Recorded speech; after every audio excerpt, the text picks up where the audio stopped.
Chapter 361. Siege, Unspoken Words. Alida, who left the meeting room, was finally sent back to her room, which was located in a wizard tower in the core area of the city. She lived on the third floor and her grandfather was on the top floor. But she did not see Goring until the next morning. In the morning, she woke up from the familiar big bed, feeling extremely comfortable. She had lived here for a long time, but at this moment, there was no trace of happiness on her face, only worry. Walking barefoot on the floor, she came to the window and looked out. Under the buildings layer by layer, there is the tall wall of the City of Blood, and at this time the wall is full of warlocks, layer by layer, each of them is wearing tight armor or warlock leather armor, holding weapons in their hands, looking serious. Further outside, there are ring after ring of fences surrounding the Bloodline Tower warlock on the plain. The situation is more serious than I expected. Putting on her clothes quickly, she pushed open the door, walked out, and quickly moved towards yesterday's wizard tower. She had to tell Grandpa about Lord Eli's situation.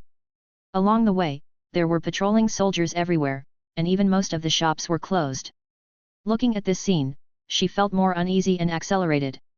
Soon, she came to the wizard's tower yesterday, and after showing her identity, she went all the way up. It was still a conference room, but this time it was empty. Alida's heart skipped a beat, and she ran outside, but when she ran out of the wizard's tower, she bumped into someone head-on. Margot. She looked up, and it was a familiar face. Oh, I finally found you. Seeing Alida, Marge seemed to let out a long sigh of relief, and directly took Alida's hand and walked outside. Alida, come with me, your grandfather wants to see you. Hearing that it was Grandpa who wanted to see her, Alida let Megula hold her back and asked. Margot, what's going on? Just an hour ago, Galen of the Manticore family arrived, and the warlocks of the Manticore are also approaching the City of Blood. Margot replied quickly as she walked. Is the situation so bad? Alida was surprised, the situation was worse than she expected. Well, Grandpa and I has gone to direct, we have to hurry up. Margot said. Ah, this. Alida was taken aback, and said anxiously to Margot, then hurry up, I have to go to see my grandfather sooner, or it will be too late. Margot didn't answer this time either, but just led Alida through the crowds and streets one after another, very fast. Where are we going? Alida asked suddenly. As she moved forward, she suddenly found that not only was she not approaching the city wall, but she seemed to be heading towards the mountains behind her. She immediately broke free from Margot's hand, looked at Margot seriously, and took a deep breath. In the current situation, maybe Margot is not trustworthy anymore. Feeling that her hand was let go, Margot looked at Alida and said helplessly, Miss, I watched you grow up, do you think I will harm you? In fact, this is your grandfather the meaning of. Alida? Your grandfather tried his best to send you out. Who knew that you came back again? He knew that this time it would be difficult to resist, so he asked me to take you to the secret passage and get out of here. Marge said. Alida looked surprised, as if she couldn't imagine being deceived by Margot. We can't win. Mag just bit her lip and looked at Alida. Looking at each other, Alida shook her head and said, Marge, I understand my grandpa, I really can't go this time, I brought reinforcements this time, enough reinforcements to save the Bloodline Tower, I must go immediately find him. After finishing speaking, Alida turned around and was about to leave, but was stopped by Marge. With a big sword in her hand, she looked at Marge with serious eyes and said, I am a warlock in the late stage of the third ring, do you think you can leave here? This is the last task that your grandfather and my teacher entrusted to me, I promise the teacher will take you away. Obviously Margot didn't believe Alida's words. Mag, I'm sorry. Alida gritted her teeth, and then rushed directly towards Marg. Seeing Alida rushing, Margot was very surprised, but she still clenched her big sword tightly, her eyes serious. Since you are disobedient, knock him out and take him away. With her sword sideways, she rushed towards Alida, raised it, and slashed it down. But Alida continued to rush out as if she didn't see it, and just a few seconds before the collision, she shouted loudly, Master Hydra. As if sensing that Alida was about to encounter danger, Hydra suddenly opened her eyes, and a shadow instantly surrounded Alida. The great swords collided, leaving Shadow unscathed, but Alida had already broken through Mag's defenses. Taking one last look at Marge, Alida left quickly. And Margot stood there blankly, watching Alita leave without chasing her. It's not that I can't catch up. Margot recalled the strength just now, and her fingers trembled slightly. It is absolutely impossible to be wrong, it is the breath of the true spirit. Alita, what exactly did you bring back? Mag looked at her back and gritted her teeth. Recalling from yesterday to today, it seems that the lady kept saying that she brought back reinforcements. Is it true? Margot gritted her teeth. After hesitating for a while, she also followed, and she chose to trust Alita once. On the other side, Alita was running, and suddenly saw a figure beside her, which was Margot. Alita was shocked. Your grandpa isn't there, I'll take you to find it. Marge said straightforwardly, while Alita smiled. Pulled again, the two headed in the other direction. While walking, Margot suddenly said, Miss, I believe you this time, I hope this is not a joke. What I said is true. Alita replied solemnly. She understood the reason for Marge's return, that is, she didn't want to watch the Bloodline Tower be destroyed. Yet. Margot nodded. Soon, Margot brought them to the walls of the City of Blood. The warlock, who traveled through a large area, came to a small tower behind a city wall. Your grandfather is among them. Margot said to Alita. Thank you, Margot. After Alita finished speaking, she walked towards the entrance of the tower, but was stopped at the door. Master Goring discusses things in it, and no one is allowed to enter. Two long swords blocked the way. I'm Alita, Goring's granddaughter, and I have something important to report. Alita said. Wartime vigilance, no matter who it is. The warlock is still determined, and the two warlocks are actually second-ring warlocks. Alita gritted her teeth, and at this moment a huge sword struck, knocking out the two guards directly. Alita looked shocked, but looking at the giant sword, she instantly understood who did it. Turning around, it was indeed Margot. Go in, said Margot. With no obstacles in the way ahead, Alita pushed open the door and walked inside. Entering it, there was nothing on the first floor, and Alita quickly ran up to the third floor. There was only one room on the third floor, and she could faintly hear noisy voices in it. She gritted her teeth and pushed away. The door opened, and Alita looked inside. Inside the gate is a rather small space, illuminated by bright oil lamps. There are only about a dozen warlocks inside, all wearing combat attire. Not far away, Goring seems to be talking about something, but as the gate opens, everyone looked at Alita. Alita. Seeing Alita, Goring was very surprised, his mouth seemed to be asking why you are here. The others are also very strange, this is not the place where Alita should come. Grandpa, I think there is something I must tell you. Alita said with a serious face. You shouldn't be here. But Goring said with an extremely serious face this time. I know, I also understand that the enemy is coming soon, but I have something to tell you, Grandpa. Go ahead. Goring sighed deeply, as if he was very tired. Alita took a deep breath and said, Grandpa, that's the west coast I went to this time. About the west coast there is truth there. Buzz. Alita hadn't finished speaking when she heard a deafening buzzing sound from outside. The expressions of the others changed instantly. Twice, it means the enemy is coming. Even Goring's face changed instantly, and he said loudly, Get ready for battle, go to the city wall. Goring walked directly outside, passing by, and said to Alita, Protect yourself. Goring walked out first, and the others followed closely. Alita closed her eyes with a look of despair. Can't she finish her sentence? Miss, protect yourself. A voice came, and Alita saw a figure walking past her. It was the unkind warlock that day, and he watched Alita leave with a smile on his face. Alita didn't pay attention, and went out quickly, following these people towards the outside. The group headed by Goring flew directly up the city wall, while Alita took the stairs beside her. As soon as she climbed the city wall, countless noises filled her ears. Warlocks were waiting in full battle. Walking on the city wall, not far away was the upper echelon of the Bloodline Tower headed by Goring, who was looking at the distance with a serious face. Following their line of sight, Alita looked. In the forest in the distance, the trees trembled, and warlocks came out one after another. The number was unknown, like a black ocean. And above the sky, there is a huge sky cloud whale, with a body of more than 100 meters floating in the air. There is a black spot on the huge cloud whale, there are more than 100 people, each of them exudes the powerful breath of the three rings, and they all stand behind. In front of the sky cloud whale are 3 warlocks, 1 female and 2 male. The 3 are headed by the sorceress. The woman is wearing a white corset robe and a purple gauze cap on her head. She has a slender figure. Although the distance is far away, Alida still feels an inexplicable pressure. Alida knows who it is, Manticore, the family's bright moon warlock Galen. The other 2 warlocks were dressed in grey warlock robes and the other in black warlock robes, exuding the same aura of true spirit. They were both Morning Star warlocks. This. Alida's throat moved slightly, her body trembling. The Manticore family sent 3 true spirits, including a warlock of the Huito level.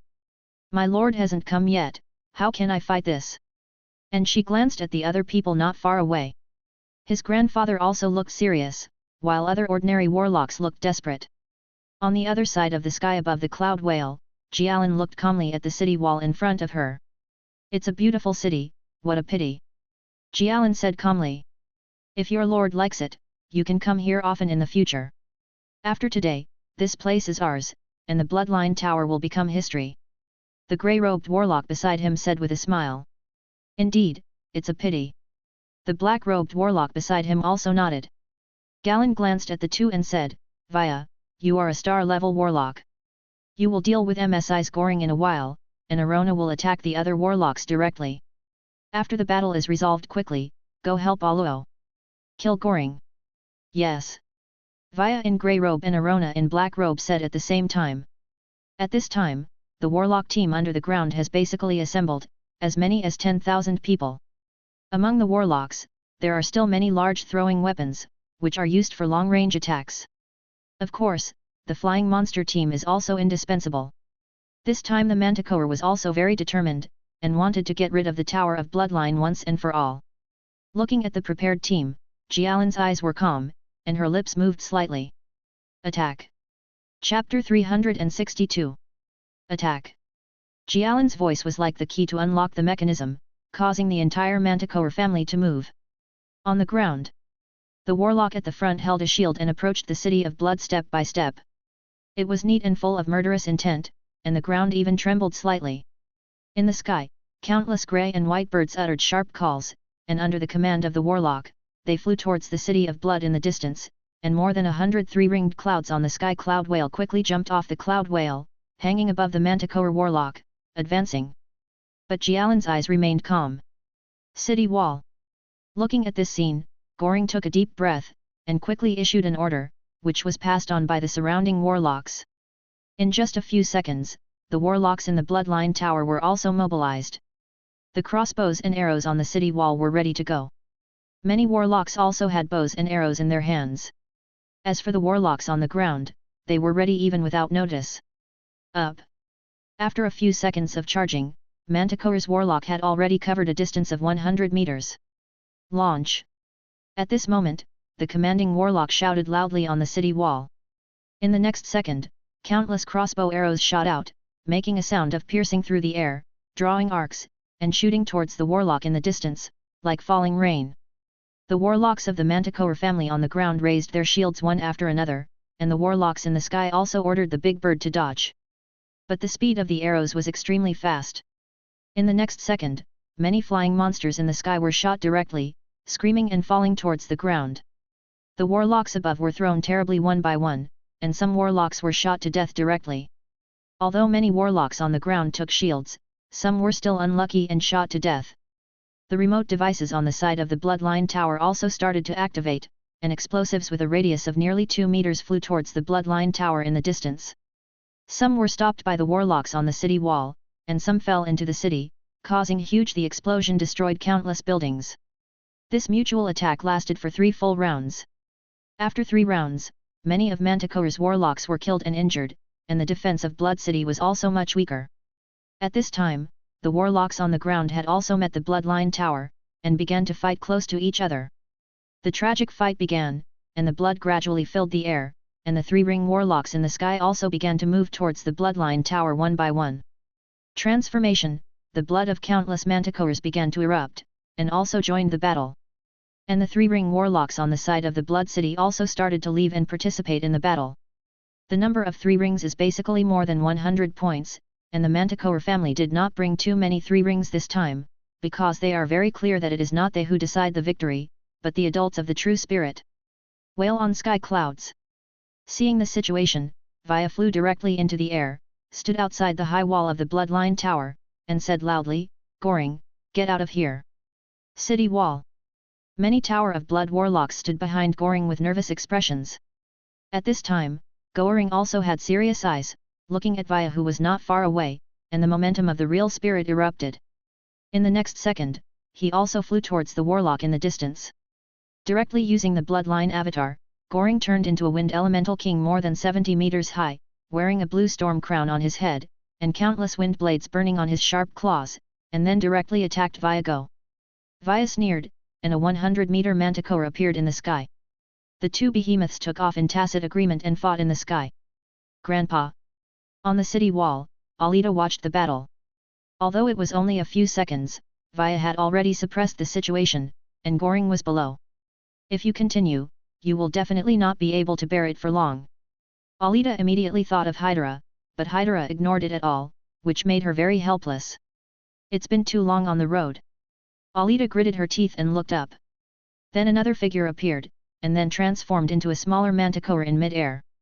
Another true spirit, Arona. With Arona's landing, he swung his scorpion tail in the early stage and threw it at the warlock in the bloodline tower. With a bang, a blood-colored mist rose. It was because the warlocks were instantly killed by Arona, and even the toxin carried on the scorpion tail directly turned them into a ball of blood. Seeing this scene, the warlock on the ground showed despair. The bloodline tower currently has only one true spirit. Once the second true spirit lands, they have almost no chance of winning. During the period, there were also 3 ring warlocks who attacked Alona, but they were easily killed without even being able to get close. There was no chance. There is no chance for the true spirit below the true spirit. It's over, how do you fight? Another true spirit, it seems that I have to die here today. I didn't expect the Tower of Bloodline to disappear in the central continent with such an ending. On the ground, all the warlocks were depressed, desperate, or in pain. Not just them, the warlocks on the city wall also felt powerless looking at the huge manticore that was almost as tall as the city wall. As for the people in the city, they all felt powerless. Hiding in the corner of the house, even the boldest looked out of the city and trembled with fear. On the sky, Vaya teased Goring while fighting with him. Goring, maybe you can last a while, but you can't last long on the ground. Vaya dodged a split blade and said with a smile. Goring didn't say a word. Vaya was better than him, and any distraction could be found in an instant. Hey, oil and salt don't go in, so I'll give you a little surprise. Vaya shook her head, then let out a roar. Boom! A violent explosion came to Goring's ears, but he ignored it, but a series of explosions followed. What happens? Goring still couldn't help but glanced at the ground, but this look almost made him faint. At this time, the entire interior of the Bloodline city was filled with gunpowder smoke in more than a dozen places, and there was even a gap in the city wall, in which countless thick smoke billowed. Your sub-towers don't seem to be very reliable, but several of them have joined us, especially the 3 most powerful ones. Vaya also stopped at this time, and said to Goring with a smile. Manticore. Goring gritted his teeth, tears almost streaming from his eyes. Is the Tower of Bloodlines really about to fall into his hands? And Alita is also on the city wall. Seeing that Goring was emotionally disturbed, Vaya immediately launched an attack, but Goring was unprepared. A 30-meter-long wound appeared on his chest, and a large amount of blue blood flowed out of it, dripping down. Ha ha ha ha. Vaya laughed loudly and launched an attack again, without giving Goring any chance to breathe. Goring was reluctant to support, and the situation quickly changed. Cough cough cough. Alita struggled to crawl out of the pile of rocks, her clothes were torn a lot, and her whole body was disheveled. The area she was in just now was the area where the explosion occurred, and she escaped the explosion by relying on the strength of the late stage of the second ring, but she also suffered certain injuries. And when she stood up, looking at the city wall that had been cracked at this time, and the remaining limbs of the warlock concentratedly mixed together, she still felt a burst of sadness. Isn't this Miss Alita? Suddenly a voice came from a distance. Alita stood up and looked up. There were several figures walking towards this side, and the leader was the warlock with the wicked eyebrows that day. But at this moment, he looked at Alita with cold eyes. Are you a traitor? Alita said angrily. It's just for her survival. The warlock shook his head, glanced at Alita and said, I thought Miss had already left, but I didn't expect to be here. It's really a surprise. You're not interested in this woman, are you? A tall warlock next to him frowned and said, he was another warlock who divided the tower that day. Of course not. Then kill it quickly, we have other things to do. Another warlock said. Okay. The sly-eyed warlock nodded, approached Alita, shrugged and said, it's a pity, if it were in other places, I would let you die of torture, but unfortunately I am very busy today, so I can only invite you to die. The warlock got closer and closer, and the aura exuded from his body became stronger and stronger, until he was half a step true spirit. Alita's face darkened, and she patted her pocket, but there was no response. In fact, Hydra seemed to be dead since Galen appeared on the stage, and she didn't respond at all. Even the explosion just now didn't protect her, and it was completely different before. She felt that this was Hydra's self-protection. The warlock strode over, and Alita wanted to resist, but was easily knocked down by the warlock, and then directly pinched her neck and got up with increasing strength, but Hydra still didn't respond. Alita only felt that her neck was about to break, and her world became more and more blurred. Hiss! Suddenly, a voice came from her ear, and the pocket moved. In the next second, a shadow spread across Alita in an instant, wrapping Alita directly, and the warlock was also confused at this time, but he still retreated instinctively, but the shadow was faster, and he had already chased her in the blink of an eye, and then through he went to Aladala. No. Warlock wants to resist, but the shadow is stronger, he has no chance to resist at all. And in the shadow of Alita, a big snake gradually appeared, and then swallowed him in one gulp under the desperate eyes of the warlock. In the next second, the shadow dissipated, and Alita fell to the ground panting heavily, struggling to get up. Thank you, Master Hydra. Alita thanked Hydra to the side. At this time, Hydra had crawled out of the shadows, revealing his appearance. What the hell is this? The other warlocks were also dumbfounded, but in the next second, more shadows engulfed them. In fact, they were not the only ones who were surprised, the few true spirits present all looked towards the city wall. They all felt the breath of the true spirit. There is actually a second true spirit in the Bloodline Tower. In the sky, Vile looked at Goring and said, I didn't expect you to have a true spirit, it's hidden deep enough. But what he didn't know was that Goring was also in a daze at this time. Could he still not know the situation of his own family? Is it Alita? Goring's eyes flickered a little. It seemed that Alita had been looking for them before saying the truth, but he didn't continue to listen to the enemy before he came. No way? Goring looked down. On the other side, Arona, who was raging on the battlefield, looked directly at the past, and he saw Hydra directly. True spirit. Alona grinned grimly, and then directly prepared to attack. Arona, I'll take care of this. The next second, Arona suddenly heard Jialan's voice, and was taken aback. In the next second, he saw a huge venom attack directly hitting the ground, and the destination was exactly where Alita was. Boom! Only a huge roar was heard, and endless smoke and dust rolled up, and when the smoke and dust dispersed, a 100-meter-high four-headed giant snake appeared at the original position, neighing towards the sky. It's really a real spirit. Many warlocks were stunned, especially the one from the Tower of Blood was extremely excited. In the next second, everyone saw the giant snake rushing towards the sky like a warrior. And Huio warlock Jialan smiled, and descended from the cloud whale, entangled in the power of blood all over her body, and attacked Hydra. To deal with a micro-star level 4th ring, she didn't need a blood avatar. On the ground, Alona smiled when he saw Hydra, a micro-level warlock is meaningless at all. He turned his head and continued to attack the warlocks in the Bloodline Tower. In just a few minutes, he had killed an unknown number of warlocks. As for him, he didn't even consume the power of the bloodline. Vaya in the sky laughed loudly, I thought, why is there such a powerful existence, just a little snake that just entered the 4th ring. The hope on Goring's face on the opposite side gradually dissipated. Although I don't know where this giant snake came from, it's meaningless to still have Jialan around. He even glanced at it. In just a few seconds, the giant snake had completely fallen below. Except for the inexplicably high fighting spirit, it was not an opponent at all. I am afraid that Jialan would solve it soon. Of course, his situation is not much better, and now he is at the end of his battle. Despair instantly filled his brain. On the ground, Alida, who was thrown by Hydra, looked up at the sky with a bewildered expression. He was obviously motionless before, but why did he become so active all of a sudden, even directly attacking the warlock of Huido level? This change is too fast, Master Hydra should be very lazy. Are there other reasons? Alida was thinking, but in the next second, she seemed to understand something. When pets do their best, it's when their owners are around.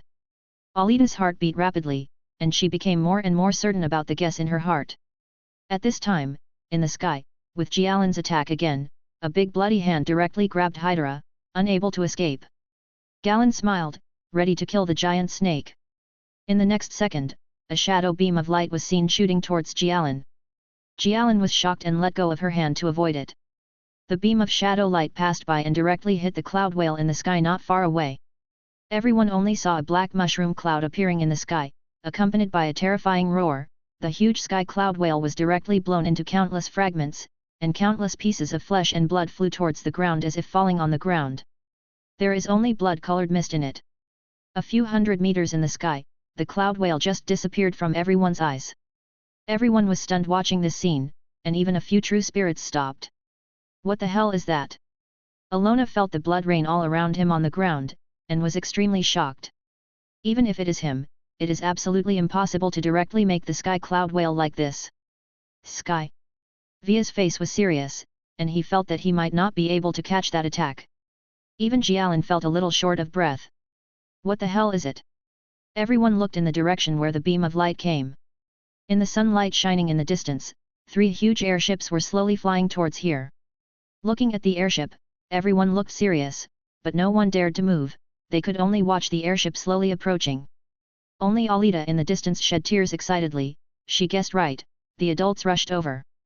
The speed of the airship was very fast, and it came to the top of the battlefield in the blink of an eye. In the eyes of everyone, Eli stepped out of the airship.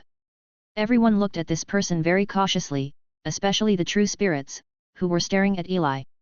They couldn't perceive Eli's strength. Who are you? Galan asked, looking at him. At this time, Hydra on the ground also shrank, and quickly came to Eli's side. Thank you. Eli touched Hydra, then looked at Jialan. You are the warlock of the Manticore family, right? Your smell is exactly the same as the one named Wellington, smelling like poison. Jialan's face turned black.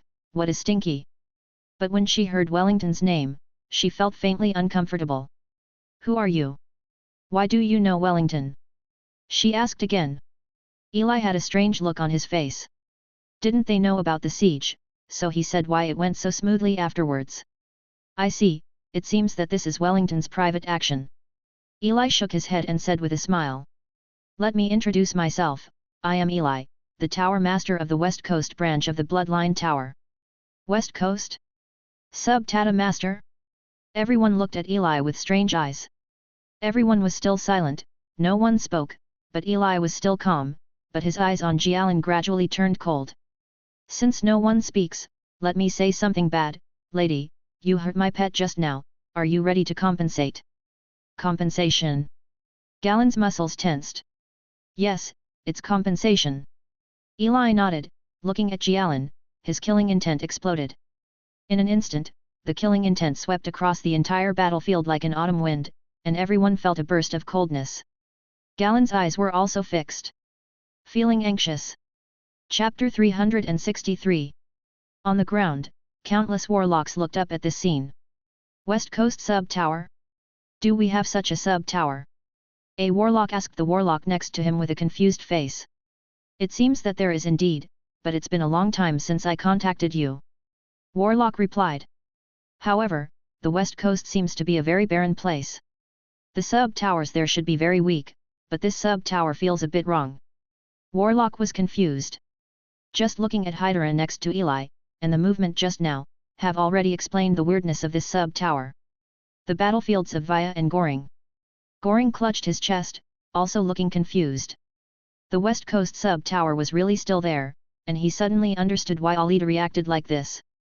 But I just don't know how strong this person is, but the giant snake is dominated by men, which means that this person's strength should be at least stronger than the giant snake. Is it Nebula level, or stronger? Not likely. Goring shook the thought out of his head. If it is really a strong person at the level of Huiyu, who is the sub-tower? But even if it is nebula level, it seems that it is outrageously stronger than their main tower. You call this a sub-tower? The other side. Galen, who felt Eli's killing intent, squinted her eyes, and the blood on her body gradually accelerated. Although she can't feel Eli's strength, since Eli said that he is from the West Coast Tower, he is probably at the same level as her at most, that is, Huiyu level, or in and out of Huiyu, because judging by Eli's vitality, definitely not too old. Knowing that Eli is only on his level, Galen settles down. Kill me, then come on. Jialan snorted coldly, and in the next second, her blood was surging, and a huge manticore of 150 meters appeared in front of Eli's eyes. The huge body shook the battlefield, and everyone directly felt the horror of Huiyu-level warlocks. Even Goring felt his breath was stagnant. Huiyu and Chen Xing were completely 2 levels. In the next second, Garen's manticore stepped on the air and bit at Eli. The huge volume drove the surrounding air, and all the monsters and warlocks in the sky had to land, for fear of being killed by the aftermath. Is this Huiyu? It's too strong. This warlock is probably going to die in one shot. I don't know why he has the courage to stand here for a sub-tower. It's ridiculous, I was really taken aback just now. The warlocks of the Manticore family on the ground raised their heads one by one, as if they had witnessed the death of this warlock. Whoever you are, die here today. Galen roared angrily and waved her claws at Eli. Eli held the staff, and the silver eyes in his eyes were functioning to the extreme for the first time. The huge mental power was being consumed, and an unknown amount of vitality was also burning. This advanced witchcraft, which was feared by all wizards, broke out all the power. In the sky, Eli's eyes were shining with silver light. In front of his eyes, the huge mental power turned into a sickle. The sickle is invisible, and only Eli can directly perceive it, but the spiritual power contained in it is extremely terrifying. Even Eli himself didn't dare to say that he could resist it. A roaring manticore, an explosive sickle of mental power. The next moment, the sickle swung towards Jialan, like a god of death wielding a sickle. The manticore was still roaring, but in the next second, fear flashed across her eyes. Although she couldn't see it, she instinctively felt uneasy. And it wasn't until the scythe brushed against her neck that she finally felt it, but it was too late. The scythe passed by, and her soul was instantly split in two. No. The endless pain and fear instantly made Jialan utter an instinctive voice, but her eyes gradually dimmed. Following the inertia, Jialan finally arrived in front of Eli, but she turned into her body directly and fell towards the ground, but was swallowed by Hydra beside her, and she showed a proud look after being swallowed, then go back to Eli. The whole battle didn't last 3 seconds. Galen is dead. Following Jialan's death, the entire battlefield was stunned for half a minute, and no one spoke until half a minute later. Is this dead? The Manticore's Huiyu-level warlock, a warlock who can easily kill Lord Goring, just died like this. How is this possible? Is this an illusion? Mom, this must be fake. Countless warlocks of the Manticore family collapsed in an instant, and no one could accept that Jialan of the Huiyu level was killed by the tower owner of this sub-tower in an instant. You call this a sub-tower of the Bloodline Tower? Not only them, but several other true spirits were also stunned. Alona on the ground looked confused, staring blankly at the sky, a few words kept looping in his mind. Lady Galen seems to be dead? The breath of life is gone? It is indeed dead. Alona was a little tired of talking to himself, but it was all he could do, because he couldn't understand it. That's a Huiyu-level warlock. Died so easily, how strong is her enemy, that is, the man who claims to be the master of the West Coast Tower? Do you call this a sub-tower? In the sky, Goering and Via looked at each other with their mouths wide open. Like Arona, Via couldn't believe it, but the story happened right under his nose, so he couldn't help but believe it. He looked at Goring on the opposite side, and seemed to be even more shocked than him. This is our branch tower. Hearing these words repeated in Goring's mouth, the corners of Via's mouth twitched. Indeed, if the tower in front of him is really a sub-tower of the Bloodline Tower, it would appear that the main tower is too useless. Of course he knew that the most important thing now was to escape, so he ran away first. He immediately shouted towards Alona on the ground, Alona, run separately. In an instant, he ran in a direction away from Eli, and Arona also reacted and chose another direction. At least in this way, at least one of them could run. But what surprised the two of them was that Eli didn't chase after him. "Let us go." Vaya was puzzled, and in the next second, he saw a huge undead chasing him on the airship in the distance, and directly stopped him. One senses the breath, true spirit. The undead of the bloodline sub-tower, Nicholas. Nicholas stopped Via's way. Arona on the other side was blocked by Hydra. The two people who were stopped looked desperate, especially Via. He didn't expect that there was actually a true spirit. 3 true spirits. This is too outrageous. You call this a branch tower? Via wailed in despair. Even their superior force, the hexagram family, was not so arrogant. "I surrender." He chose to submit, but on the other side Alona chose to resist, and then in Via's sight, he was slapped to death by Eli. "Hey!" Via sighed deeply and lowered her head. With the death of Galen, the will of the warlocks on the ground was already very weak, but with the death of Arona and the surrender of Via, all the warlocks collapsed at once. Birds and beasts are scattered.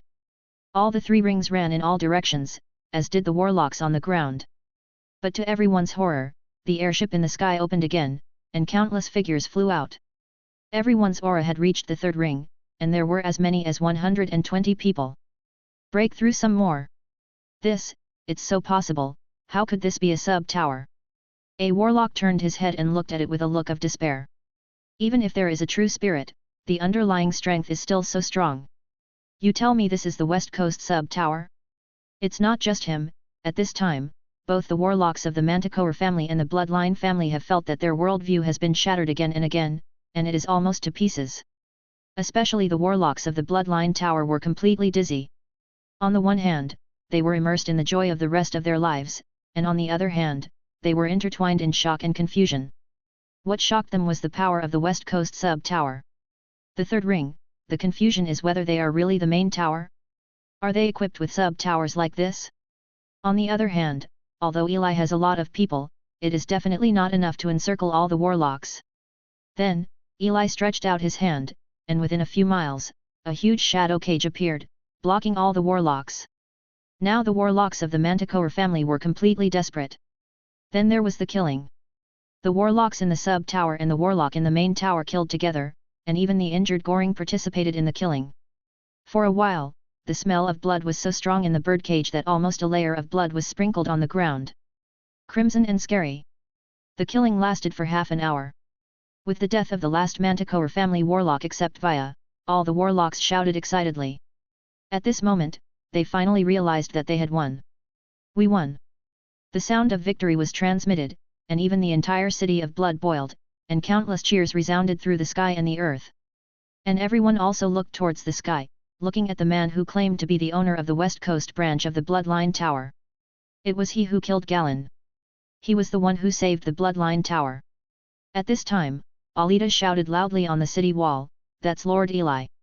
When the voice came, one person started to call Master Eli, followed by 10, 100, and in just a dozen seconds, all of them shouted a name in unison. "Master Eli." Everyone looked at Eli adoringly, even the tower warlock who knew how strong Eli was extremely excited, and the warlock in the airship also shouted, as if there was only one voice in this world. And Eli looked down, and found that the second imprint of faith was slowly forming on his arm, and the power of faith in it was slowly accumulating, and some changes were taking place. This needs to be felt carefully by Eli later. But the payoff is big.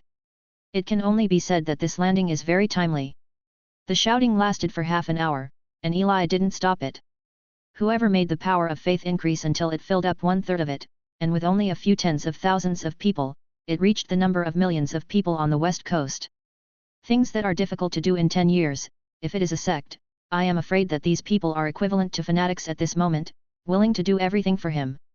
After the cheers lasted for half an hour, they finally stopped slowly. But everyone still looked at Eli. Eli stood in the air, and in the distance, a warlock who had been nervous came over while holding his chest, and knelt down in the air. It was Goring, the Blood Master Tata Master. He half kneeled in front of Eli, and shouted in front of tens of thousands of people. "Master Eli." Watching this scene, Eli was slightly silent. "Isn't he the sub-Tata Master? The one in front of me seems to be the main Pagoda Master?" There is a bit of confusion. Today is equivalent to updating 15,000, and I have finished writing this climax. Chapter 364. City of Blood. Among the tallest wizard towers. In the early morning, the sun rose, and the slightly dazzling sunlight shone into a room in the wizard tower, making everything look relaxed and comfortable. Eli stood by the window, looking out. The city of bloodlines outside the window was in a mess everywhere, and even the 1,000-year-old city walls were broken a lot, and many warlocks were walking and jumping in it, repairing the injured city. It's Eli's second day in Blood City. After yesterday's victory, Eli was arranged here by Goering. From yesterday to today, this new seal of faith has made me feel the rapid growth of the power of the true spirit again after a long absence. Eli looked down at the new seal of faith. Since yesterday, he has been able to feel the power of faith from the warlocks in this city one after another. Even last night, the power of the true spirit increased by 1 unit. It was 203 before, and now it is 204. It seems that we are here in the right place, but all the troubles have to be dealt with, and then other matters can start. Eli stretched his body, feeling a burst of relief. Boom boom boom. Suddenly, there was a knock on the door. Eli walked over and opened the door. Master Eli, Grandpa has already settled the matter and is waiting for you in the meeting room. Alida lowered her head and said respectfully. Got it. Eli nodded. My lord is new here, and I'm not familiar with the terrain, so let me guide you. Do you need to prepare, Lord Eli? Alida asked. Unnecessary. Shaking his head, Eli walked directly outside, led by Alida.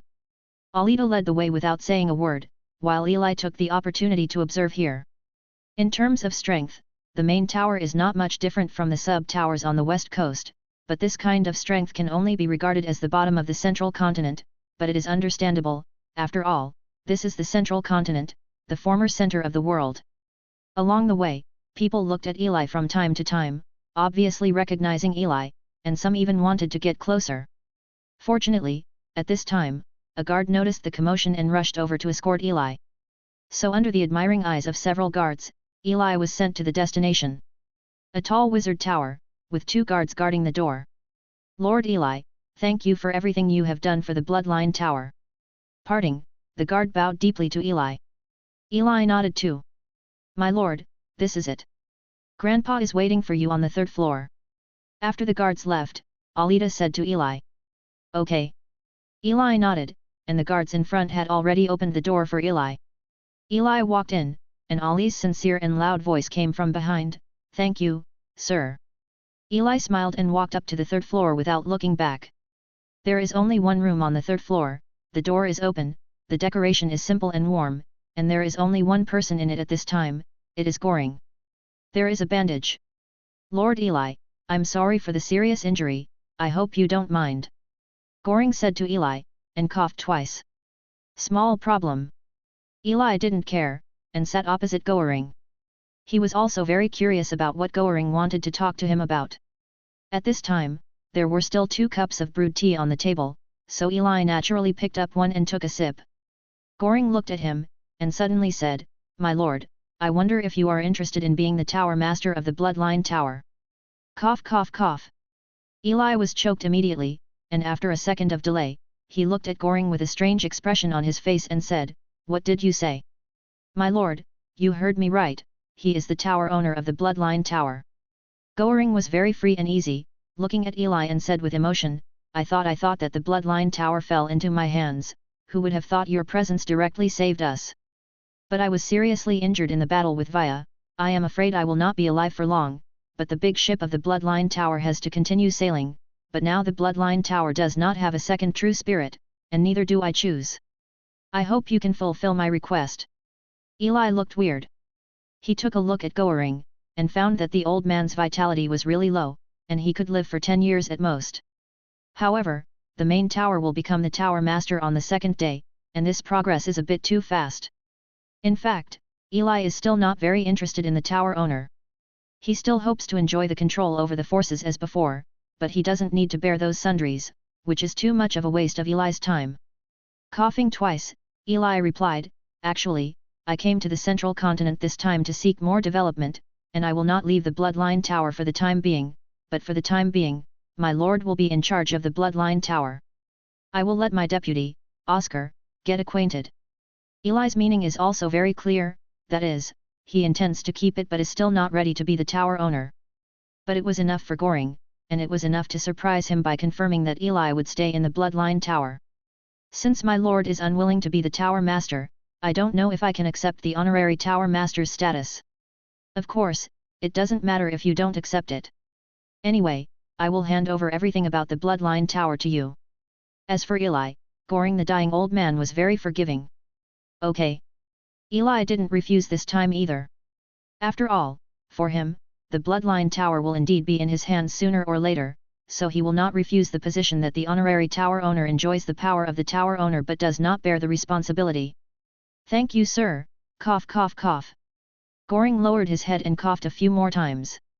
Eli was a little emotional. Obviously he wanted to take away Goring's Bloodline Tower, but Goring wanted to thank him. Sometimes this world is very strange. Eli was full of emotions. If he came here as soon as he was promoted, he would definitely not be treated like this. It seems that staying on the west coast to develop silently was a completely correct choice. Since your lord has accepted it, let me introduce you to the Tower of Blood. Goring looked at Eli. Eli nodded. Soon, Eli had a general understanding of the Bloodline Tower. The first is the area.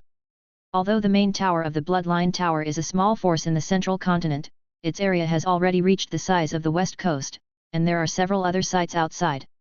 The population is much larger than that of the west coast, at least 1,000 million, twice as many as on the west coast. The second is strength. There are about 100 people in the third ring, 300 to 400 people in the second ring, and more people in the first ring and apprentices. The strength is weaker than that of the tower, but if you think about it briefly, it makes sense. On the west coast, the resources are unique to the Tower of the Bloodline, and with Eli, the Tower of the Bloodline still has some potions that can help you advance, so there are a lot of them. But the situation in the Bloodline Tower of the central continent is not so good. For example, this time, a green land almost caused a disaster of killing people. Finally, there is the relationship here. The Bloodline Tower is temporarily attached to a force called the Amina family. This time it is because of their indifference here that led to the tragedy of the Bloodline Tower, but Eli actually died in Wellington. After searching some information, I found out that they actually reached a deal with Manticore.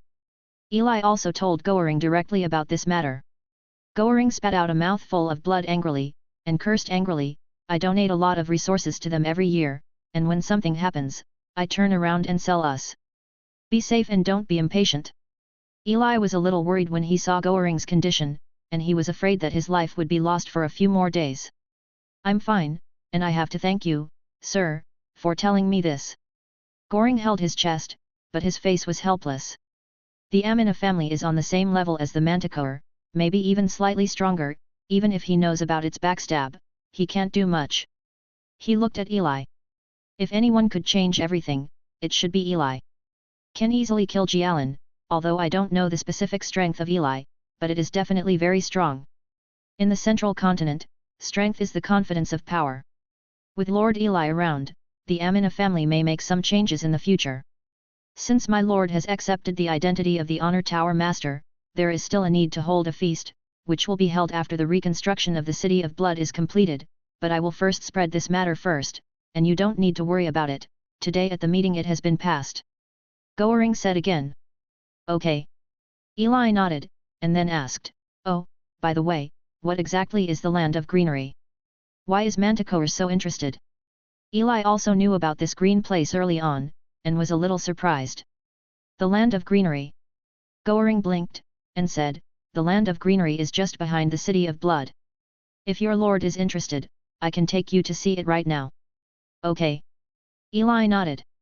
Goring stood up, put one hand on his chest, and stretched out his hand towards the door. My lord, please. Or another day, your wound seems to be bleeding again. Eli looked at Goring's bandage with blood. Goring shook his head and said, it's still important for adults.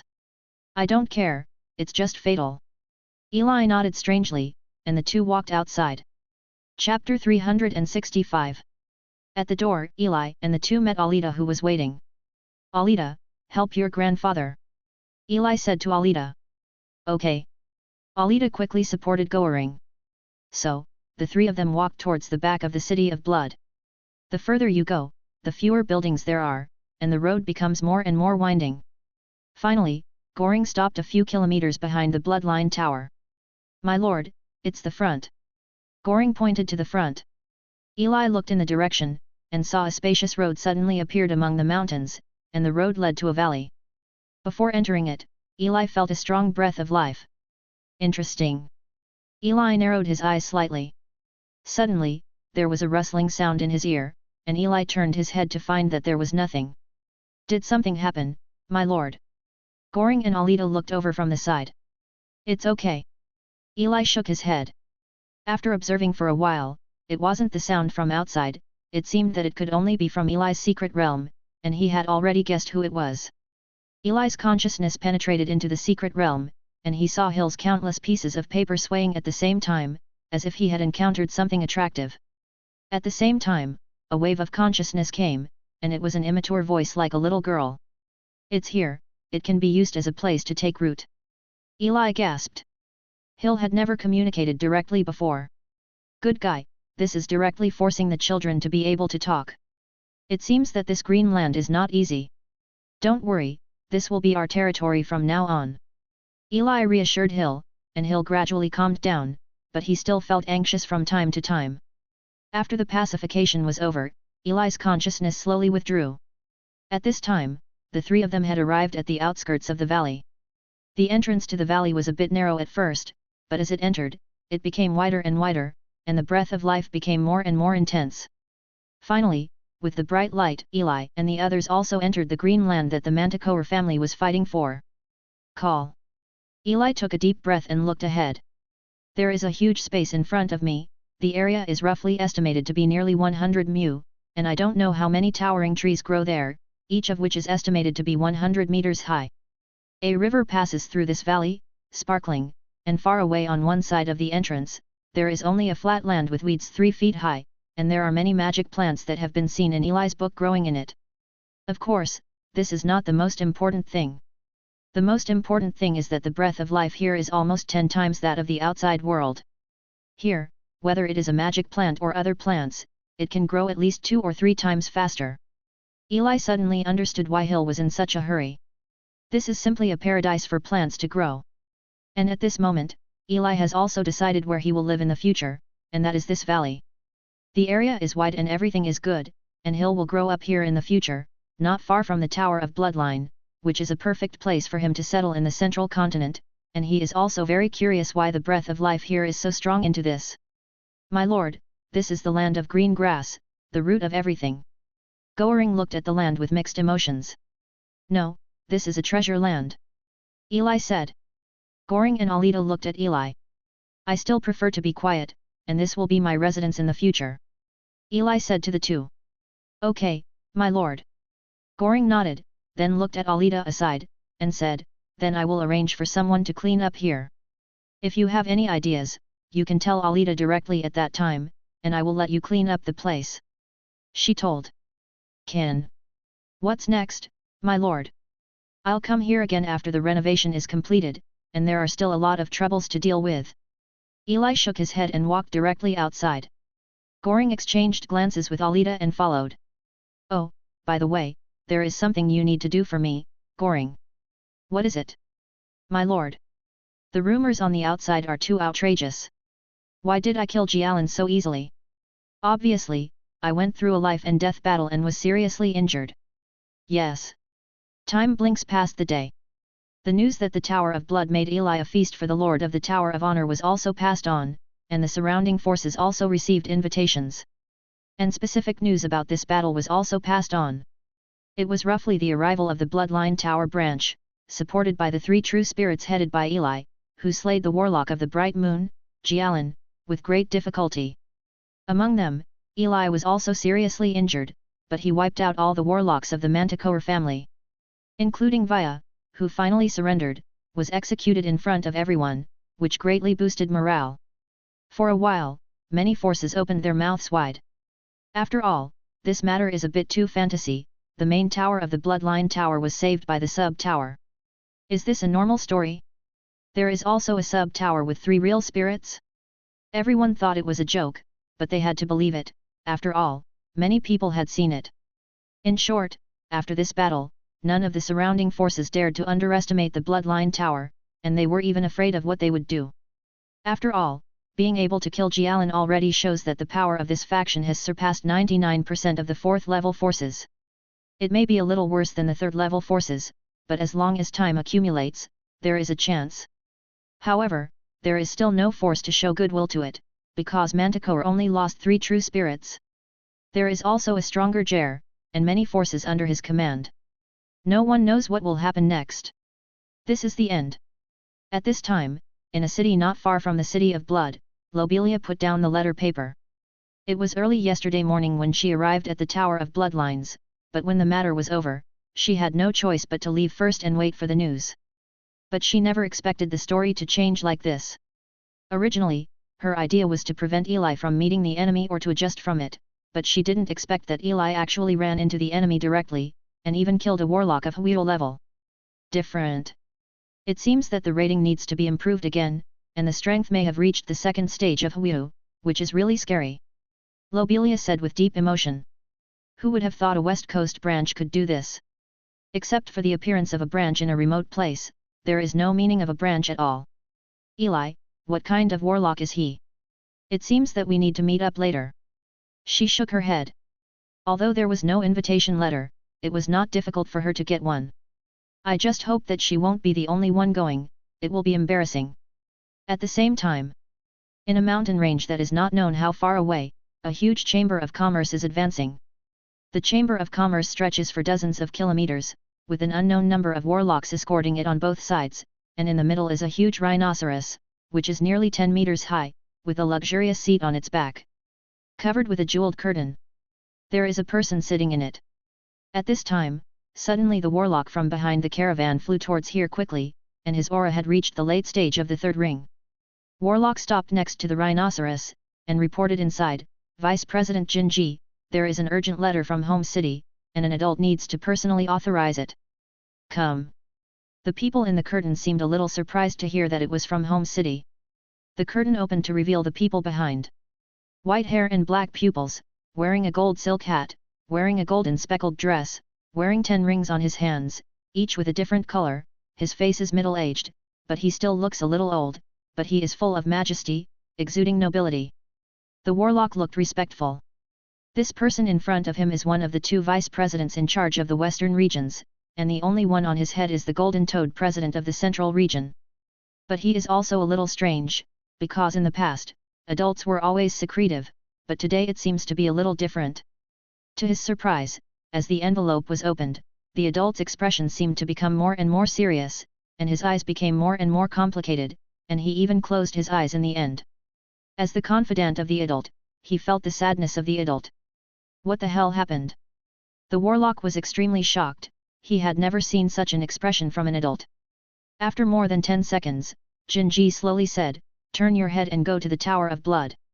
But my lord, this time we are going to see the president.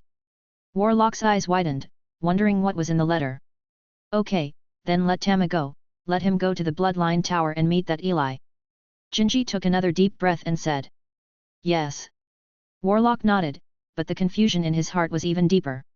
Lord Domo is a Luna warlock, he was valued for helping Lord Jinji's men enter the city and caught up with Jinji's rescue, and now he is his strongest and most trusted subordinate, and he is actually willing to send him out. Is it because of this Bloodline Tower? Warlock is confused. The warlock left quickly, and the caravan moved on again. Behind the curtain, Jinji shed tears silently. Lord Herman is still dead as expected. Then go and see his students. It's a pity that he has something to do for the time being, and he must go see him once he comes back from Songhaiu, the westernmost point of the western regions. Among the magnificent cities, this is the city closest to the central region in the western regions, and here is one of the great powers in the western regions, the Holy Tower. In one of the rooms. Young Pagoda Master, this is all the news. It should be regarded as a major event that happened in the western regions recently. A warlock reported respectfully. Okay. In front of him, a figure raised his head. The black hair is flowing and elegant, but the red pupils exude a strong aggressiveness. Wearing a black and red warlock robe, there is an arrogance. I didn't expect to hear news about the Bloodline Tower on the west coast, and it's He-Man's disciple. Luo Ye raised his head with surprise in his eyes. Then how should we deal with it, my lord? After all, this force is too far away from us. Warlock asked curiously. Send someone there to greet Eli, a sorcerer, but it's a pity that it's the territory of our deadly rival Octave family, otherwise I'd have to go there anyway. Luo Ye shook his head. Yes. The warlock retreated in response. Manticore family. Damn it. Jer smashed the quilt in his hands heavily, the anger and confusion in his heart made him miserable. He never expected that the team of warlocks led by Jialan was completely wiped out. Eli, the West Coast sub-tower. Jerry gritted his teeth and said these words. This was the second time he heard the name, but he did not expect such a result. It seems that the missing Wellington also has something to do with him. However, he still couldn't understand how a West Coast sub-tower could have such strength. This is unreasonable. This kind of thing is simply outrageous compared to the fact that the big world is invading the wizarding world now. But the green land must be obtained. Jer gritted his teeth. He also has a reason why he can't give up, but he can't tell his clansmen. Of course, he didn't plan to do anything for the time being, because since Jialan was also killed, it meant that Eli's strength was absolutely extraordinary, but since Eli was injured and it was a siege, he shouldn't be much stronger than Jialan. Holding the new official information of the Bloodline Tower in his hand, Jerry bit his teeth and said, it seems that we need to contact all the subordinate forces. He intends to unite the entire force and the Bloodline Tower to fight a battle, directly destroying the Bloodline Tower by means of thunder. Of course, he also has plans during this time, that is, to release the news that they have given up. During the previous negotiations, the Amina family was also very interested, and let them bite the dog first.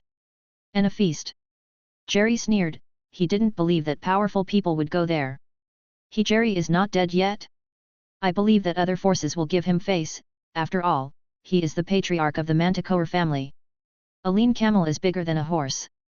Chapter 366. 2 months passed in a flash. The restoration work of the City of Bloodlines has also been basically completed, and the time for the feast has also been determined, just a week later. A week later. The entire City of Blood became noisy in an instant. Countless warlocks walked out of the houses, and the city was decorated with lights and festoons. Ribbons of various colors were wrapped around every corner of the city. Everyone was very happy. And at the top of the city, in a spacious hall, the warlocks of the Bloodline Tower have gathered. At this time, Goring had already changed into a layer of gorgeous clothes and was standing outside the hall, but his complexion was not very good at this time. My lord, I have confirmed that none of the forces that received the invitation near the Bloodline Tower has come. Alida came to Goring and said. Really? Goring sighed, feeling a little helpless. Although he is very helpless about this, he fully understands the actions of these forces. The Manticore family is not completely extinct yet. If you don't come, just take advantage of the opportunity as a celebration inside the Tower of Blood. Master Eli will be here later, and then we can start. Goring said to Alida. Yes, I'll call your lord right away. Alida nodded and walked outside. Goring walked towards the hall. In the main hall, there are already many warlocks at this time. Most of these forces are within the range of the Bloodline Tower and belong to the Bloodline Tower. At this time, these people were also whispering. It seems that no big power dares to come, and in the end only us who can't refuse come. A strong warlock shook his head and said. Who says it's not? You should be afraid of the Manticore family. Another old man also sighed. I think the Bloodline Tower will be destroyed sooner or later. The Manticore family will not let the Bloodline Tower go. There are also people who are not that interested in the Bloodline Tower. They think that the Bloodline Tower has made them bear the unknown risks of. Quiet, Lord Eli is here. Suddenly, a warlock shouted at the door. Everyone fell silent for an instant and looked towards the door. And Goring stood at the front of the hall, watching. Alida came in first, followed by Eli, dressed in a black warlock robe, with empty hands, looking very easygoing, always with a faint smile on his face. Seeing Eli coming in, those who had spoken bad words before did not dare to speak. Although they were not optimistic about the future of the Bloodline Tower, this person in front of him was a strong person at the level of Hu. Since you are here, Eli, and I think the staff is almost complete, let's start. Goring said to Eli. Yes. Eli nodded and walked towards Goring. Goring took out a box from the side, opened the box, and inside was a red gold ring, which was the identity proof of the Tower of Honor owner. In fact, Eli saw this ring yesterday, and knew that it was a high-level wizard ring. It was passed down from the wizard era. Power, which can be used by wizards at any time. Eli was also very surprised. He didn't expect that a Tower Master of Honor would actually get a witch weapon with 4 rings. Eli also asked about it. He still hasn't forgotten Goring's answer. This thing requires too much mental power, and warlocks can't use it at all, but it is very hard, and I will use it as proof of identity. Come on. At this time, Goring took out the ring. Eli walked over, and under the gaze of everyone, took the ring and put it on directly. The next second, everyone started applauding, celebrating Eli's becoming the Tower Master of the Bloodline Tower. The ceremony was as simple as that, and Eli was happy with it. The next thing is to have a banquet. Usually the Tower of Blood and other forces have a friendly conversation, but since none of the forces with true spirits have arrived, there is nothing for Eli to do next. At this time, some warlocks had already begun to rearrange the hall, preparing for the next banquet. If it's okay, then I'll go. Eli said to Goring. Yeah. Goring also nodded helplessly. If there is no manticore thing, today should be very lively. Master Eli can't leave. If you want to leave, won't I just come here for nothing? At this moment, a pleasant voice came from outside the hall. Everyone looked over curiously, only to see a woman slowly walking in from outside the door. The purple sorcerer's robe highlighted the uneven figure, like a ripe peach. With a faint smile on his face, he walked in slowly, exuding a faint pleasant smell. The woman came to the main hall and said with a smile, "The charming mansion, glorious moon warlock Lobelia is here to celebrate Lord Elida." Seeing the woman who suddenly appeared, everyone was stunned and opened their mouths wide. When did the Bloodline Tower have relations with this power all over the central continent, and it was also a Huia warlock who came to visit? Even Goring was dumbfounded. They didn't have much connection with this force. He looked sideways at Eli, and his small eyes seemed to ask, "Did you invite me?" But he found that it seemed that Eli's eyes were a little confused, and Eli was also a little unclear. After thinking about it carefully, the only connection between him and the charming mansion was Liliana. As if seeing Eli's confusion, Lobelia explained, "Liliana is my student." That's it. Eli nodded, understanding. "I came here this time not only to congratulate you, but also to establish a friendly relationship with the Bloodline Tower." Lobelia said something amazing again, and many warlocks were stunned. You must know that although the charming mansion is spread all over the cities, there are not many people who have established contact with it, and each of them is at least a second-level force. It seems that the charming mansion is really optimistic about the Tower of Blood or Eli. At this moment, Goring on the side was about to burst into laughter. The charming mansion is the largest information organization. Once contact is established, it will be great news for the Tower of Blood, and it has no fear of manticores at all. Then you need to have a good talk with Lord Galanta about this. Eli nodded. And Lobelia nodded, and then entered the banquet.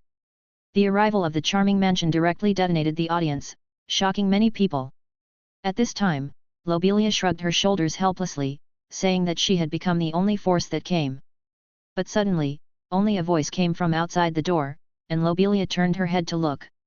I saw a resolute man walking in, wearing a gorgeous golden-spotted wizard robe, and the aura he exuded surprised Lobelia, because he had also reached the realm of Huiu, and she absolutely I will not admit my mistake.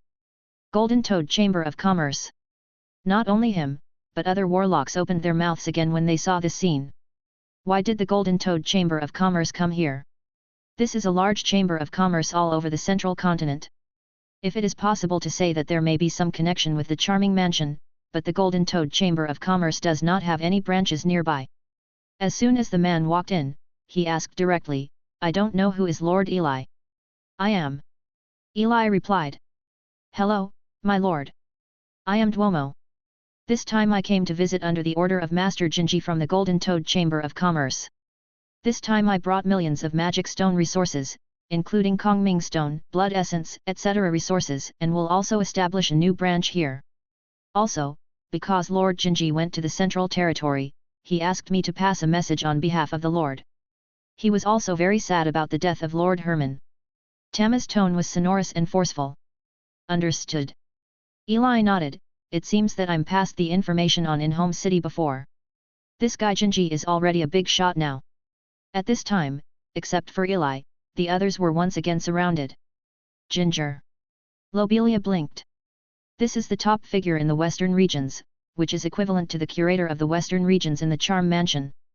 How could Eli have anything to do with this kind of person, and also sent so many supplies? It must have a lot to do with it. The news that Lai is a loner is completely different. Hiss. Goring on the other side squinted his eyes at this moment, with a dazed expression on his face. Who is he and where is he? The warlocks of other minor forces also became quiet, with only one thought in mind. Are they in the Tower of Blood? And in this silence, a warlock walked in again outside the gate. He was wearing a scarlet warlock robe, and his appearance did not look ordinary, but his aura had reached the level of a four-ringed true spirit and a morning star. As soon as he came in at this time, he looked at the quiet hall here, and seemed to be a little confused. He also widened his eyes when he saw the Golden Toad Chamber of Commerce and the Charming Mansion, as if he didn't expect to meet people from these forces.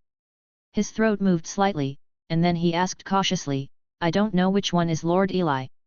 Me. Eli blinked again, seeing the warlock robe, he already understood who it was. He didn't expect that his arrival would attract the attention of so many old friends, but it was normal, his current identity seemed to be Herman's student. Master Eli, I'm from the Holy Tower. You can call me Rob. This time I'm dragging our young pagoda master, Lord Loyat, to visit. I brought resources worth 500,000 magic stones. The warlock said humbly. Santa? Another big force, a big force stronger than the Manticore. At this point people are numb.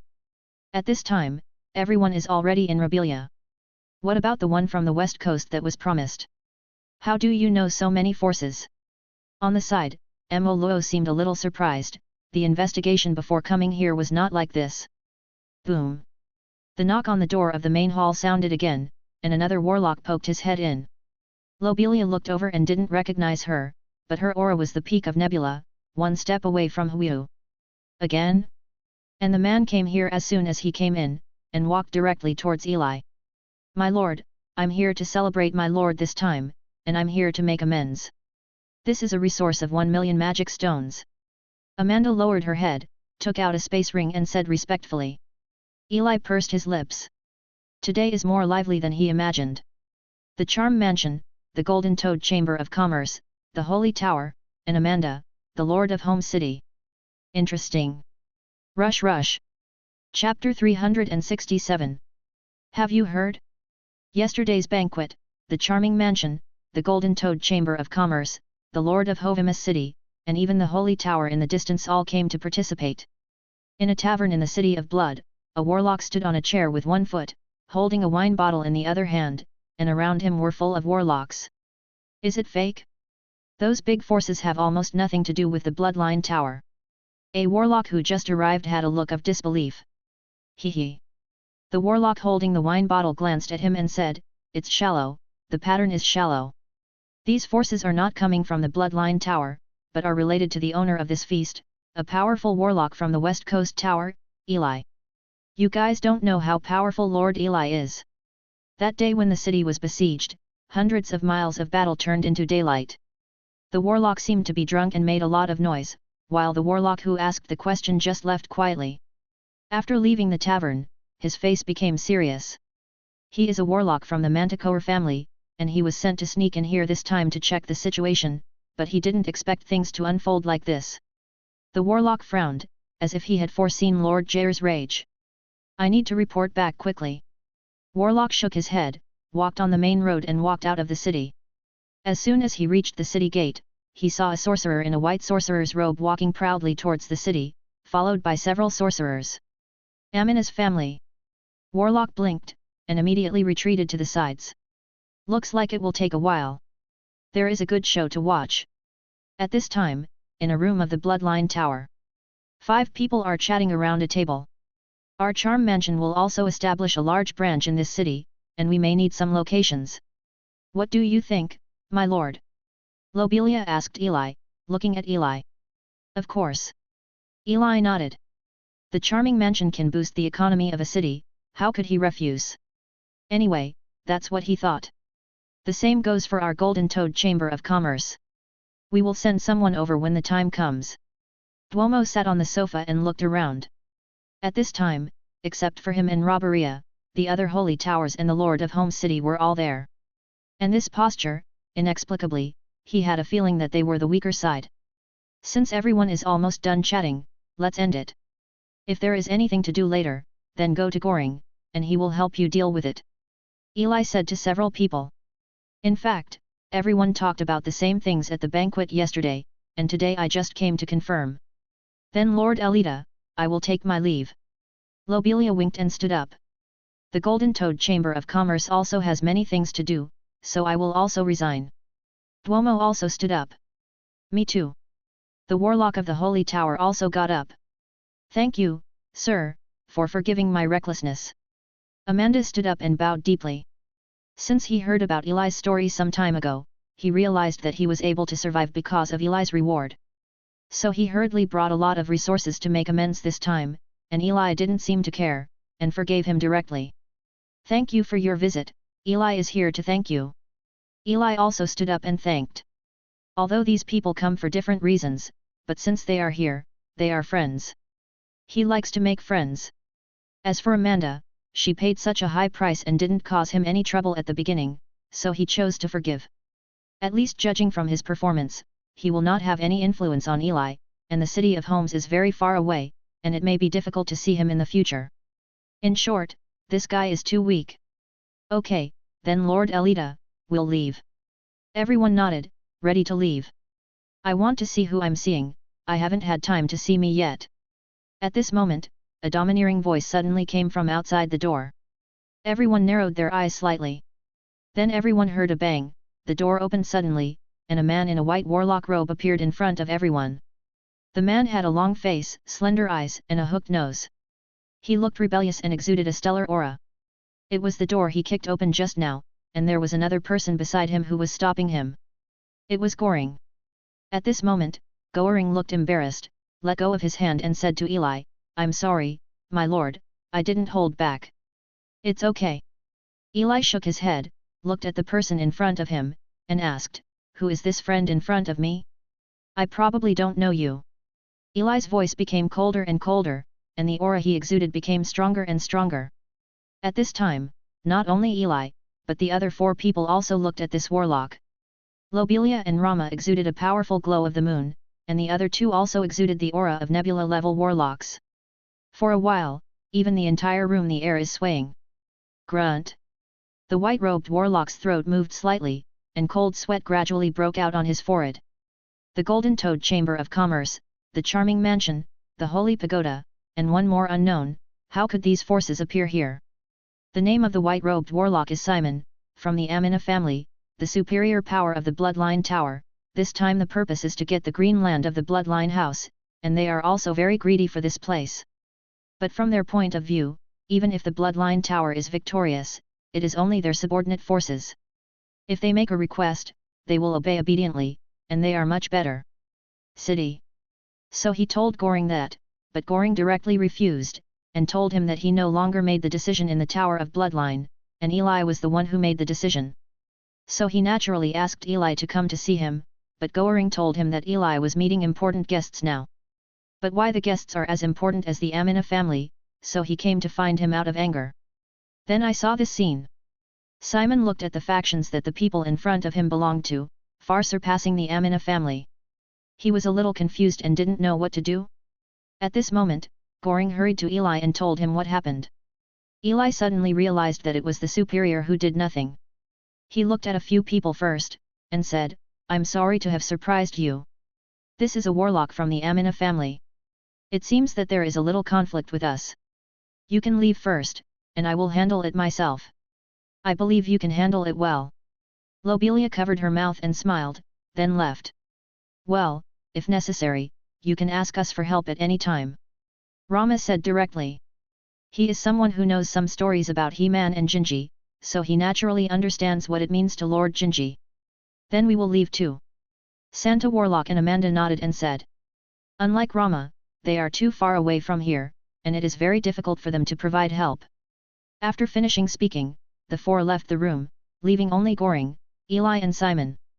Eli leaned back directly on the sofa, looked up at the warlock and said, "Hello, I am the Eli you want to see.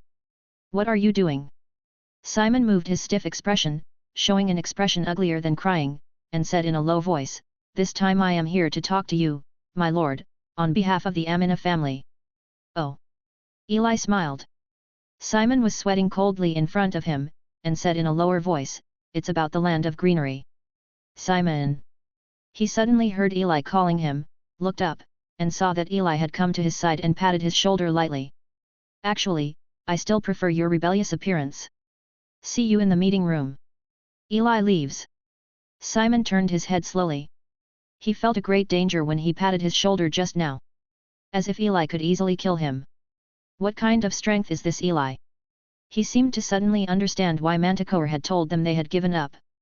He seemed a little hasty in coming. Chapter 368.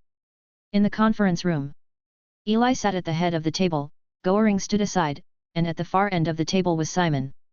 But at this moment, Simon stood upright on the spot, serious, with his head slightly lowered, and his hands tightly curled up. "Tell me, how does the Amina family plan?" Eli asked. My lord, our request is about the ownership of the land of greenery." The warlock said awkwardly, adding, "There is another condition that I think is too much, and that is about the direct relationship between the City of Blood and the land of greenery. Cut it out as the territory of the Amina family." "For it?" Eli looked strange. "My lord, I am also strictly opposed to such a thing. After all, the City of Bloodlines is an inseparable part of the Tower of Bloodlines, but the family has made a decision, and I am helpless." Simon showed a look of righteous indignation, as if he and the Tower of Bloodlines like standing on one side. Eli watched this man's performance quietly, turned his head to Goring, who was twitching at the corner of his mouth, and asked, "Goring, what do you think of this matter?" "Master Eli, I naturally disagree, and the Manticore family did not do anything to invade them." Goring was also holding back his anger at this time. Stab the Bloodline Tower before the war, and come to get resources after the war. Even the superior power of the Bloodline Tower is quite excessive. Eli nodded, then looked at Simon on the opposite side and said, "Then what do you think?" At this time, cold sweat came down Simon's forehead, and he felt that if he could not answer this question well, he didn't need to leave. After a pause of more than 10 seconds, he gritted his teeth and said, "My lord, I am naturally firmly opposed to such a thing, but this is the decision of our patriarch. I am a soft-spoken person and cannot make the decision." After saying this, Simon felt his back was wet, and his heart was beating even faster. "Good answer." Eli smiled. Simon gave a forced smile, and then he saw Eli pull out a dice. "What is this for?" "And it is 20-faced, which looks very unusual." Simon was puzzled, but when he watched the dice spinning on the table, he somehow felt that when the dice stopped, it was the time for his fate to be judged. The dark golden dice were spinning on the table, and there seemed to be a mysterious atmosphere hovering around, and the dice refracted the sunlight from the outside world, making it look extremely bright. After 10 seconds, the dice stopped. Goring and Simon couldn't help looking over. 20 o'clock. In the next second, I saw a big hand taking the dice away, and following the hand, I saw Eli smiling at him. "Don't worry, I won't do anything to you." Simon breathed a sigh of relief, but the next second his heart was in his throat again. "Is the Amina family far from the Bloodline Tower?" Eli asked. Cough. Before Simon could answer, Goring said, "My lord, the Amina family is the third-level force closest to the Bloodline Tower. If it is the speed of the real spirit, it may arrive in a day, but if it is a flying tool, maybe 3 days or so." "My lord, are you planning to?" Goring seemed to be in disbelief of his guess. But Eli didn't answer him, just asked Simon again, "Simon, how did you get here?" "He came by a flying monster." Simon replied. "Then you don't mind adding me later?" Eli asked with a smile. "Ah?" Simon and Goring opened their mouths wide at the same time. "My lord, are you planning to go to the Amina family?" Goring asked uncertainly. "Of course, didn't Simon say that he can't make the decision?" "Then find someone who can make the decision, and the Amina family is our superior force, so it's not appropriate not to visit." Eli stretched his body and looked at said Simon, "You shouldn't mind." I don't mind." There was an expression uglier than crying on Simon's face. The head of the family is the warlock Wu. It stands to reason that once Eli goes to the Amina family, it will not be mutton on the chopping block, but Simon has a vague premonition. Then let's go early and come back early. Eli stood up, walked directly to hold Simon and shouted at Goring as he walked out. Goring, I'll leave it to you for a few days. Nicholas and Hydra are both in the Green Land. You can ask for help if you need it. In this way, in Eli's entrustment, Goring watched as Elila walked away from Simon.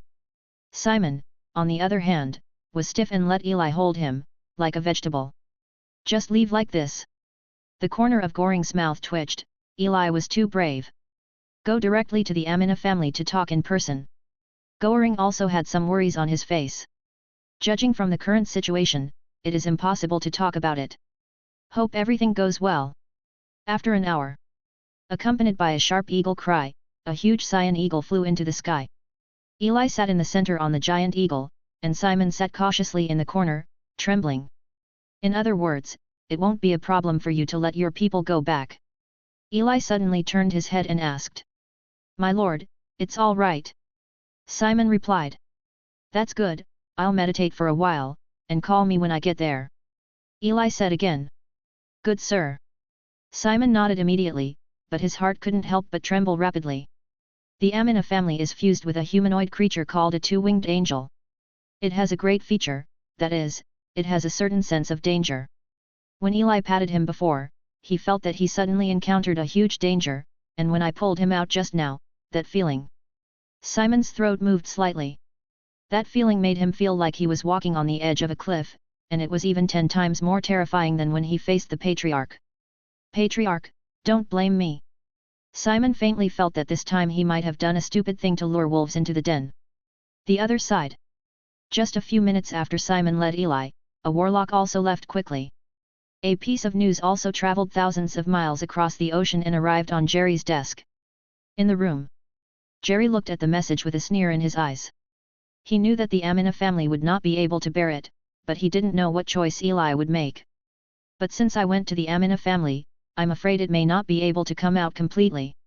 The patriarch of the Amina family is a more insidious and vicious guy than him. He will not allow any existence under his banner that may threaten their rule. Maybe even Jerry doesn't need to do anything, maybe the Amina family will help him solve this problem. Comfortable. Jerry leaned back in his chair, feeling happy. The organizations under him are all ready to end, and the next step is to wait for news from Eli, and then launch an attack directly. Time passed, and 3 days passed in the blink of an eye. My lord, we are here. Eli, who was meditating, was awakened by Simon. Eli stretched and stood up. The next step is to have a good talk with the Amina family. Chapter 369. Eli stood up and looked around. At this time, the area they were in was in a group of mountains. If Eli remembers correctly, this place should be to the north of the western regions. To the north, it seems to be a large area of virgin forest, and it seems that there is no longer a human being, but a foreign race. Occupied. My lord, our holy city is ahead, Angel City. Simon pointed to Eli. In front of the dam is a huge dam, and in front of the dam is a huge statue of an angel with a height of hundreds of feet. It is made of white jade, which is warm and shiny. The huge white wings behind it just cover the sun, like an angel pitying the world. Not far from the huge statue is a plain standing among the mountains. A huge city stands here, covering an extremely wide area.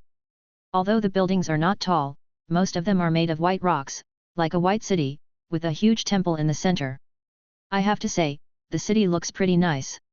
At this time, the giant eagle just flew over the angel statue, and then flew towards the distant city. And in the sky outside the city, there are still 7 or 8 teams of warlocks patrolling on the same giant eagle. Seeing the giant eagle approaching at this time, a group of warlocks flew over immediately. Didn't you see it was me? Get out of the way. At this moment, Simon stood up immediately and shouted at several warlocks. If the giant eagle is stopped, his life may also be stopped. Sure enough, seeing that it was Simon, several warlocks immediately stepped aside. Obviously, as a real magician, Simon's status here is still very high. The giant eagle flapped its wings and flew directly towards the city. I heard that Master Simon went to the Tower of Bloodline? He came back so soon. After Simon left, several warlocks chatted. I saw another person on the giant eagle. It should be the warlock from the City of Blood. It seems that the matter of the adults has been discussed. A warlock said. I think it may not be so smooth. At this moment, a warlock thought thoughtfully. The other warlocks looked at him. The warlock glanced at several people before hesitatingly said, I don't know if it's an illusion, I think Sir Simon was a little nervous just now, as if he was kidnapped. As soon as these words came out, several people looked at each other in blank dismay, silent. The other side. The giant eagle flew directly to the city wall. My lord, flying monsters cannot enter the city, I hope you understand. Simon said with a smile. Yet. Eli nodded. My lord, wait a moment. I will let the other warlocks inform the Patriarch first, and then I will lead you there. Simon said, and then called a warlock on the city wall, and after saying a few words, the warlock ran away. Leave. My lord, this way please. Simon bent down and pointed out his hand to Eli. Eli walked forward. Simon stood up again, but seemed to froze suddenly. Isn't this my territory? I should be the tough one. Simon seemed to have realized something, his body gradually straightened, and his face regained confidence. Simon, hurry up. Eli's voice came from afar. Okay, my lord, I'm here. Simon subconsciously bent down again, and quickly followed, his face returning to flattery. The instinctive action made Simon cry inwardly. Hey, it's definitely not that I'm bullying, but that I treat guests well. Simon found an excuse for himself, and immediately felt much more comfortable. Yes, Eli is a guest, and it makes sense for him to do so. Definitely not afraid of being beaten to death by Eli. That's right, that's it. So Simon Pidyan followed quickly, and then began to introduce the Amina family to Eli. My lord, the Amina family currently controls a large area south of the Green Forest. There is nothing special about this area, except that there are many magic plant resources, and the others are very ordinary. It can be regarded as a middle-level force among the third-level forces. Is slightly stronger than the Manticore family, and our patriarch is the powerhouse of Huiu's second stage, including me. There are 6 true spirits, 1 Huiu and 4 morning stars. Eli walked all the way and listened all the way, and soon got a general understanding of the Amina family. I have to say, Simon knows everything. He is flattering, and his ability to respond immediately is really good, and he has a big mouth. In the end, even Eli knew how many women the patriarch of the Amina family, Salona, had. Well, it's 4. At this time, in the temple of Amina, the patriarch Selena sat on a huge white jade chair, with 2 pairs of huge wings stretched out from the chair behind his back. Besides him, there are 3 warlocks in the hall, all of them are true spirits, 1 is Huiu, and 2 are Nebula. My lord, Simon has brought back Eli from the Bloodline Tower, the warlock who beheaded Jialan a while ago, and he has replaced Goring as the new power holder of the Bloodline Tower. The warlock on the far right, he said, he is another Bright Moon warlock from the Amina family. It seems that the visitor is not kind this time. This Eli is not as weak as Goring. The warlock in the middle shook his head. Indeed, and since this Eli wants to talk to the Patriarch, it means that Simon has already been rejected in the Bloodline Tower, so it's really useless. The warlock on the far left said again. However, he dared to come directly to our territory. It's a bit too arrogant. The warlock on the right turned his head with a grin on his face. Patriarch, how do you look at it? He asked towards Selena in the center. Selena had been sitting on the chair without saying a word before, but now she turned to look at the warlock and said, no matter what method he used, whether it was beating or assassination, since he killed Galen, it means his strength is still available. But Selena changed the subject, and his tone became cold. If he thinks he can negotiate terms with me alone, it's still far away. If he agrees, then he can still leave here. If he doesn't agree, then just stay here. Listening to Selena's words, many warlocks smiled. Kenan, Eli will be at the temple in a while, you go test him out. I'm a little curious if he really has the ability to kill Jialan. Selena turned her head again and said to the warlock on the left. The warlock named Kernan nodded, and walked outside without saying a word. My lord, the temple of the Amina family is right in front of you. In front of a wide avenue, Simon said to Eli. Eli raised his head, and at the end of the road was a huge temple. The whole body of the temple was white and supported by 16 huge stone pillars. There seemed to be many angelic creatures carved on the stone pillars. The huge stone gate is like that of the giants, but it is open at this time. My lord, it depicts the race of angels, and we still keep many of these creatures in captivity. Simon explained. Captive? Eli looked at Simon in surprise. That's right, it's in captivity. Otherwise, where do you think the blood of a family of warlocks comes from? Every major power basically has its own bloodline cultivation ground, which is also the starting point and foundation of a power. There must be a tower of bloodlines, sir.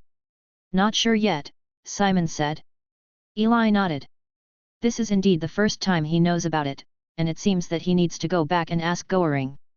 At this time, as they walked, they had come to the steps in front of the temple. Simon went behind and Eli went ahead.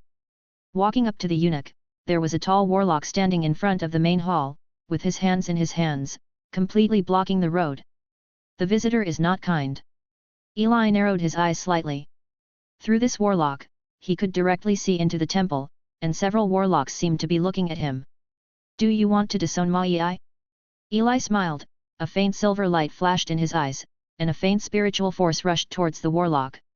Kernan stood where he was, calmly watching the arrival of Eli and Lai. He wanted to see how Eli would respond. The patriarch was right behind him, and he didn't believe that Eli dared to do it directly.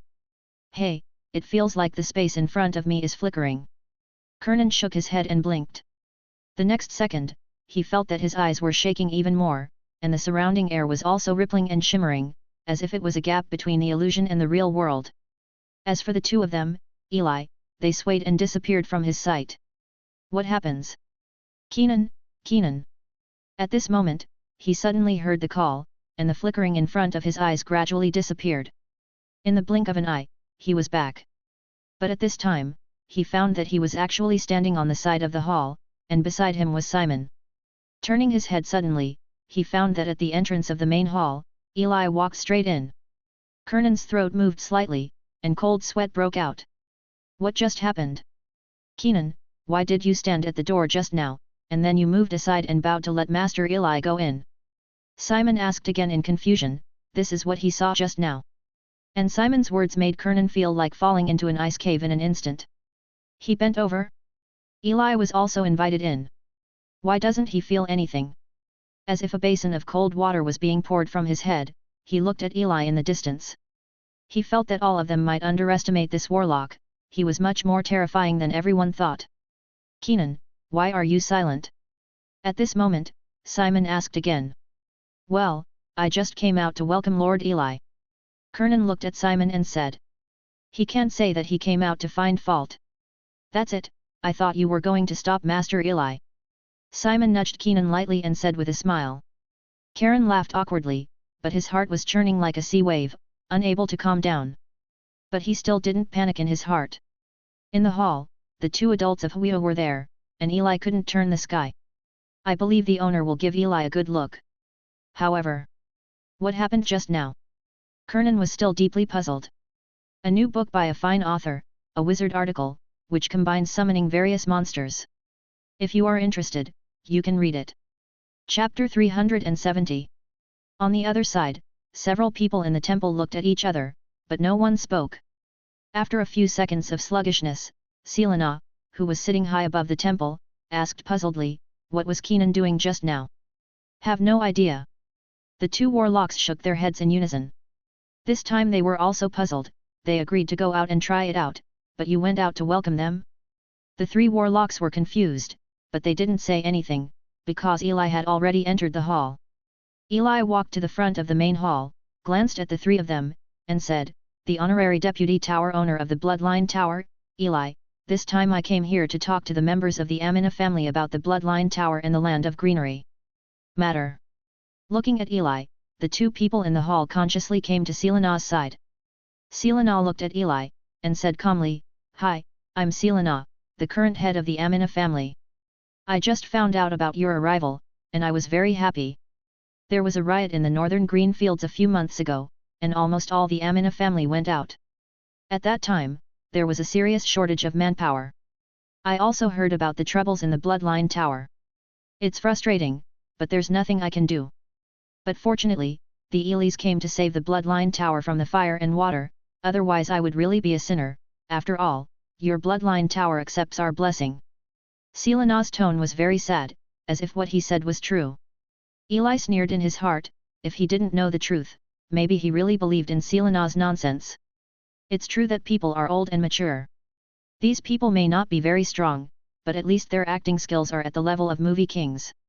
But Eli didn't intend to make false claims with them, and said directly, Patriarch Selena, I don't think there is any need to say these polite words.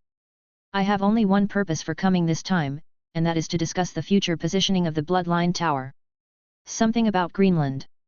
Hearing this, the expression on Selena's face gradually disappeared, as if he was thinking, positioning. Regarding the positioning of the Bloodline Tower and the Amina family, I don't think it's appropriate to be a subordinate now. Eli looked at the three of them without any fear. What position? Another Huida warlock on the side pulled his face directly, looked down at Eli and said coldly, our Amina family protects the Bloodline Tower, and the Bloodline Tower provides us with some help and resources. As a subordinate, do you think there is a problem? The pressure of Warlock Huida suddenly spread, pressing towards Eli, even the dust in the air trembled slightly. The pressure passed over Eli, and Eli didn't change at all. In the next second, a greater momentum erupted from Eli, like a volcano erupting. In an instant, the warlock's pressure not only disappeared, but continued to move towards the warlock. The hall was trembling slightly, and the warlock took a few steps back. He raised his head, his face serious. Even Selena's face changed at this time. Although he was not mainly responsible for the pressure just now, he also felt a huge sense of oppression. This Eli seems to be stronger than imagined. But some issues cannot be budged. Humph! He suddenly snorted coldly, and said to Eli, there is nothing to discuss about the positioning of the Bloodline Tower. Let's talk a little bit. Eli. Selena's tone eased a little, your strength has won my respect, and I can give you the green land, as long as you pay 300,000 magic stones a year. Eli? The Bloodline Tower used the resources of its own territory, but also used money. Eli suddenly understood Goering's feelings a little bit. Eli took a deep breath, and said, let me tell you what I think. You say. Selena nodded. First, the Bloodline Tower will be a separate faction from today onwards, not attached to any faction, including the Amina family. Eli stretched out his hand, looked at the three and continued, second, regarding the land of greenery, this is a resource belonging to the Bloodline Tower. Thirdly, due to the Amina family's inaction or even a counterattack in the matter with the Manticore family, you need to pay a total of 1.5 million magic stones. Do you have any opinions? Eli finished in one breath, and then looked at the three of them. Bold, Eli, you know what you're talking about, do you want to rebel? Another warlock roared directly, pointing at Eli. In the next second, a huge palm of mental power condensed and hit the warlock directly in the face. Boom! The warlock flew out directly, hitting the stone pillars of the hall in various ways, spitting out a mouthful of blood. Eli, you're going too far. Selena stood up straight away, looking at Eli, a pair of white wings slowly grew out behind her. The eyes of another true spirit also slowly turned platinum, staring at Eli. So you don't agree? Eli stretched his body and asked. It is absolutely impossible to agree. Selena appraised and replied. Eli nodded, then moved his wrist and slowly approached the two of them. The two warlocks took a step back tacitly. What are you doing?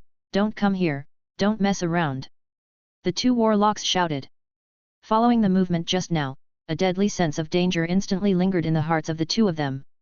And this sense of danger came from Eli.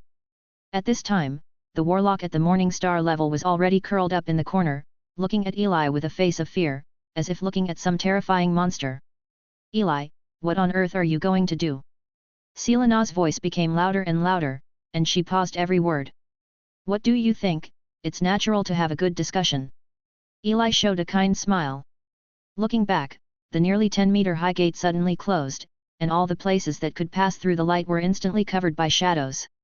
Grunt. Selena's throat moved slightly, and she felt a faint bad feeling.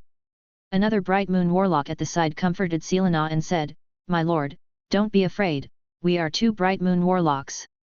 Yet. Selena nodded. And Eli, nothing to be afraid of. Outside the temple. Simon and Kernan waited. Suddenly the door closed with a bang, and the two looked over in an instant. What happened? Why are the doors closed? Kernan frowned. It's not just the gate, Simon said, pointing to the shadow beside him. At this time, the entire temple was surrounded by shadows. The two looked at each other, feeling vaguely uncomfortable. In the next second, Simon frowned, and said to Kenan, "Did you hear any screams?" Scream? Warlock frowned. Listen carefully, it seems that there is really a scream of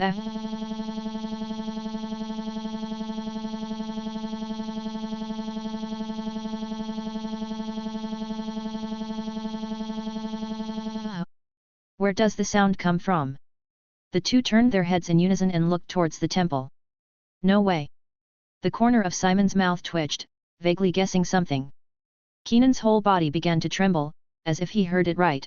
There seemed to be the voices of two Master Huiyu in the voice just now, and thinking about what happened just now, he seemed to understand something. Do you want to break through the shadows and go in? Simon suddenly turned his head and asked Karen. I think it's better to forget it. It should be just a conversation. Kernan looked into Simon's eyes and shook his head firmly. I think so too, Simon agreed. So the two stood in front of the temple, looking forward, like two door gods. Once someone came to check, they were stopped by the two of them. Chapter 371. The breeze is accompanied by the bright moon, and the night falls. A crow passed by and stopped on a branch, looking at the temple in the distance with round eyes. Suddenly, only a click was heard, and the huge stone door of the temple began to slowly open, and the crow flew away quickly. The door is open. Simon and Kernan looked back. At this time the door opened slowly, revealing a gap. There is endless darkness in the gap, like an endless abyss, and suddenly a figure slowly appears in it, becoming more and more clear. Master Eli. Simon saw the figure clearly. It was Eli.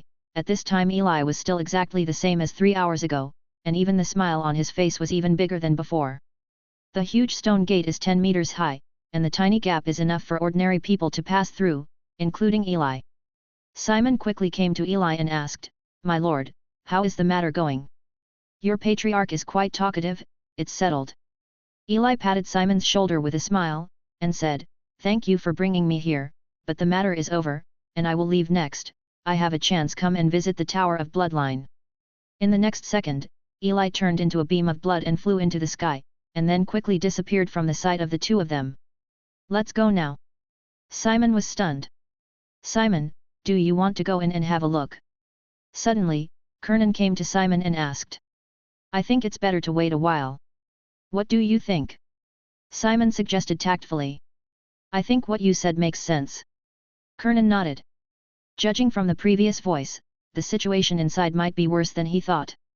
In this way, a full hour passed before a voice came from inside, "Kenan, Simon, come in." Simon and Kernan took a deep breath and walked inside. In the main hall, the silver light of the moonlight sprinkled from the top of the temple, allowing the two of them to barely see the scene inside. After reading it, the two fell silent. At this time in the main hall, on the throne of the temple, Selena leaned on the throne. Her face was swollen like a pig's head, one eye was still bleeding, and her clothes were also tattered and stained with blood. And he wasn't the worst.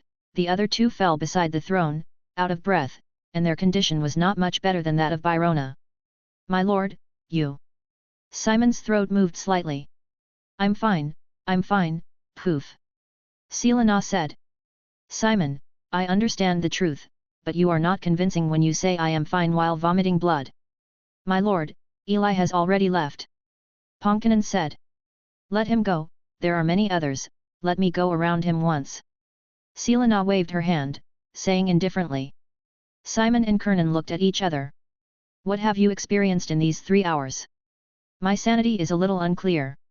"It's obviously my lord, you have so many people. 3 against 1. Oh, by the way, no one is allowed to say what happened today." Selena continued. "Yes, what shall we do with the Tower of Lord's Bloodline?" Kernan asked. It seemed that he thought of something sad, including the 2 people who fell to the ground and shed tears together. After 5 minutes, Selena said leisurely, "The next Bloodline Tower still belongs to us on the surface, and nothing has changed, but the next year, whether it is the annual offering or other resources, the Bloodline Tower will be with us." It doesn't matter, and we continue to maintain the maintenance of this force. Also, Simon, tomorrow you will transfer 1 million resources from the family and send them to the Tower of Blood, and then you will pay 200,000 a year for 10 years. What, this is too much. Kernan's eyes widened. He couldn't imagine how the adults could agree to such harsh conditions. Money is only one aspect. Not only did they lose the resources of the Bloodline Tower, but they also had to provide protection. What kind of unequal treaty is this? Hehe, of course you don't need to give it. Then we will die collectively tomorrow, and then send it directly to the Amina family. Sai Luna said, but looked at the two of them, and said quietly. Can anyone explain why you didn't come in? In an instant, Kernan and Simon remained silent as if their necks had been pinched. Of course, I'm actually more concerned about another issue. Selena struggled to support herself with the only unbroken leg bone, looked at Simon, and shouted loudly with all his strength. Why the hell did you bring back the villain Eli? The other side. When it was just dawn, Eli returned to the Tower of Blood, which was less than half of the day Simon estimated. After all, it is also a secret method of burning life force, and burning life is faster than burning magic power, which is very reasonable. As soon as Eli's breath fell, Goring came to greet him. My lord, you're back, are you okay? Goring asked concerned. It's okay, the land of greenery will belong to the Bloodline Tower in the future, and Selena won't come to make trouble again, and in the future, the resources of the Bloodline Tower don't need to be given to the Amina family. If they want it, they can just buy it normally. While walking back to the Wizard's Tower, Eli said. Ah! Goring opened his mouth wide. Is Selena so easy to talk to? And what the hell is there is no need to give resources? This is to waive the protection fee? My lord, did you keep the second half true? Goring was still a little uncertain. Of course it's true. Eli gave him a strange look, and said, Selena has already discussed this with me, and the real spirit will come over later, and you can just ask him at that time. Will anyone else come? Goring asked with one head and two heads. What happened on this trip? At this time, the two of them had already reached Eli's temporary residence. Eli pushed open the door, turned to Goring and said, well, in the next 2 or 3 days, there should be a batch of magic stone resources worth millions. After the arrival, there will be a batch of 200,000 every year for the next 10 years, and it will last for 10 years. Is this what your lord talked about with Selena? Goring asked again. Otherwise. Eli glanced at him strangely, and then entered the Wizard Tower. By the way, hurry up and build the building in the Green Land, I'm still waiting to move in. Okay, I will remind the people below. In the next second, the gate of the Wizard Tower closed. Goring expressed his understanding. After all, to solve the Amina family, he must have tried his best to take quite difficult and cumbersome steps. It was really hard work. But he still couldn't understand how the Amina family could accept such a treaty. The only thing Goring is looking forward to now is to wait for someone from the Amina family to let him confirm all this. If it's true, then how strong is your lord? Only then did Goring realize that he knew nothing about Eli, but Eli had quickly mastered the Bloodline Tower. But it's nice. Goring smiled, turned, and left. It's so cool to have a thigh hug. The other side. Jerry also received a message from the spies. I talked with the patriarch of the Amina family, another Hu and true spirit in the temple for several hours. I wanted to get closer halfway, but I was driven away. I guess the conversation should have gone smoothly. When Eli came out, his body was intact, his clothes were not damaged, and the Amina family began to integrate resources that night. It is said that it was to compensate for the loss of the Bloodline Tower at this moment, to reflect the care of the Amina family, and to recognize the importance of the Bloodline Tower to the land of greenery. Ownership of. Looking at the information in his hand, Jerry felt as if his chest was blocked. Selena was not so friendly when talking to him. It is caring and recognition of sovereignty. Jerry felt that he had to get to know Selena again. This man has two faces, so perverted. Why? Jerry was puzzled. He quickly recalled Eli's information, and after a few minutes, he asked himself in confusion, it can't be that this kid is good looking. Apart from this, he really couldn't think of any other way Eli had defeated him. The more I think about it, the angrier I get. Damn it! Jerry slapped the letter paper on the table heavily, and then shouted loudly, Dove! The door opened, and a sorcerer walked in, and said respectfully, My lord, what do you need? Jalay's eyes flickered, he gritted his teeth and said, give me a call to inform the 10 warlock forces below, and let their true spirits come here to meet up. Go and kill. Chapter 372. 2 days have passed. Goring stood in front of the window of the wizard tower, looking at the distant sky, eager to see through. Eli said it should be these 2 days, why hasn't he come yet? These few days can be said to be the most tormented days for Goring, and he is anxiously waiting every day. Clap clap. Suddenly, there was a knock on the door, and the door opened.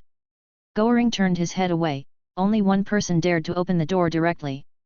Grandpa, the people from Amina's family are here, and it's that magician named Simon again. Alida walked in and said to Goring. Ah, it's finally here.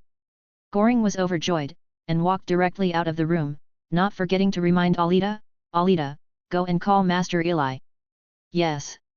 Alida replied. Half an hour later. Meeting room. Eli was the head of the table, Goring sat on one side, Alida stood behind Goring, and at the other end of the table was Simon. My lord, long time no see. Simon said humbly to Eli, without any arrogance like the first time.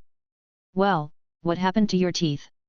Eli keenly noticed that Simon's front teeth seemed to be short, as if they had just grown out. I fell. Simon smiled awkwardly. It couldn't be said that it was Sir Selena who interrupted. Eli didn't expose Simon's lie, but just smiled.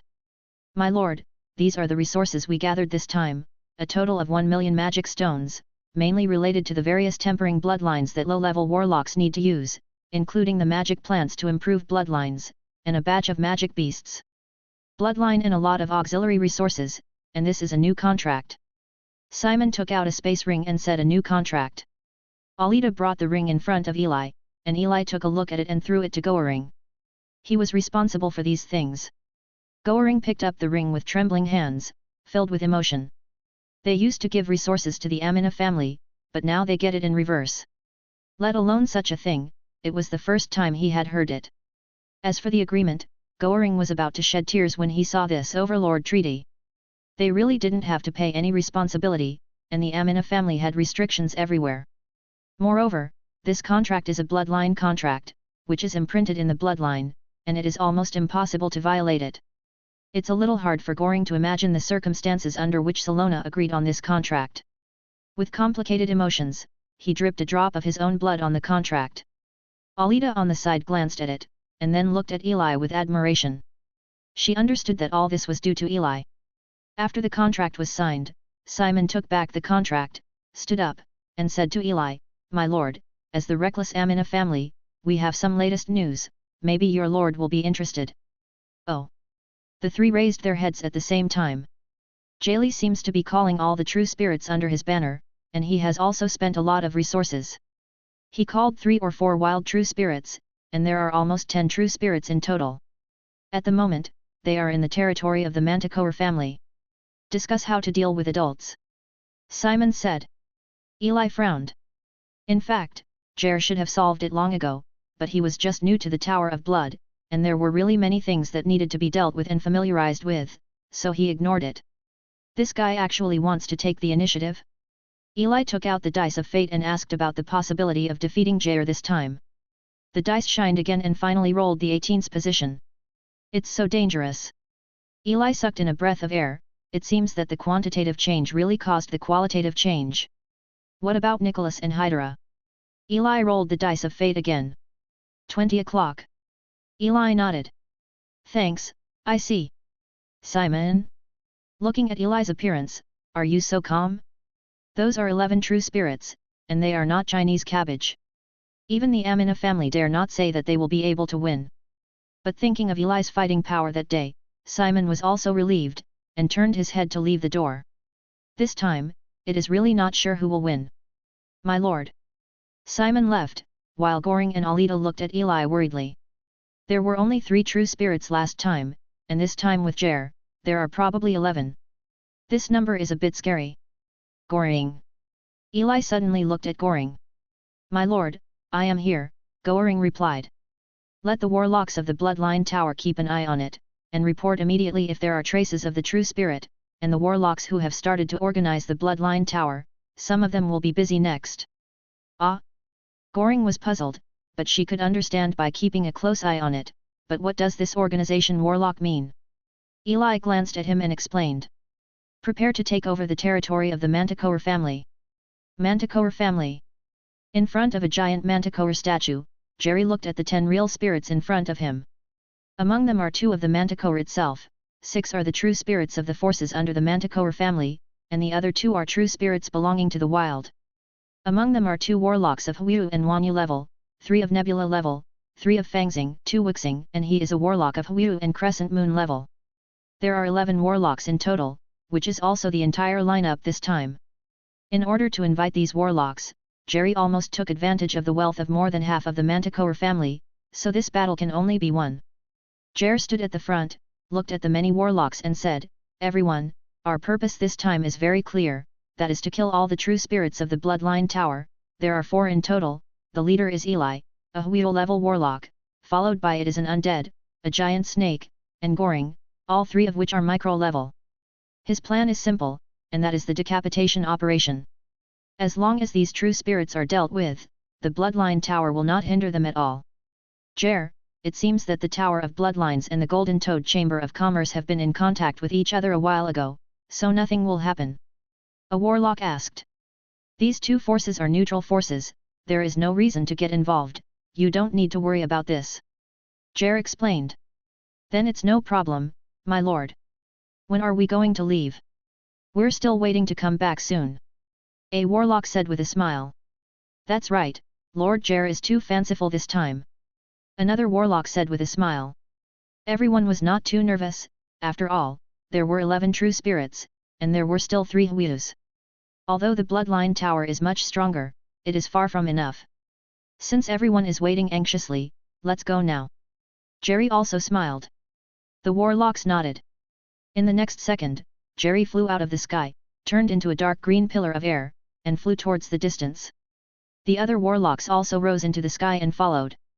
The traces of the manifestation of the power of the 11 bloodlines remained in the sky. There is no cover. Target. Tower of Blood.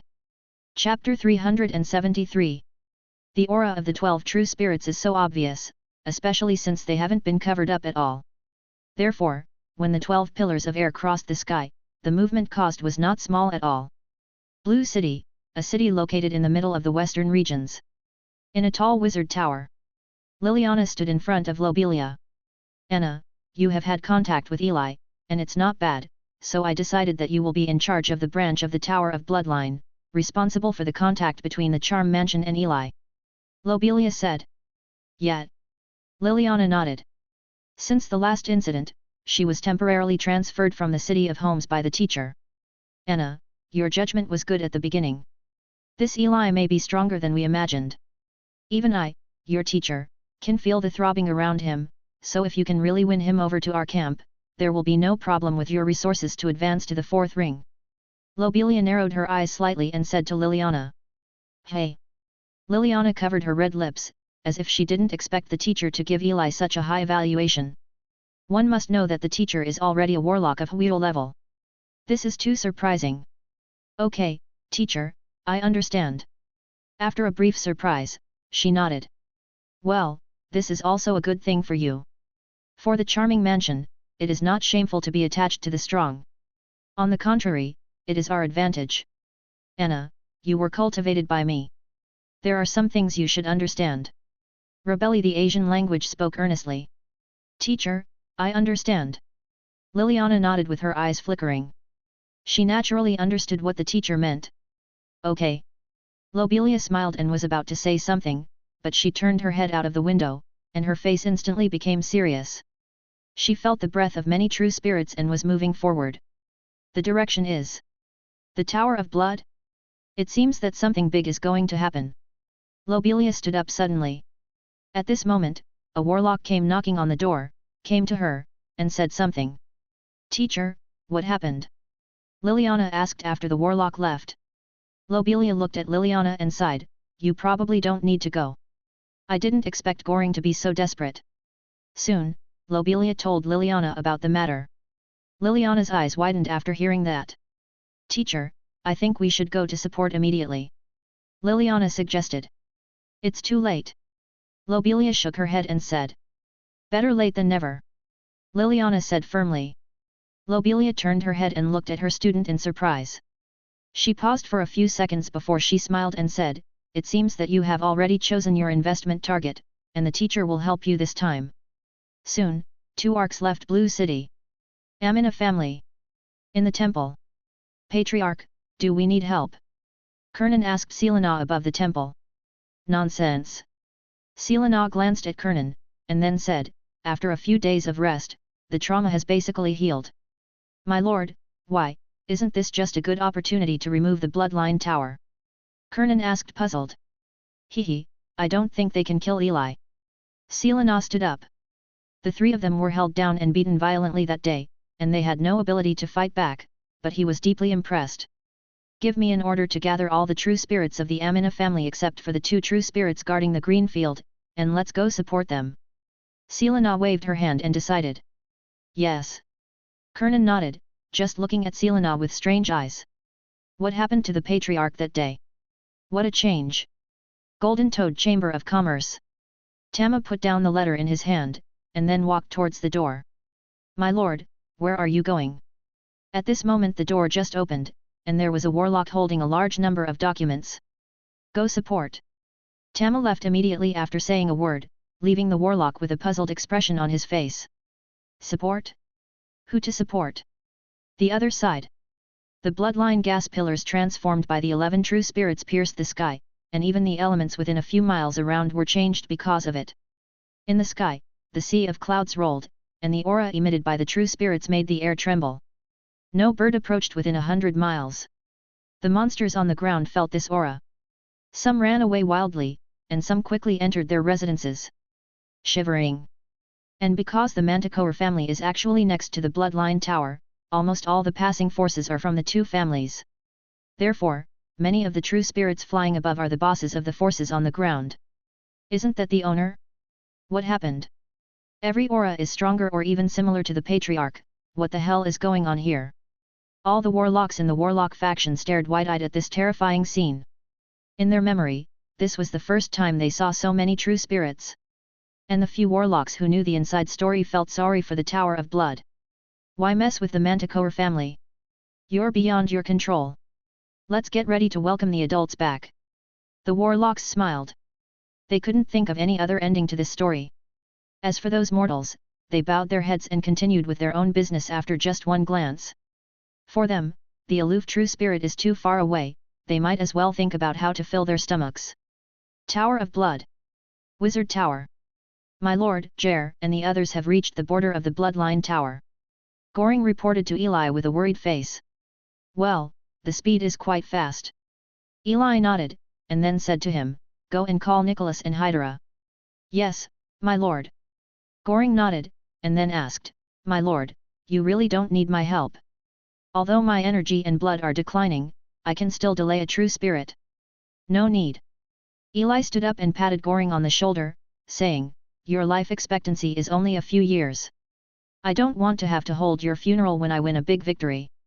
You'd better help me choose a suitable place to use as a battlefield. Okay, my lord. Goring sighed and nodded. He took out a map, and pointed Eli to an area of the bloodline tower. This is the area of the Svens Mountains. There are no human settlements for thousands of miles. It is the most suitable place for fighting. Goring said to Eli, but he was still very worried and asked, My lord, I think I can still fight. No need, Alida will be sad if you die on the battlefield. Eli smiled and refused again. All right. Goring sighed deeply again. In half an hour, 3 arcs of light left the City of Blood, and many warlocks raised their heads. By now, the news about Jerry has spread throughout the city, so I don't know how many warlocks are praying for Eli. Everyone knows very well what they will face once Eli dies. Maybe the hope just brought will be ours again. My lord, you must win. In the tallest warlock's tower, standing next to Goring, Alida folded her hands and prayed. Don't worry, my lord will be fine. Goring gently patted Alida's head. Definitely. Alida nodded affirmatively. Looking at the light in his granddaughter's eyes, Goring couldn't help shaking his head. Alida is getting big too. The other side. Eli took Hydra and Nicholas to an uninhabited mountain range, which was the Seven Mountains. As soon as he got here, Eli suddenly burst out with a huge aura, spreading towards the surroundings. "My lord, this is it?" Nicholas asked curiously. "Next, there will be a battle of more than a dozen true spirits here. Let's disperse the creatures here first," Eli said with a smile. Nicholas looked at Eli and smiled. "The Lord is actually very kind." Along with the eruption, the surrounding creatures also quickly left here, and creatures have an instinctive ability to predict danger. Soon, the creatures within a radius of tens of miles were almost emptied, and those on the periphery were still running to farther places. Seeing that it was almost done, Eli put away his breath, and then opened the space ring. In the next second, an unknown number of items were thrown out of it, and within a few hundred meters were all witch formations, which were a small part of Eli's collection. In the past 1,000 years, this kind of thing was a real treasure for Eli. There is no less manufacturing, but there is no chance to use it before. "Nicholas, help with the arrangement," Eli said to Nicola. "Yes." Nicholas nodded, and quickly arranged them. After sensing the attributes of these witch formations, he couldn't help but mourn for these warlocks. Letting a wizard arrange the battlefield in advance is definitely the most stupid choice. Soon, the battlefield has been set up. After setting up, Eli took a deep breath, closed his eyes, and took a final rest. Nicholas and Hydra stood beside Eli, waiting quietly. 4 hours later, Eli opened his eyes suddenly. At the boundary of the field of vision, 11 auras of true spirits flew towards this side without any cover. Coming.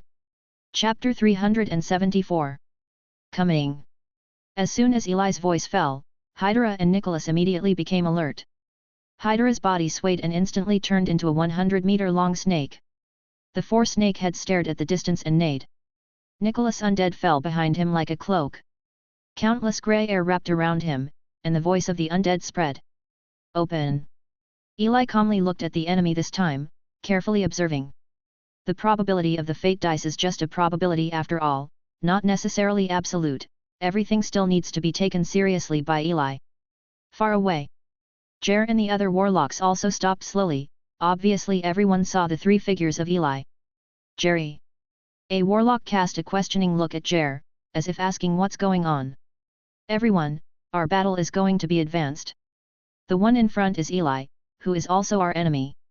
Gritting his teeth, Jer said that although he had never met Eli, he had already firmly remembered Eli's portrait. "Oh? Is this Eli? It looks very ordinary." A warlock exuding the breath of the moon said with a disdainful smile. "Giving back 2 microstar level true spirits, he doesn't think it will be of any use." Ha ha ha ha. At this time, as everyone flew, they were getting closer and closer to Eli, and finally stopped in an area 2 kilometers away. "Eli, you are very brave." Jer looked at Eli with cold eyes. Eli didn't answer, looking at Jerry, his mental power instantly activated. "I saw that within 200 miles of this area, countless shadows began to turn into mist, slowly covering this area, and in just a few seconds, they turned into a huge shadow eggshell, covering it is completely covered here and also blocks the view from the outside." "What's this?" A warlock behind Jer frowned, and a flame burst out in his hand, flying towards the sky. The flame hit the shadow, but was directly absorbed. It seemed to have no effect. The warlock frowned even more, and flew straight into the sky, and after flying more than 10 kilometers, he stretched out his hand and punched towards the shadow. Boom! There was a dull impact sound, and the shadow shield was still intact. Warlock squinted his eyes and quickly flew back to Jer's side. "Patriarch, this shield is not right," the warlock said. "Yet." Jerry nodded. In fact, it wasn't just the warlocks. Several other warlocks tried the moment the shadow appeared, but they all failed. This shadow shield is harder than everyone thought. But even so, everyone didn't panic, because the shield seemed to only keep everyone inside and had no other effect. As long as Eli is dealt with, everything will be over. Thinking of this, everyone looked at Eli. "Master Jerry, let's start." A warlock grinned at Jerry. Jer looked at Eli, his breath gradually changed. "Eli, you offend the wrong person." In the next second, Jerry was instantly rushed out by countless chi and blood. In the blink of an eye, a manticore with a size of 150 meters appeared in the sky, and then roared loudly towards Eli. There were waves of ripples, and the breath that belonged to Huio was released at this moment. The others looked at each other and smiled, and all of them activated their blood avatars at the same time. In an instant, 10 blood chi soared into the sky, and in the blood mist, 10 huge figures appeared in the air. 2 100-meter manticores, a huge 100-meter tall giant deer with 2 sharp antlers growing on top of its head, a 200-meter long silver moon giant wolf, and a 100-meter tall giant deer emitting flames all over its body. Mickey Mouse, a huge deadwood dryad exuding the breath of life, a huge tortoise with 3 scale-like tails, a giant crocodile covered in black scales, 2 giant birds, one like a giant eagle, a shape like a white crane. A total of 11 behemoths appeared in the air, spreading out in a single word, and the sense of oppression brought by them was unprecedented. In this environment, a warlock of 3 rings might not even be able to move. Eli, how do you deal with this? A thunderous voice sounded, and Jael's huge eyes stared at Eli, his scorpion tail swaying behind him. The other 10 true spirits also looked at Eli. With a height of more than 1 meter, there are huge figures with a height of 100 meters in front of him, and even the shadows cannot cast light. At this moment, Eli seemed like a mortal who was about to be judged by the gods. At this moment, even Nicholas couldn't help being a little nervous, took a deep breath, and then looked sideways. The adults are still calm. Hydra also glared at each other, without a trace of fear. Synthetic beasts are different. Nicholas' mouth twitched, but he gradually became firmer. He remembered the bunch of witch formations he had arranged. At this time the outside world. The huge shadow cover fully covered all areas with a radius of hundreds of miles, like a curse from a god. And in the distance of this shadow shield, a purple arc of light flew towards this side. When they got closer, the arc light dissipated, revealing 2 of them. Lobelia looked at the shadow shield and frowned. Is it still late? This should be the defense of the blocked area. She directly touched the shield with her hand, and let go after a few seconds. Can't open. Lobelia frowned. Teacher, if I'm not mistaken, this shield seems to be Lord Eli's breath. Not far away, Liliana thought about it. What? Lobelia blinked. Doesn't that mean that Eli set it up on his own initiative? Are you so confident? Lobelia frowned, and in the corner of her eye, another golden light flew towards this side. Somebody is coming. The 2 immediately became alert. And the golden light in the distance gradually dissipated as it approached, revealing the figure of Tama among them. Tama. Lobelia opened her mouth wide when she saw the person. How could the Golden Toad Chamber of Commerce, which is more neutral than them, come here? She suddenly remembered the scene that day. Domo seemed to mention Jinji. What is the relationship between Eli and this big man on the west coast? Lobelia. On the other side, Tama was also surprised, as if he didn't expect to see her. It seems that you are very optimistic about Eli. Domo said with narrowed eyes. He looked at the shadow and was about to go to have a look, but Lobelia didn't stop him. A few seconds later, sure enough, he returned again. This seems to be a witch array that Eli personally set up. I tried it too, but it couldn't be opened. Lobelia explained. Is that so? Tama frowned and fell silent. Someone is coming again. Suddenly, Liliana happened to point not far away. I saw huge white wings stretched behind the 5 true spirits, flying towards here. Amina's family. Domo and Lobelia looked at each other strangely, and they noticed that both Huiyu of this family seemed to be here. Everyone, I'm also here to support Lord Eli. Selena was also very surprised to see the 2 in the distance, and shouted loudly. The 2 were even more surprised. Soon, a total of 7 true spirits stood in front of the huge shadow shield and looked at each other. What a mysterious person! Lobelia took a deep breath. Even the Amina family came, which is really outrageous. It is indeed the person that Lord Jinji likes. Domo sighed. Hiss, it's okay. Selena looked at the 2 of them, and heaved a sigh of relief. Even these 2 neutral forces are willing to send Bright Moon Warlock, as expected of Lord Eli. As for Alida, she pursed her lips, feeling that there is a long way to go in winning over Alida. Can she really win over and move? Chapter 375. Within the shadow barrier. Everyone in Jer looked at Eli, showing a cruel grin, as if they had already won the battle. Eli, surrender now, I can give you a whole body. Jer's voice reached Eli's ears. The other true spirits also laughed loudly, and the huge sound could be heard for hundreds of miles. It's so noisy. Eli rubbed his ears, and the next second, the power of the blood burst out suddenly. With it as the center, countless shadows spiraled up like a vortex, turning into a sea of shadows, covering the sky, and even the entire space trembled slightly. Many true spirits looked at each other. It seems that you have decided to fight. Jerry looked at the scene with stern eyes, and did not make a move. Next second, everyone only saw a huge dragon claw stepping out of the shadows. The dark black scales exuded a mysterious atmosphere, and the huge dragon claw shone with a cold light. As it swayed, everyone felt the aura of danger. Jerry, something is wrong. The gigantic silver moon wolf made a dull sound at Jer, and his eyes gradually became cautious. Without his reminding, other warlocks have already realized something is wrong, that is, the dragon claw seems to be a bit big, with the size of tens of meters, almost equal to the size of a leg they transformed.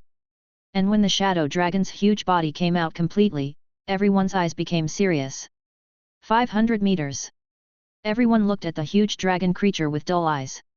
This size, this is too exaggerated, how is it possible? Jolo murmured as he stomped on the ground uneasily. Jael, by the way, are you sure that Eli is the Bright Moon Warlock? Another three-tailed giant tortoise asked Jael. By now, everyone is aware of the problem that they may have been wrong about Eli. They always thought that Eli was just a Luna Warlock, but they never thought that it was possible to be higher. The main reason is that the level of Yaori is too exaggerated, and no one has thought about it. Don't worry, everyone, even if he is Sunshine Day, we have 11 people here. The smile on Jerry's face had already disappeared, obviously he did not expect such a thing to happen. They had never seen a huge bloodline avatar of 500 meters. Indeed, we have 11. There is no choice. The warlocks made voices one by one, and their faces were already ugly. A good siege suddenly turned into a life and death situation, which no one expected. But they still have a winning rate, they have 11 true spirits here. Everyone, don't panic, maybe Eli is just a special dragon bloodline, maybe the full moon level is also possible. At this time, Jer was still comforting everyone. We can do it.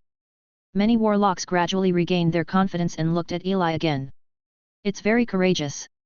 Eula spread out the dragon wings behind him, moved his body, looked at the crowd, and sneered. In the next second, Eli's mental power swayed again, instantly spreading to every corner in the vicinity. Many warlocks looked down and saw countless runes swaying like tadpoles in the surrounding air, and these runes were gathering towards Eli. What's this? Jer's eyes were dull, and countless runes gathered beside Eli, turning into circles of light, wrapping around Eli's side, and each circle of light would make Eli's aura rise again.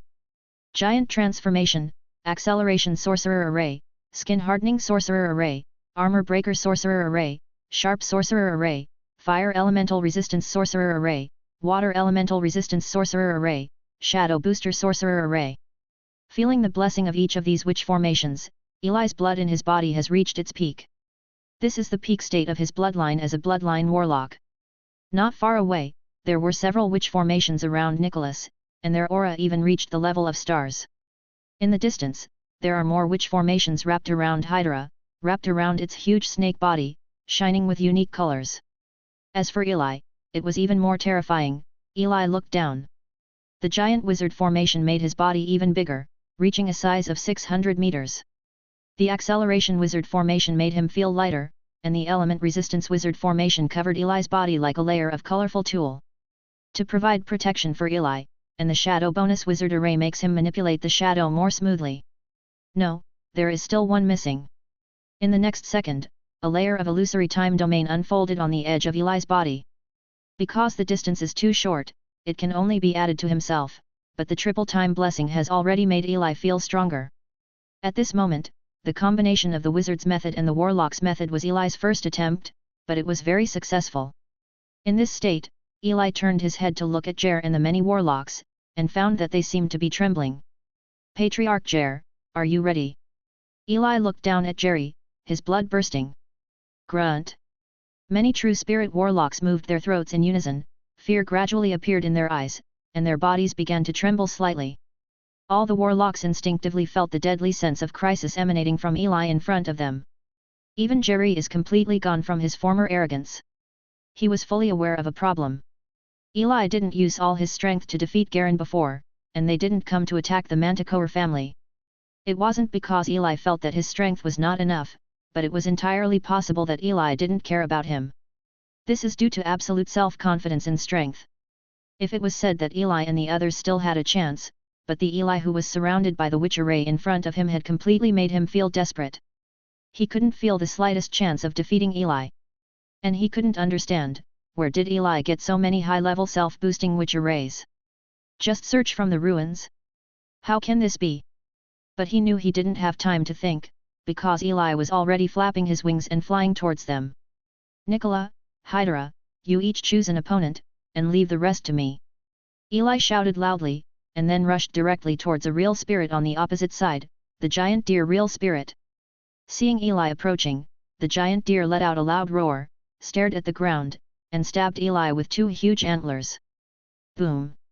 The sharp antlers hit Eli's chest, experienced a layer of triple deceleration at a distance of several meters, and then hit various witch formations, bursting out with a bright light, but when the light dissipated, Eli's pitch-black scales did not change at all.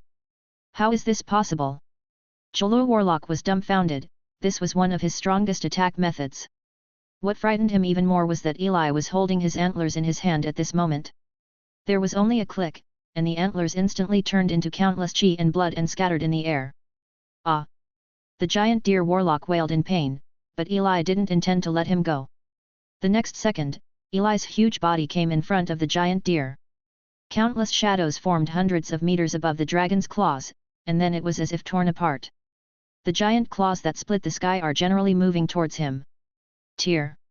Under the sluggish gazes of many warlocks, the giant deer was torn into 5 parts, the blood avatar collapsed in an instant, and a warlock fell to the ground in pieces. This. All the warlocks took a deep breath. Jalur Warlock is a bright moon warlock. It will be gone in a few seconds. What a ghost. After killing the warlock, Eli raised his head, the shadows gathered, and the shadow dragon breathed out. A beam of light flew towards the giant fire rat again. The beam of light flew across several miles in an instant and pierced the fire rat, and a big hole appeared in its chest, while the beam of light continued to fly backwards, directly turning more than a dozen mountain peaks in the distance into fly ash, and burst out an explosion at the end point. Huge mushroom cloud. Another nebula-level warlock died. At this time, all the warlocks were trembling, and they were fully aware of it. Then there are several dimensions between them and Eli. They may all have to die today. My lord, spare me. The huge Deadwood warlock chose to surrender. The other warlocks also begged for mercy. But in the next second, everyone's voices stopped abruptly. The reason was that the giant tree demon warlock was instantly enveloped in shadows, accompanied by a mournful howl, and then disappeared into the shadows, while Eli turned towards another warlock. Fly away! Ruined! The huge bird warlock looked desperate. He understood that Eli didn't intend to let any of them go today. Asuka flew towards the sky, trying to smash the shadow shield, which was the only hope. But after a few hits, he stopped, leaving the shadow shield unscathed. Doggy Jerry! The giant bird warlock was completely desperate at this time, cursing Jer in the distance. At this moment Jerry was also trembling all over. How is it possible? How is it possible? He looked at the distance and killed the giant eagle warlock again at this time, and then flew to the distance to kill a manticore, without any pause at all. It's just beating children. Are they true spirits one by one? Jerry was desperate. He never imagined that Eli would become so strong. His so-called gathering forces to fight seemed like a joke. Soon, warlocks fell from the sky one by one, turning into blood that flooded the area within 100 miles. As for the terrain here, there were only some changes, only some mountains were missing, and some huge stone pits were added. And such a change is already too small for true spirit, which only shows that these people did not cause any trouble to Eli at all. As for him, he didn't have the courage to act at this time, so he watched the true spirits he brought die one by one. The manticore is gone. Jerry smiled bitterly. Soon, as Eli crushed the head of the last giant blue bird and Eli flew towards him, Jael silently disarmed the true spirit body. He just looked at the huge shadow dragon in front of him and said, Eli, everyone misjudged your strength. I have only one request: when the bloodline tower conquers the manticore, don't kill too many mortals. Good. The huge shadow dragon made a sound, and in the next second, Jer was directly swallowed by the shadow. The battle is over. Chapter 376.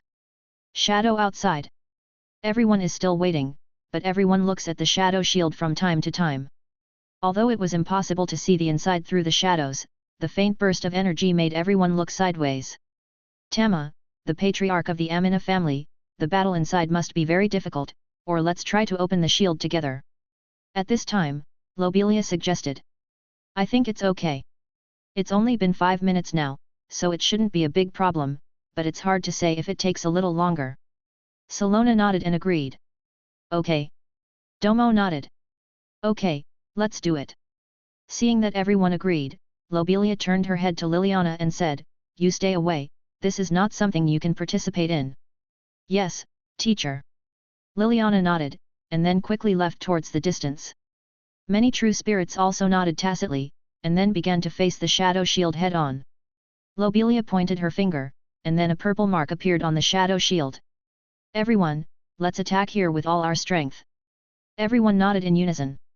In the next second, Lobelia's whole body was entwined with purple aura, she stretched out her hand, and the strong power gathered at the fingertips. A magic stone appeared in Tama's hand, which instantly turned into gold. Countless golden power condensed, and many Aminas the family warlock stretched out his wings behind him, and countless wind elements gathered in front of him. Everyone held their breath, stared at the purple mark, and prepared to make a move. Hey! Suddenly, Robberia stopped and stretched out her hand, and everyone stopped and looked at Robberia. The shadow seems to be melting. Lobelia said. Others have also been found, and the huge shadow shield seems to be slowly disappearing from top to bottom. In the blink of an eye, the upper part has disappeared, and it is still melting downwards. Everyone's hand movements slowly stopped, and they looked inside the shield. After only a few seconds, everything inside the shield also appeared in front of everyone. In front of you. At the edge of the shadow, 3 figures were also looking at them. Tama, Salona, Lobelia, Liliana, everyone from the Amina family. Eli looked at these people and blinked, as if he didn't expect these people to appear here. Master Eli, we are all here to support you. Selena said while looking at the space behind Eli. Where's Jerry? What about the enemy? The space behind Eli was empty, only the ground seemed to have some trivial damage. Master Eli, we are indeed here to support, but where did the Jers go? Isn't this a battlefield? Lobelia nodded with a puzzled look on her face. Me too. Domo nodded silently. That's it. Eli suddenly realized, and then replied, I really didn't expect that one of our matters would be paid attention to by everyone. As for the battle, it was over just now. I'm sorry that you may have made this trip in vain. Oh, what's the end? Lobelia nodded first, and the next second, she opened her mouth wide and exclaimed. It's over. The warlock and Domo of the Amina family were also dumbfounded at this time. Isn't it only a few minutes? That's it. Are you kidding me? What about Jerry and the others? Lobelia asked tentatively. Jer, of course I have already killed him, oh yes, next, the Tower of Bloodline will receive the strength belonging to the Manticore family, if you have branches in these places, it is best to notify first, and then I can't take care of it. Eli said to several people with a smile. Hiss. Hearing this, everyone gasped. Dead. Lobelia's throat moved slightly. That's a total of 11 true spirits, and there are 3 Bright Moon warlocks. Is this the end? As expected of Master Jinji's favorite warlock. Tama took a deep breath. It's okay. Selena breathed a sigh of relief, he knew that Eli still didn't use all his strength when he beat them up that day. But in the next second, a question flashed in his mind again, that is, what if Eli still didn't use his full strength this time? Selena shook her head quickly, not likely. No matter how strong it is, it can't be a Sunshine Warlock. How could a warlock of that level be born on the west coast?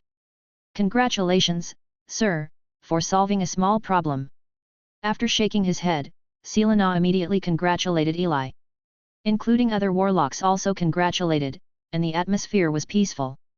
Well, since everyone is here, do you want to visit the Tower of Blood? Eli smiled and looked at everyone. Since my lord is fine, I don't worry, I still have some things to do. Lobelia nodded, and then pulled Liliana over, saying, My lord, the branch of the Bloodline Tower Liliana will be in charge, and I have to trouble the adults to take care of it. No problem. Eli nodded. Then thank you, sir, and we will leave first. Lobelia said with a smile. Goodbye, my lord. Liliana also nodded, looking at Eli with flickering eyes. Then the two left directly. Tama also left quickly after saying goodbye. My lord. After everyone left, Selena asked cautiously, My lord, then we will also take our leave. Then the warlocks of the Amina family also left directly. Watching everyone leave, Eli looked at Hydra and Nicholas beside him and said, let's go back too. Okay, my lord. Nicholas burped, then nodded with difficulty. There's no way, just now he swallowed the souls of 11 true spirits all at once, and now he's a bit overwhelmed. Hearing the sound, Hydra came to Eli consciously, and Eli walked up directly. Nicholas was going up too, but was thrown away by Hydra's tail, and then walked away. Wait for me. Nicholas cursed, quickly follow. 2 hours later. Eli and the others returned to the Tower of Blood. At this time, I don't know how many warlocks are still waiting, and Goring and Alida are standing on the wizard tower. Seeing Eli's figure from a distance, Goring breathed a sigh of relief. Your Excellency has won. Goring's heart was finally relieved at this moment. Alida also showed a smile on her face. There were more than 2 people, the whole city of blood boiled again, and many people from nearby forces were shocked when they saw Eli coming back, and even some warlocks who were not ready for Eli's death to take advantage of the chaos and search for benefits left silently the city. No one expected that Eli would actually come back. But more people wanted to know what happened to Jerry's side. My lord, did you defeat the opponent with the help of the Amina family? Goring asked curiously in the wizard's tower. Well, yes, if the Amina family hadn't come out in full force, then I would have been in danger. Opposite Goring, Eli nodded in agreement. That's it. Goring nodded, but looked at Nicholas, who was about to die beside Eli, and Eli, who had no scars on his body, and pursed his lips. If he hadn't known that Eli was going alone, he would have almost believed it. But what the adults say is what it is. Well, just face-to-face publicity is fine. Eli nodded in satisfaction. Oh, by the way, how are the warlocks of the Bloodline Tower preparing? Eli asked suddenly. It's ready, but I don't think it's enough for adults to rely on these people. Goring looked at Eli. It's okay, I'll let Nicholas and Hydra help you when the time comes. Eli turned his head and looked at Nicholas at the side. At least after digesting this wave, Nicholas can at least reach the limit of the Morning Star. Of course, it may take a long time, but it is enough to deal with the Manticore and his men who have no real spirit. Goring nodded, but then his face became worried again. My lord, but I have another worry. What?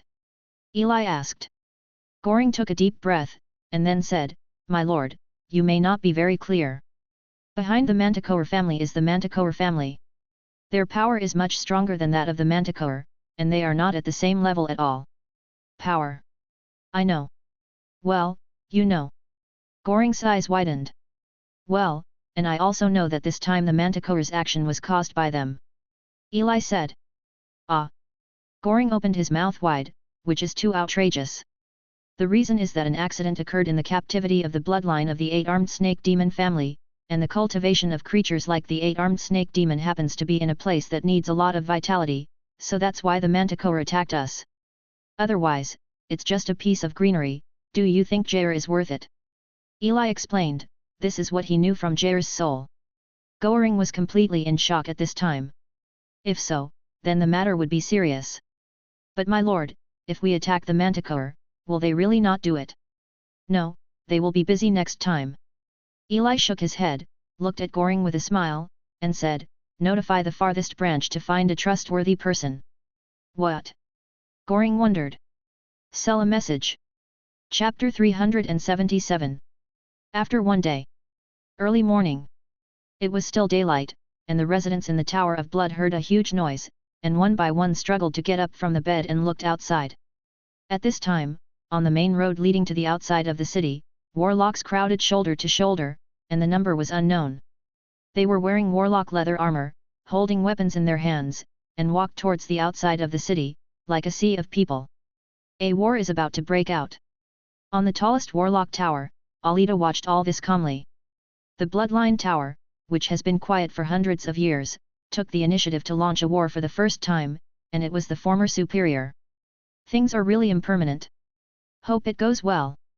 Alina squinted her eyes and returned to the Warlock Tower. She will be busy next time. The new calendar is 4,587 years. The West Coast sub-tower of the Bloodline Tower supported the main tower, and defeated the Manticore team headed by Jialin in the Bloodline City. After 3 months, a total of 11 warlocks from the Manticore family, headed by its patriarch Jer, raided the Tower of Blood. Encountered the support of the Amina family on the way, and joined forces with Eli's Blood Tower warlock to completely wipe out the forces of the Manticore family.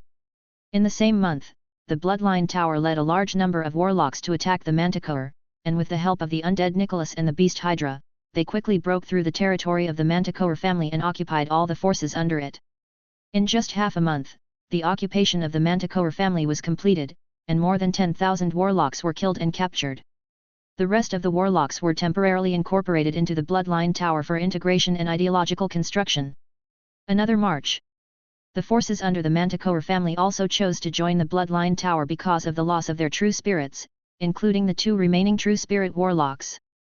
Since then, the Manticore family has officially disappeared in the western regions. Into the ranks of the third-tier forces. The Manticore family was taken over by the Bloodline Tower, and I ended up being a warlock who took the blame. Among the Amina family, above the temple, Selena looked depressed. It was obvious that Eli killed him alone that day, but it turned out to be their help. Then, what should we do, my lord? What should we do if the 8-armed snake demon family blames us?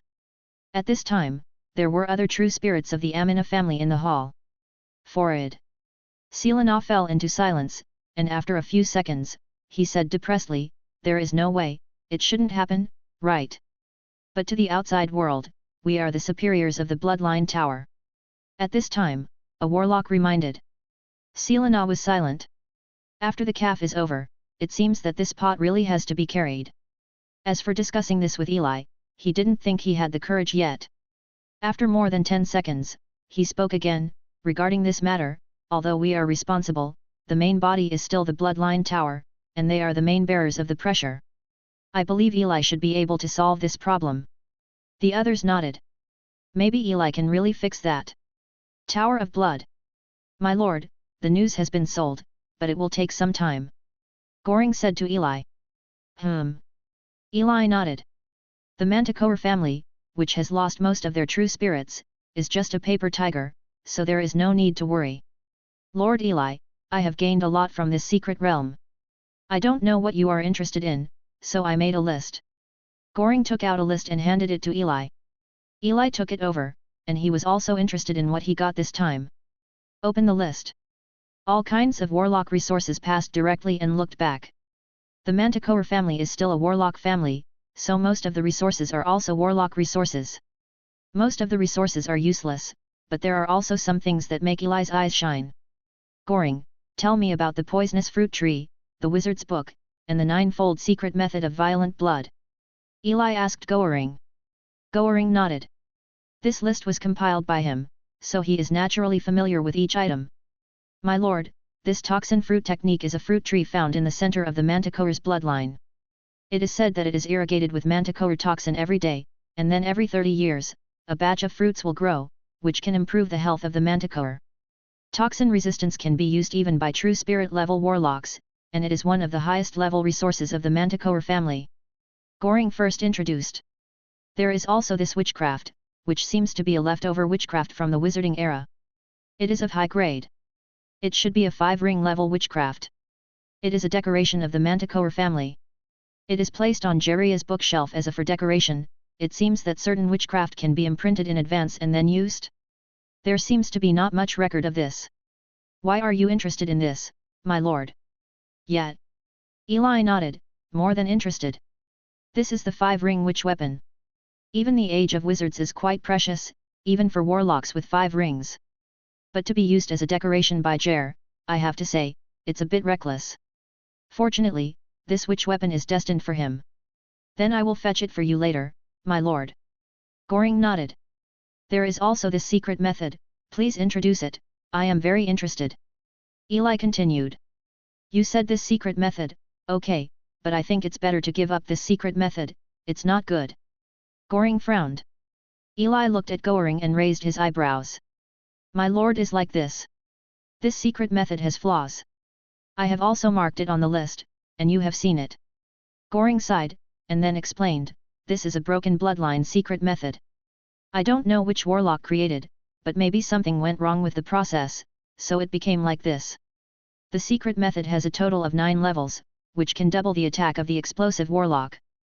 The superposition of one attack can make the attack stronger once, and 9 times of superposition can cause a 9-fold terrorist attack. However, as a price, it will consume a huge amount of vitality. They all started at least 10 years ago, and the stronger the attack, the more it would consume. If it was really a true spirit warlock who broke out with all his strength, it would consume 100 years of life at a time. So this secret method, even in the Manticore family, is useless, and the price is too high. Goring sighed. Indeed. Eli nodded as if agreeing, and added, then quickly bring it to me. Okay. What? Goring nodded, and looked at Eli with his mouth wide open in the next second. What he said is so serious, you want more? Goring looked strange, because he seemed to faintly see Eli's eyes shining. It's like a lost traveler finally finding his way home. Hell. Okay, but I suggest that adults just take a look, this secret method is still too dangerous. Goring reminded, he didn't want Eli to die young. Don't worry, am I that kind of person? Eli reassures him. I cherish my life very much. Chapter 378. 3 days later. Goring delivered the stuff. 10 strange-looking fruits, a quaint wizard's book, and a secret book. In the secret realm, on the lawn, Eli observed these things. The first is the fruit, because the fruit tree must be watered by the manticore toxin, so it cannot be moved, but the fruit is brought back. Each of these fruits is dark purple, about the size of a pineapple, with a rough, uneven surface, and some long tentacles growing, which are extremely ugly. Looking at the ugly appearance, Eli finally decided to test some before eating. Putting down the fruit, Eli picked up the wizard's book. The outermost layer of the wizard's book seems to be made of some kind of high-grade warcraft skin. The outermost layer is mithril, while the surface of the book is carved with patterns one after another, and the inside is page after page of hard paper. 9 pages, all blank. It looks a little ordinary, but Eli has a smile on his face, and his mental power is moving towards the inside perception. The huge spiritual power belonging to the Sun Wizard instantly wrapped the entire book, and the wizard's book floated up in an instant, and it exuded a silvery light. Eli felt that his mental power was rapidly passing away, and it went down by a quarter in the blink of an eye. And is still accelerating. Of course, Eli didn't panic, because with the passage of mental power, he also felt that he was establishing a connection with the wizard book. Time passed little by little, and finally the mental strength stayed at the level of only 1/3 left. And Eli has finally completed his branding of the wizard's book. The 5-ringed witch weapon is called the Almi Wizard's Book. Its function is to store 9 witchcrafts below the 5-ring level, including 5 rings. Eli recited the function and name of this weapon. The corner of the mouth is unconcealable joy. In the low-level stage, many witchcraft can actually store witchcraft, but only below the 4th ring. At the true spirit stage, the power of witchcraft is much stronger. There are almost no witchcraft that can store it. If you can add 1 more at any time and the witch weapon that burst out 9 true spirit attacks, you can imagine the power. Horror, horror! Eli gasped. And this wizard book is actually detachable, that is to say, Eli can also hand over the paper storing witchcraft to other people. This is also a good choice for the blood tower that lacks combat power and manpower today. But this still can't be used easily, after all, if it can't be recycled, it will be a big loss.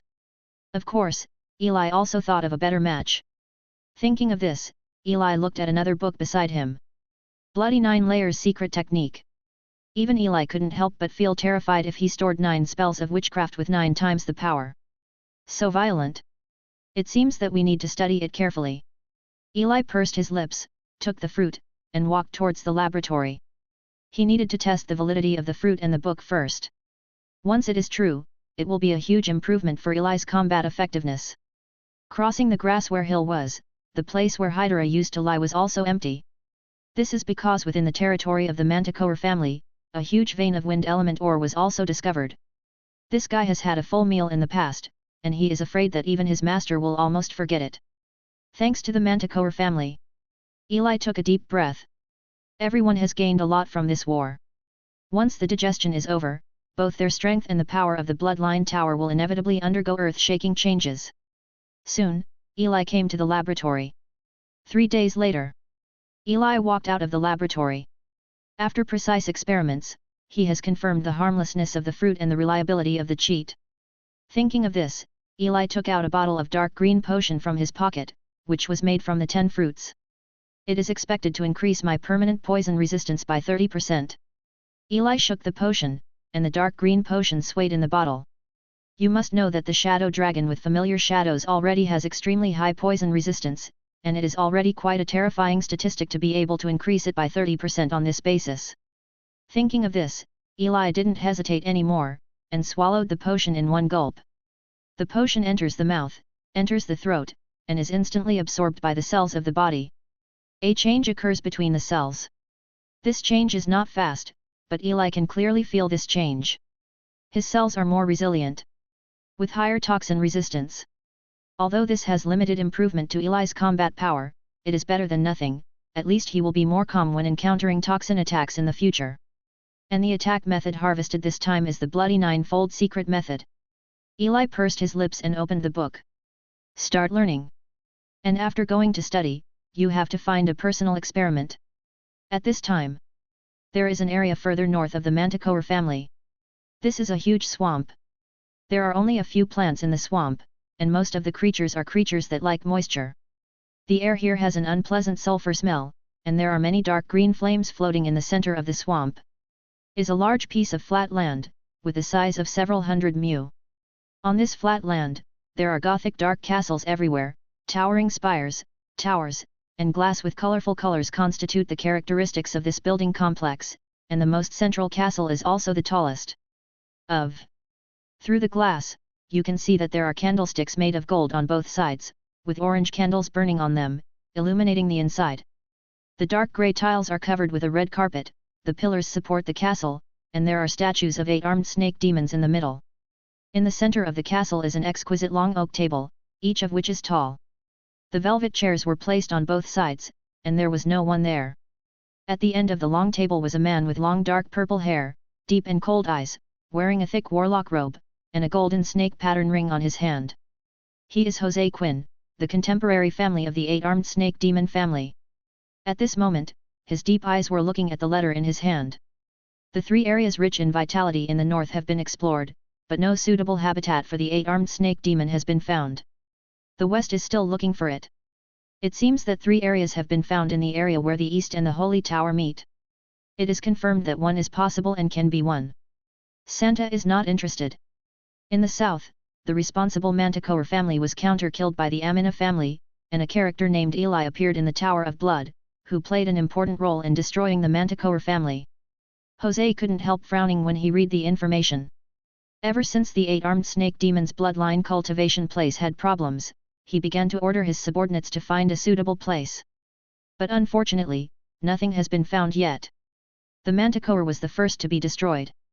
I remember that place seems to be called the Land of Greenery. Jose shook his head. In fact, he didn't have too much expectation for that place. After all, he just heard that the breath of life is very strong.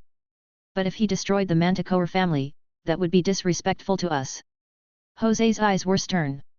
Take out the stationery and start writing. Send Huiho Peak Warlock Marcin Quinn to investigate the details of the Bloodline Tower and the strength of each warlock, and prepare for the next plan for the Bloodline Tower. Although the Green Land may not be suitable, it is not necessarily cannot give up. Also cut off some of the Amina family's cooperation with our forces. This time, the family is still the main reason for the bad things. After Jose finished writing, he rolled up the letter, and somehow a black snake on the table leg opened its mouth. He stuffed the letter into the black snake's mouth, and then the black snake slowly walked out of the castle. After doing this, Jose continued to look at other documents. Time is limited. They need to hurry up. Chapter 379. A week later. In the secret realm, thousands of branches hang down from hill, and countless emerald greens sway in the air, exuding a slightly moist breath of life, and even the vegetation hundreds of meters around are swaying towards it. And at the edge of this area, Eli was holding his breath and staring at the small stone tens of meters high in front of him. He is experimenting with his newly learned secret method. Taking a deep breath, Eli mobilized the blood in his body. In the next second, the sound of blood pulsating like sea waves rang in Eli's ears. The blood in his body seemed to be boiling. Eli felt his temperature rising rapidly. Even the skin has turned red. In this state, Eli felt that his attack could at least double. Heavy blood. It's not enough. Eli muttered for a while, and continued to operate. The blood flow was faster, and even the surrounding area of Eli was filled with blood, and the temperature also increased visible to the naked eye. Bloody double. Twice as powerful, but at this moment Eli already faintly felt that his blood was a little out of control. Continue. Eli didn't care, it wasn't his limit. As the blood accelerated again, Eli's eyes instantly turned red, and the blood mist rising around his body almost completely enveloped him. His blood was like a raging dragon swimming in his body, and he was about to lose control. At this moment, Eli was sure the limit is reached. Taking a deep breath, Eli stretched out his right hand, and a faint wind element appeared. No, you have to dilute it. Eli shook his head, and the wind element on his fingertips became much thinner in the next second, almost invisible. This is already the smallest unit he can control. In the next second, the blessings from the 3 levels of violent blood converged towards the wind element in an instant, and in just a moment, Eli felt his blood converge towards this ray of element, and then in Eli's stunned eyes, the wind element blinked into a several meters in size, exuding a sharp aura. In the next second, the wind element floated forward and hit the boulder directly. Hiss! In an instant, Eli only saw endless wind elements enveloping the boulder in front of him, tearing apart the boulder in front of him like countless wind blades. In the blink of an eye, the boulder nearly 30 meters high disappeared in Eli's eyes. In his eyes, he didn't even see the flying stone chips. This is because the stone chips are so fine that they cannot be seen with the naked eye. Even Eli has to look carefully to see some traces. 3 times the strengthening, the power is really good. Eli pursed his lips. Without the blessing of the secret method, the wind element would cut the rock at most, but it is absolutely impossible to reach this level. If a higher blessing can be achieved, the power will naturally be stronger. But 3 times is already his limit at present. The blood boiling to the extreme is too difficult to control, and the loss of life is very small, maybe less than a year, and he doesn't feel much. However, this is also very critical to the improvement of combat effectiveness. Eli stretched his body, triple the maximum explosive power. It doesn't look like much, but it may save his life at a critical moment. But Eli looked at the boulder in front of him. The secret realm was too small, and he didn't dare to use his full strength. It seems that I need to go to a place where there is no one to test it. Eli pursed his lips. Testing such small doses has implications for large outbreaks, but not by much. He needs a more precise test. Go to the Sven's Mountains. Eli thought of the place last time. It was deserted and deserted. It was the best place for testing. Just do it.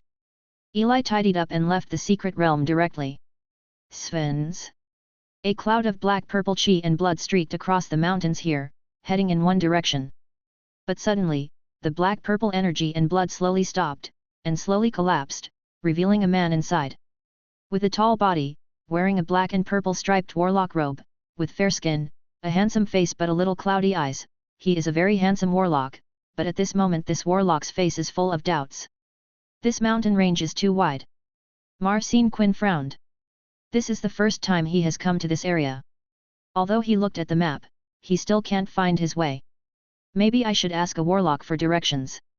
He thought about it, but he soon realized another problem, that is, there is no one here, so where can he find someone?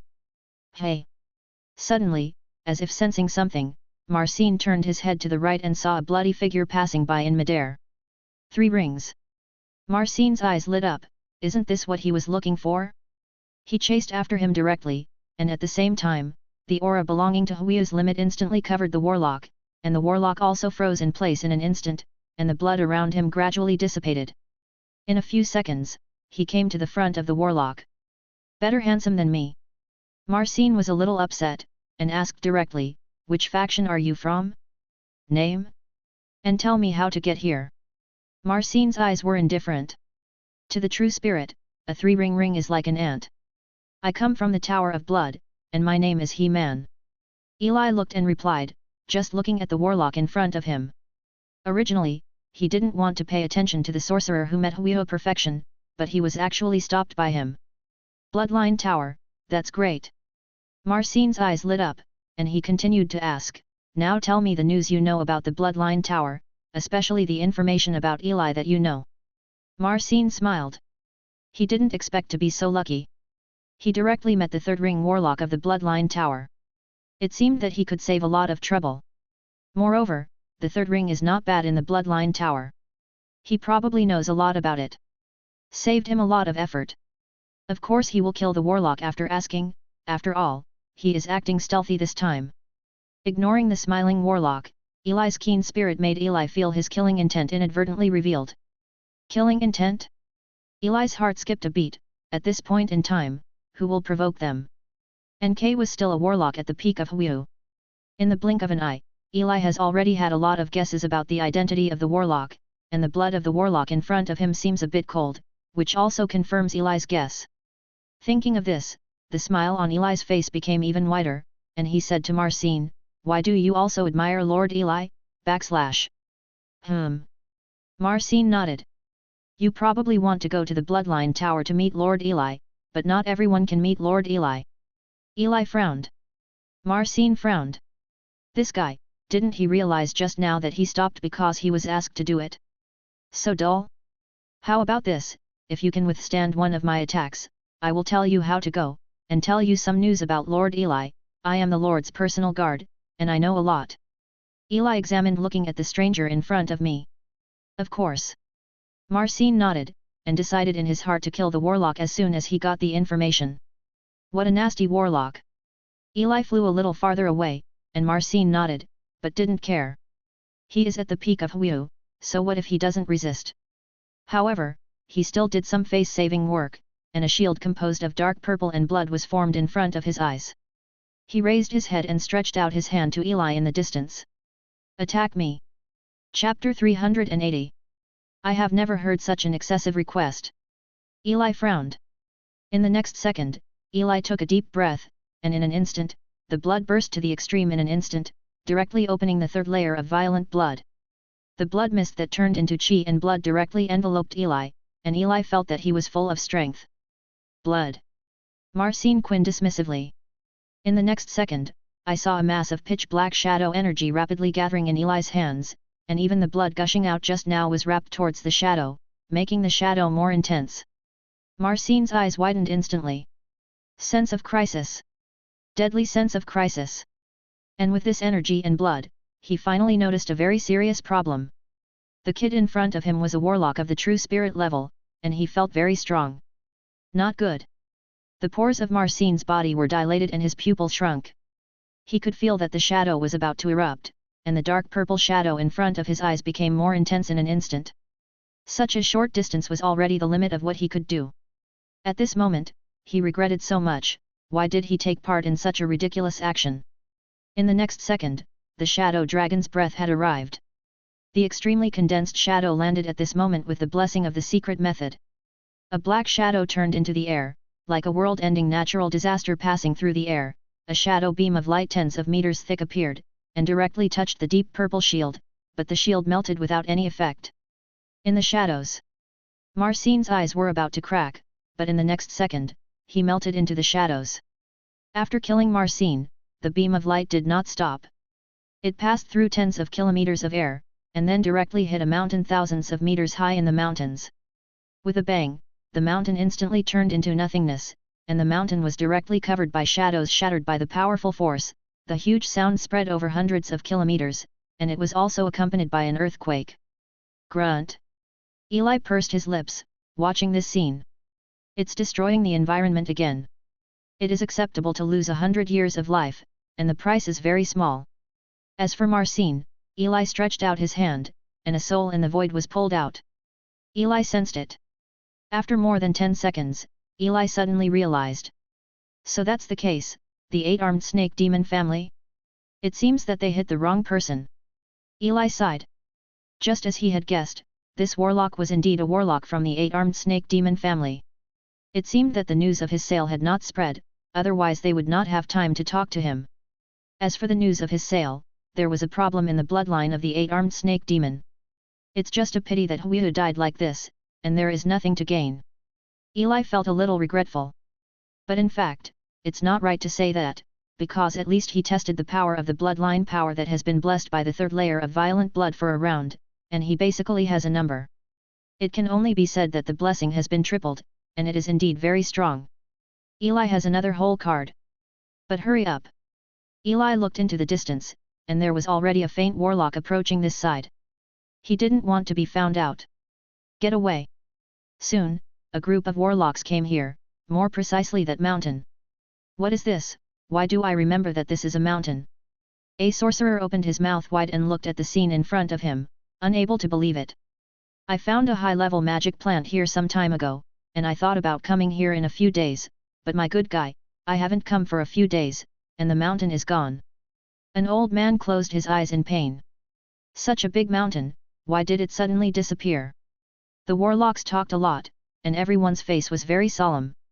Everyone, without exception, heard that loud voice that was like punishment from God, but the scene in front of them was obviously beyond the imagination of those present. A 1,000-meter-high mountain just disappeared, leaving only a piece of residue, which was beyond the imagination of the warlocks present. In fact, it's not just them.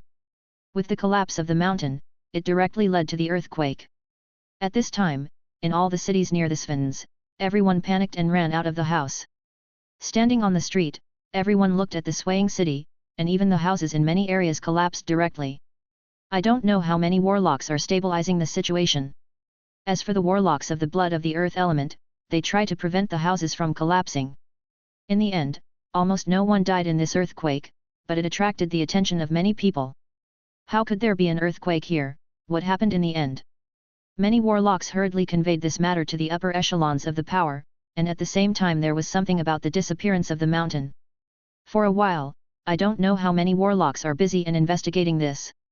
What they didn't know was that the range of aftershocks was farther than imagined. The Amina family also ushered in a wave of aftermath, which was not very powerful, but it also surprised many people. In the temple, Master Patriarch, the earthquake seems to be coming from the direction of the Bloodline Tower. Kernan reported to Selena. The Tower of Bloodline. Selena nodded. Yes, Patriarch, do we need to pay attention? Karen asked again. Forget it, don't worry about it, let's think about how to deal with our problem. This time we offended the 8-armed snake demon family, and many of our resources have been cut off, hey. Thinking of this, Selena sighed deeply, these days are not easy for their family. Many forces were afraid of the 8-armed snake demon family, so they cut off contact with them. Bullying the weak and fearing the strong. Selena gritted her teeth, but her face was more helpless. At this time, the door suddenly opened, and Simon walked in excitedly, and shouted to Selena in the distance, My lord, we have a new resource channel. What? Selena stood up straight away with a look of disbelief. It's the real Patriarch. The Bloodline Tower has established a partial connection with us, and both the Golden Toad Chamber of Commerce and the Charming Mansion are involved. Simon said. Boom. Selena sat back on the chair, feeling that the rock that had been hanging recently had finally fallen to the ground. It's normal for the Bloodline Tower to establish contact, but the Golden Toad Chamber of Commerce and the Charming Mansion, these two big forces have nothing to do with them, and he suddenly establishes contact, needless to say, he knows who it is. Master Eli. Selena expressed gratitude. With the help of these forces, maybe the Amina family can go one step further. Perhaps surrendering to Eli is a once-in-a-lifetime benefit. It's good to hug your thighs. My lord, a high mountain has disappeared mysteriously near the Sphinx, causing earthquakes in the surrounding area. The on-site observation may be directly shattered. It is suspected that a very high-level warlock may be approaching. Wizard Tower, Goring reported to Eli. Oh? Such a thing actually happened. Eli said with a shocked face, we must investigate carefully. This time he can go out in secret, no one should know his whereabouts. My lord, I'll send someone to investigate right now. Goring became serious. At first he suspected that it was Lord Eli who did it, but now it looks like it shouldn't be. Well, in fact, there is no need to waste too much manpower and material resources. Maybe it's just a high-level warlock passing by. If you really find out, it may cause his displeasure. Eli reminded. Okay, my lord. Goring nodded, then looked at Eli and said, "My lord, apart from this matter, there is another piece of good news." "Oh. The land of greenery has been sorted out and ready for occupancy," Goering said. Eli's eyes lit up. 2 updates today, finishing the following plot and outline. Chapter 381. The happiest person to be able to stay in the green land is definitely not Eli but Hill. The moment Goering said this, Hill's branches and leaves stood up instantly in the secret realm, exuding strong anxiety. Sensing the change in Hill, Eli raised his head and said directly to Goering, "Since it's done, take me to see it." "Yes, my lord." Goering nodded. The two left the wizard's tower, walked towards the back mountain, and soon arrived at the valley. Entering the valley along the road, the secret realm appeared in Eli's eyes again. The Greenland is still the Greenland, but much has changed since a few months ago. In this secret place divided into 2 sides by the river, the forest side has not changed much, but the plains on the other side have changed greatly. The entire plain area has been sorted out. The original large areas of weeds have been cleared and turned into potion fields one after another. Most of the magic plants here before have been transplanted and planted here, while in the central area, it is a tall sorcerer's tower, surrounded by several laboratories, are brand new. "My lord, this is a new building, what do you think?" Goring asked aside. "Very satisfied." Eli nodded, he was very satisfied with this place as his residence. "My lord, let's go in and take a look," Goring said with a smile. "No need." Eli shook his head. He participated in many details of these buildings, so he naturally knew what was going on inside.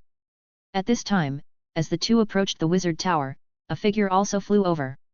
"My lord," Nicholas said respectfully, "after these days of digestion, he has already reached the level of stars." "Digested well?" Eli nodded. Here. Here." Suddenly, the faint sound of mosquitoes and flies rang in Eli's ears. Upon perception, it really came from a secret realm. At this point, Hill couldn't wait. "It's almost there." Eli pursed his lips, then turned to face a few people and said, "Take a step back towards the wizard's tower." "Yes." Goering stepped back in doubt, while Nicholas seemed to have guessed something. Eli took a deep breath, and his consciousness directly penetrated into the secret realm, and Hill, who felt Eli's consciousness, was even more happy. Countless branches stretched out wantonly, and the breath of life spread throughout the secret realm. "Obviously, she waited for this. It's been a long day. Sorry for the wait." Eli apologized, and in the next second, on the grass where Eli was, the land within a range of tens of meters began to fly towards the sky, and countless roots were also exposed, turning into a huge ball between entanglements. "Out!" Eli's eyes sparkled brightly. In the next second, outside, in the air in front of Eli, a huge tree nearly 30 meters high appeared in front of everyone's eyes. It looks like a willow tree, but its branches are longer. Countless branches protrude from the trunk, and then there are countless hanging branches. Countless emerald green branches and leaves grow, exuding a strong breath of life, instantly radiating to the surrounding hundreds of meters distance. "This is..." Goering opened his mouth wide. Although the trees in front of him didn't have a strong breath, they gave off a life breath that he had never seen in creatures below the 4th ring. "It's finally out." Nicholas was full of emotions. He was the first to join the adults, but according to the adults, Hill existed much earlier than him. He is also curious about what interesting changes will happen next. "Hill, go to the other side of the green land." On the ground, Eli commanded Hill. Hill was also very obedient, and flew directly towards the forest on the other side, and during this process, the soil in the forest began to squirm, the roots of the trees rolled, and in the blink of an eye, countless big trees gave way to a huge open space, as if welcoming their king. But Hill directly landed in this area, and countless roots inserted into it instantly, standing in the center. "That's it." Goring's eyes showed curiosity. "Of course more than that." Eli shook his head. From his perception, there was a huge amount of energy suppressed in Hill's trunk, which was accumulated over the past 2,000 years. "Wind." At this moment, Goering raised his hand and felt a gust of wind passing through his fingertips. "No, it's the huge wooden elements that drive the air." Goring's eyes widened and he looked towards Hill in the distance. In the forest, Hill's height can only be said to be average compared to the surrounding big trees, but at this moment, he saw countless green spots floating from these plants and approaching Hill. Not just these plants, but all the plants nearby, and even beyond. Eli raised his head and looked at the sky, where a green ocean was forming, which was formed due to the gathering of a large number of wood elements. Eli's body rose rapidly, and he looked around at a height of several hundred meters. At this time, in the mountains of the Tower of Bloodlines, an unknown amount of green light takes you flying out of each plant, and the distance covers tens of kilometers around, and the other side is not bad. I stared blankly at this scene. What happened? A warlock stood on the city wall, looking up at the ocean like wood elements in the sky, and the core was in the distance behind the mountain. It seems to be the area of the land of greenery. A sorcerer beside him murmured, the matter in the green land is naturally no secret. Looks like something big has happened. The other warlocks felt a little uneasy, after all, no one knew whether it was a good change or not. Is this to break through the true spirit? Even Eli was a little dazed looking at the scene in front of him. He expected that there would be some movement, but he didn't expect it to be so exaggerated. Sure enough, it suffocated the children's paper. But it should be almost there. Eli looked at the sky, and sure enough, in the next second, he saw the emerald green ocean pouring down towards Hill on the ground, like the Milky Way pouring down into the world. It was extremely spectacular. And the wood elements pouring backwards converged directly towards Hill. The wood element, which was so thick that it was almost liquefied, wrapped Hill and was absorbed by its big mouth, and its breath was also flying up. 1 ring limit. Second ring. Second ring limit. 3 rings. In just over 10 seconds, Hill's aura reached the limit of the third ring, and this has not stopped, it seems to continue. Hill, it's almost there, your accumulation is not enough. At this time, Eli in the distance spoke. He has been observing Hill's state, and it is almost time to end when he has reached the limit of the third ring. It is almost impossible to directly break through from the first ring to the fourth ring, because this is completely 2 levels. Hearing Eli's voice, Hill's promotion path also slowly came to a halt. Obviously, he still listened to the words of his old father, Eli. This is the limit of the 3 rings. At this moment, Goering was stunned. In 10 seconds, a tree broke through from the first ring to the limit of the third ring. This was a bit of a blow to his worldview. Is this the end? Nicholas asked curiously. No.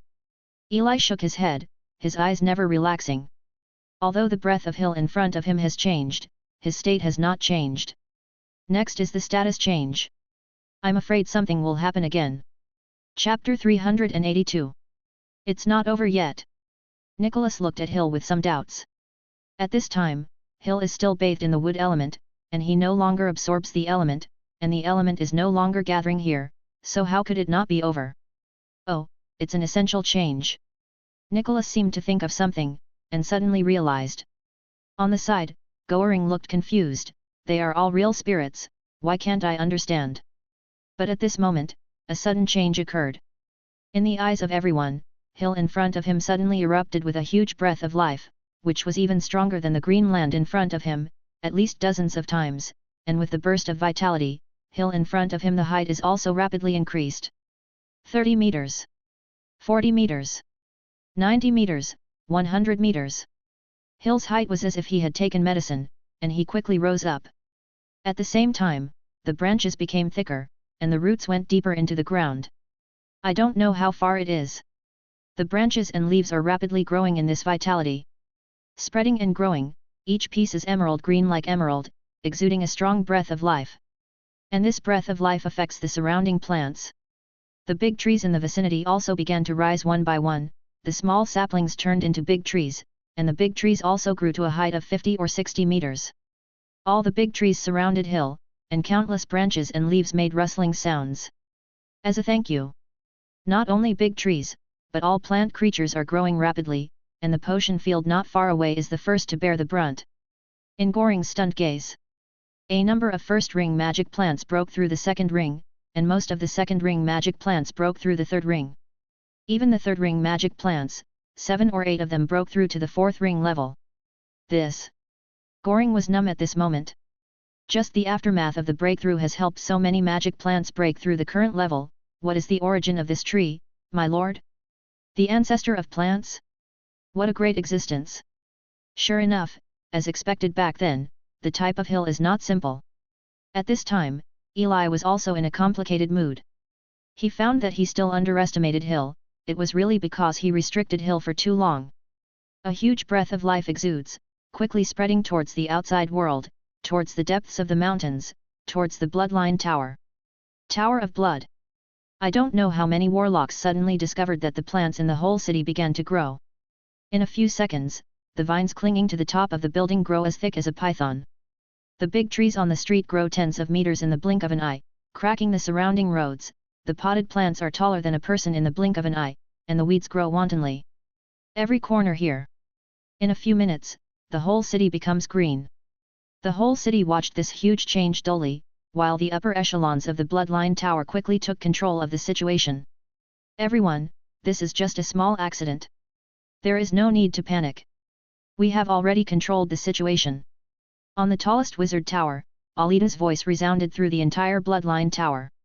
In the absence of all the true spirits, she played a role in stabilizing the situation.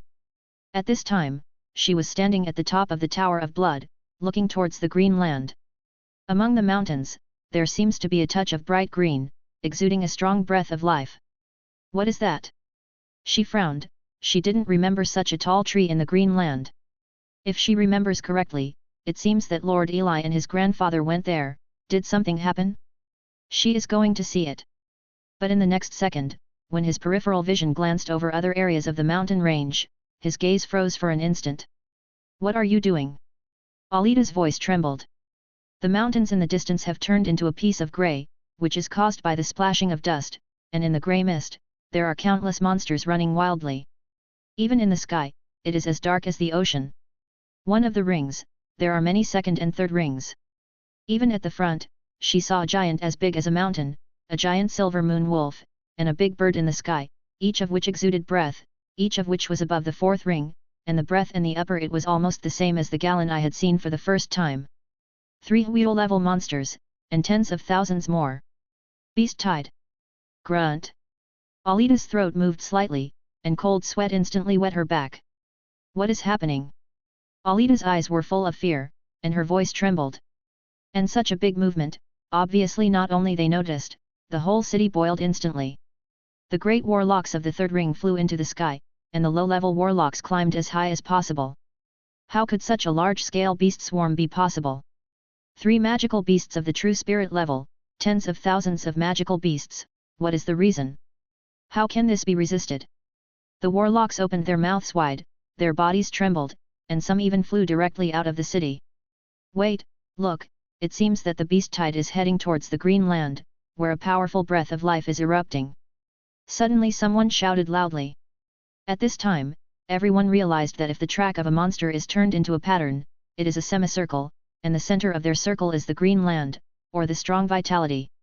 But this can't relieve the warlock's nervousness, because the distance is really too close.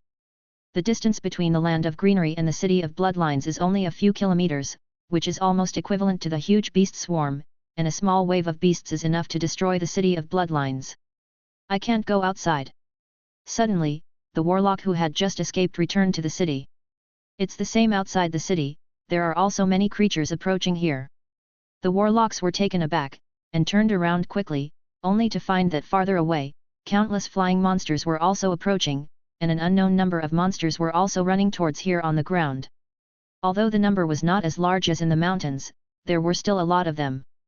Soon, the warlocks discovered that there were creatures approaching in every direction, even underground. At this moment, the Bloodline Tower area is like an isolated island in the ocean, and in the next second, they will face a huge tsunami that can sink the island. Ruined. An apprentice sorcerer directly collapsed on the ground. If the adults of the official level still had hope to leave, it was absolutely impossible for them. Whenever they enter this beast tide, they will probably be torn into pieces in an instant. What are we going to do? He asked with a heavy heart. In fact, the whole city was already fluctuated by the changes in the plants just now, but at this moment, it completely slipped to one end of the balance, the end of despair. On the highest wizard tower, although Alita was also in a heavy heart, she knew what she had to do. Looking at the city in despair, Alita shouted loudly. Everyone, don't be afraid, we still have Lord Goring, Lord Nicholas, and Lord Eli here. Alita's voice was transmitted down the height, and many people raised their heads when they heard it. Yes, we still have Master Eli. Lord Eli is a powerhouse at the level of Hu. Many warlocks raised their heads, hope flashed in their eyes, and in the face of despair, they almost forgot about this strongest person in the bloodline tower. But then a trace of doubt flashed in everyone's mind. That's where the adults are? Suddenly, a buzzing sound reached everyone's ears, and everyone raised their heads. Above the green land in the distance, countless wind elements are condensing, and the real wind elements seem to be changing. A trumpet. Alita looked at the object transformed into the wind element in the distance, and a question mark slowly appeared on her head. Not only her, but others also stared at the hundreds of meters of horn, and were stunned. Out of tens of thousands of warlocks, not a single one spoke. At this time, the huge horn began to vibrate, and a voice radiated from it. It was Eli's voice. Roll. There is one more chapter to be written. Chapter 383. Roll. In Eli's voice, it's not just a simple voice, but also includes Eli's huge spiritual power and the blessing of the silver eye.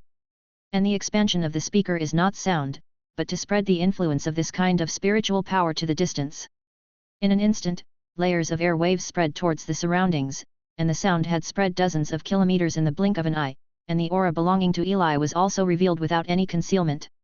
Everyone felt the power of this force. Even weak the warlocks may have fallen directly to the ground, but ordinary people would not perceive it, because their mental power is too weak. In addition to people, it is those monsters.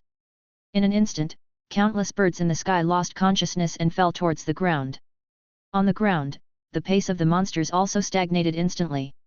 I don't know how many monsters were directly stunned by the mental force, and they were directly shocked by the huge beast tide. Stampede to death.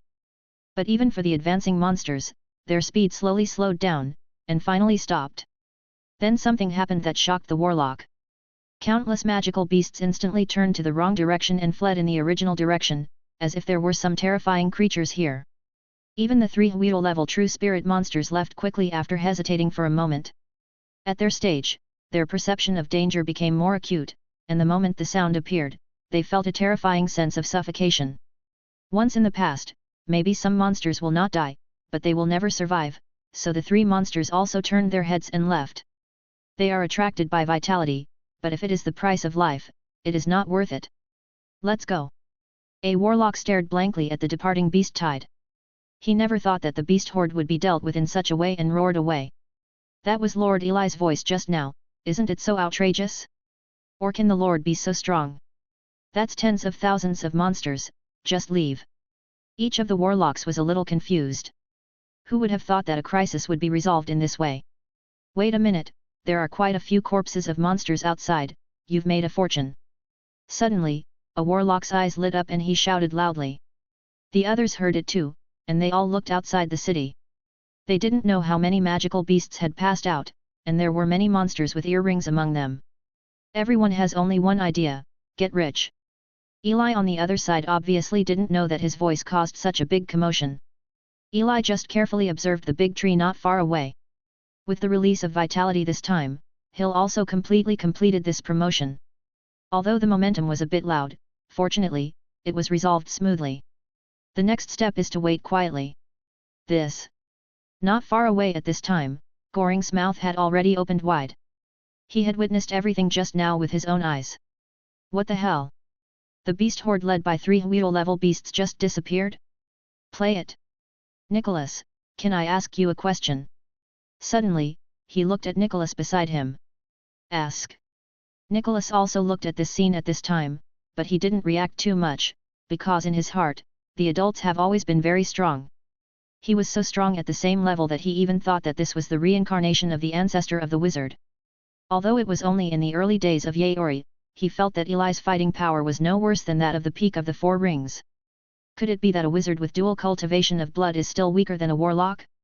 Back then, at least the bloodline body easily beat the 10 true spirits, not to mention the strongest form of the wizard, but the true spirit body. What kind of strength is your lord? Goring also asked at this time. Didn't you see it? Nicholas glanced at Goring, perfunctory. The adults are quite careful about concealing this aspect, so he will stop talking nonsense. Oh. Goring nodded after listening, and didn't ask any more questions. On the other side, Eli flew towards the forest. After crossing a large area of tall trees, Eli finally landed in the middle of the forest. At this time, there is nothing here except hill, but the breath of life here is very high, far surpassing the green land. So what are the seeds? Eli thought. Dad.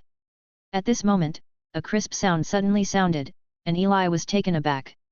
It wasn't until a branch stretched out that Eli realized that it was Hill who woke up. Is that Hill? Eli asked. It's me, Dad. A voice came back, a little more mature than what Eli had heard before, probably equivalent to 3 or 4 to 7 or 8 years old. Wait, don't call him Dad. Eli felt a little embarrassed when he heard the title. It sounds weird to be the father of a tree. But you are my father. Since I was planted, the one who has been by my side is you. Hill didn't seem to feel that there was anything wrong. Ah! Eli was speechless. Then they pushed and shoved each other for a few more rounds, but he still didn't get rid of the title, so he had no choice but to admit it. The father of a tree is the father. In an endless world, everything is possible. Well, you can call it that way if you like. Let me ask you a question. Has Hill changed after you upgraded? Eli asked curiously. Is it higher? Hill asked puzzled. I'm talking about special abilities, just like the breath of life you control. Eli replied. Hill fell into silence, and the voice sounded again after a few seconds. Dad, it seems that I can control plants within a certain range, and I can also make some plants grow quickly, transform vitality into the source of life, and can let Moj break through his shackles. After hearing these words, Eli opened his mouth wide. He definitely had a high opinion of Hill, but he found that he still underestimated it.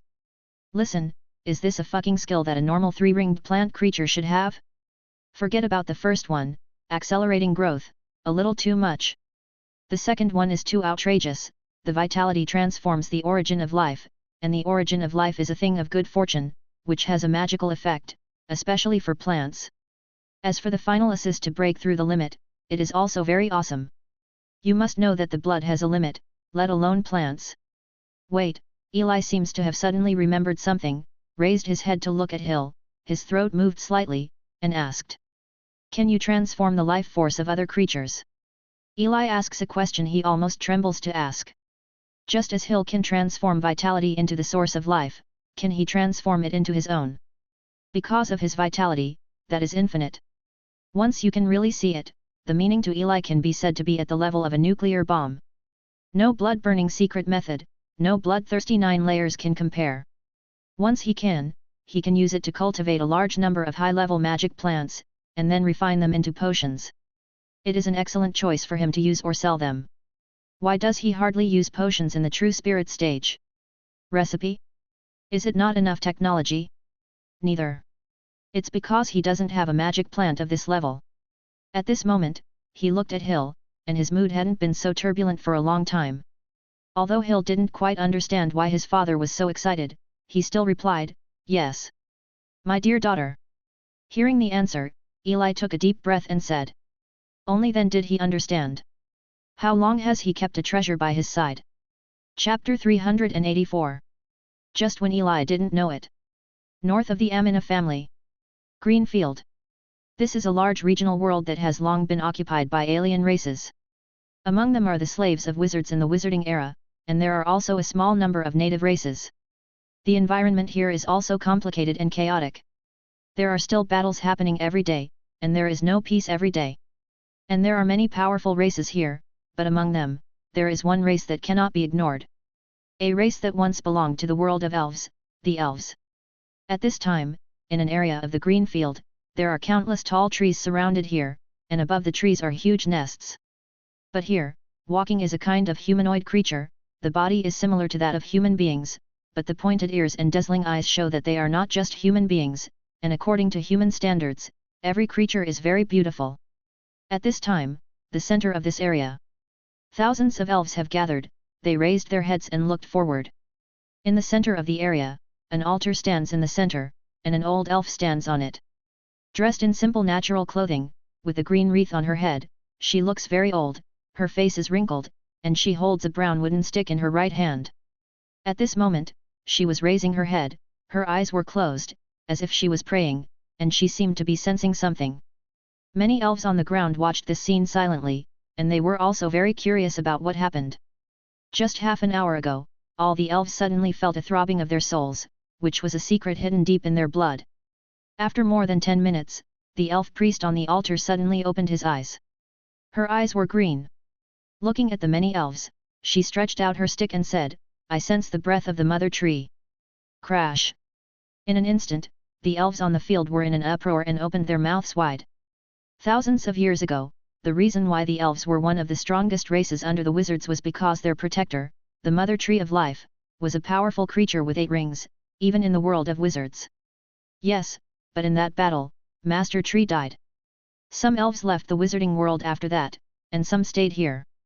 Up to now, although the elves can still survive, they are much worse than before. So when everyone heard the news about the mother tree, the shock in their hearts wasn't the slightest bit. The mother tree of life was the elf world, even the ancestor of the elves, and it was the only belief of the elves. Everyone looked at the elf priest expectantly, looking forward to the next words. "It is indeed the breath of the mother tree, but her breath is much weaker now, and I feel that she is in the human world, just in the south near the green field." The elf priest spoke again. All the elves stared. "All when?" the elf priest said suddenly. An elf immediately came out of the elves. "This is a moon elf, with long silver hair, even silver pupils, skin as fair as milk, tall and tall, wearing a black leather armor, with a longbow on his back, with a cool demeanor." She came directly to the altar and half knelt down, like a female general waiting for orders. "Arwen, lead the army of the elves and start heading south to join the battle against the forces in the southern part of the green field. Look for an opportunity to rush out to find Lord Mother Tree."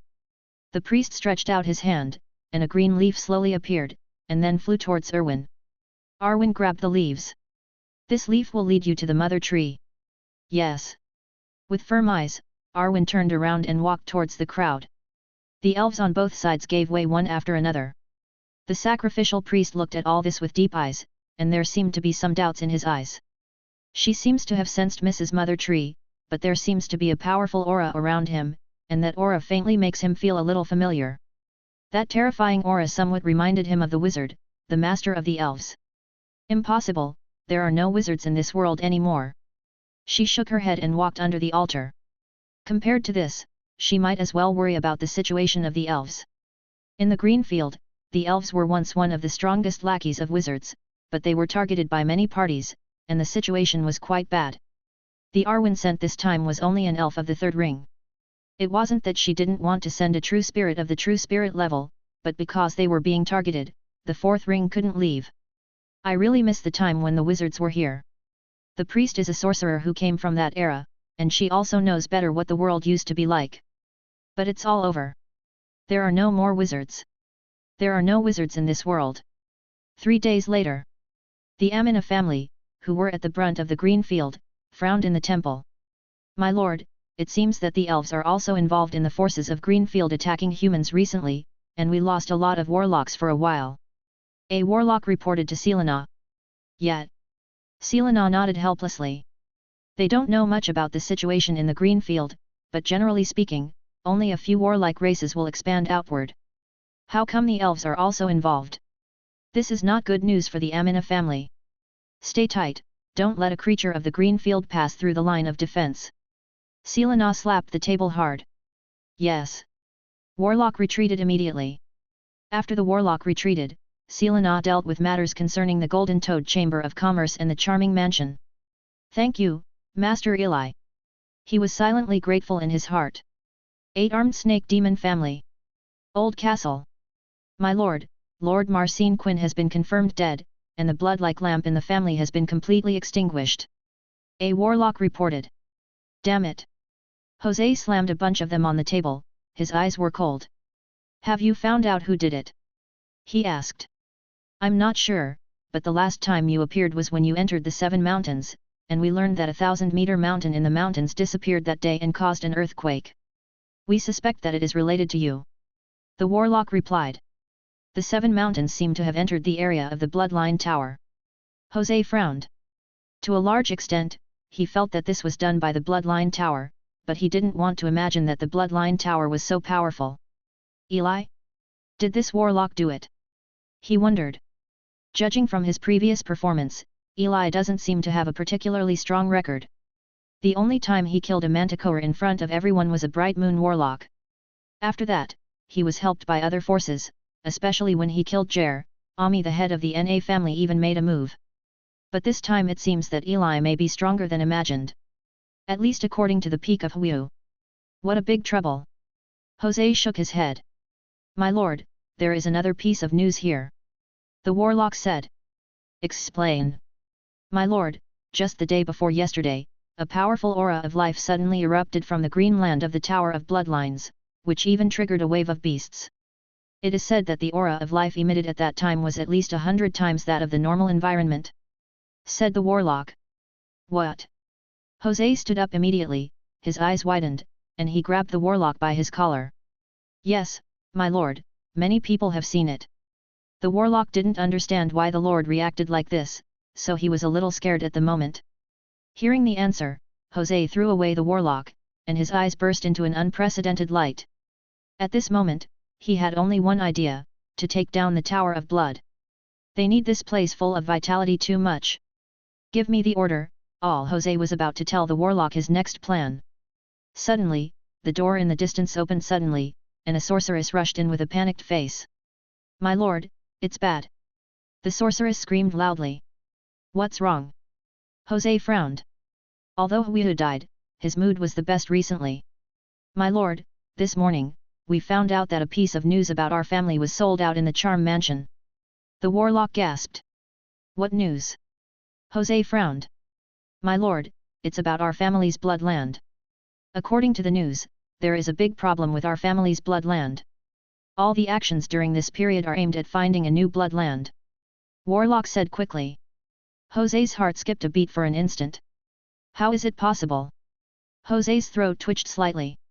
He knew very well that if this matter was true, how much impact it would have on their family.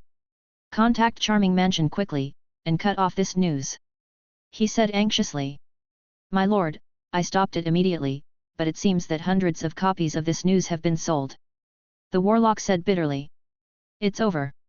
Tingda replied, and Jose fell directly on the chair behind him.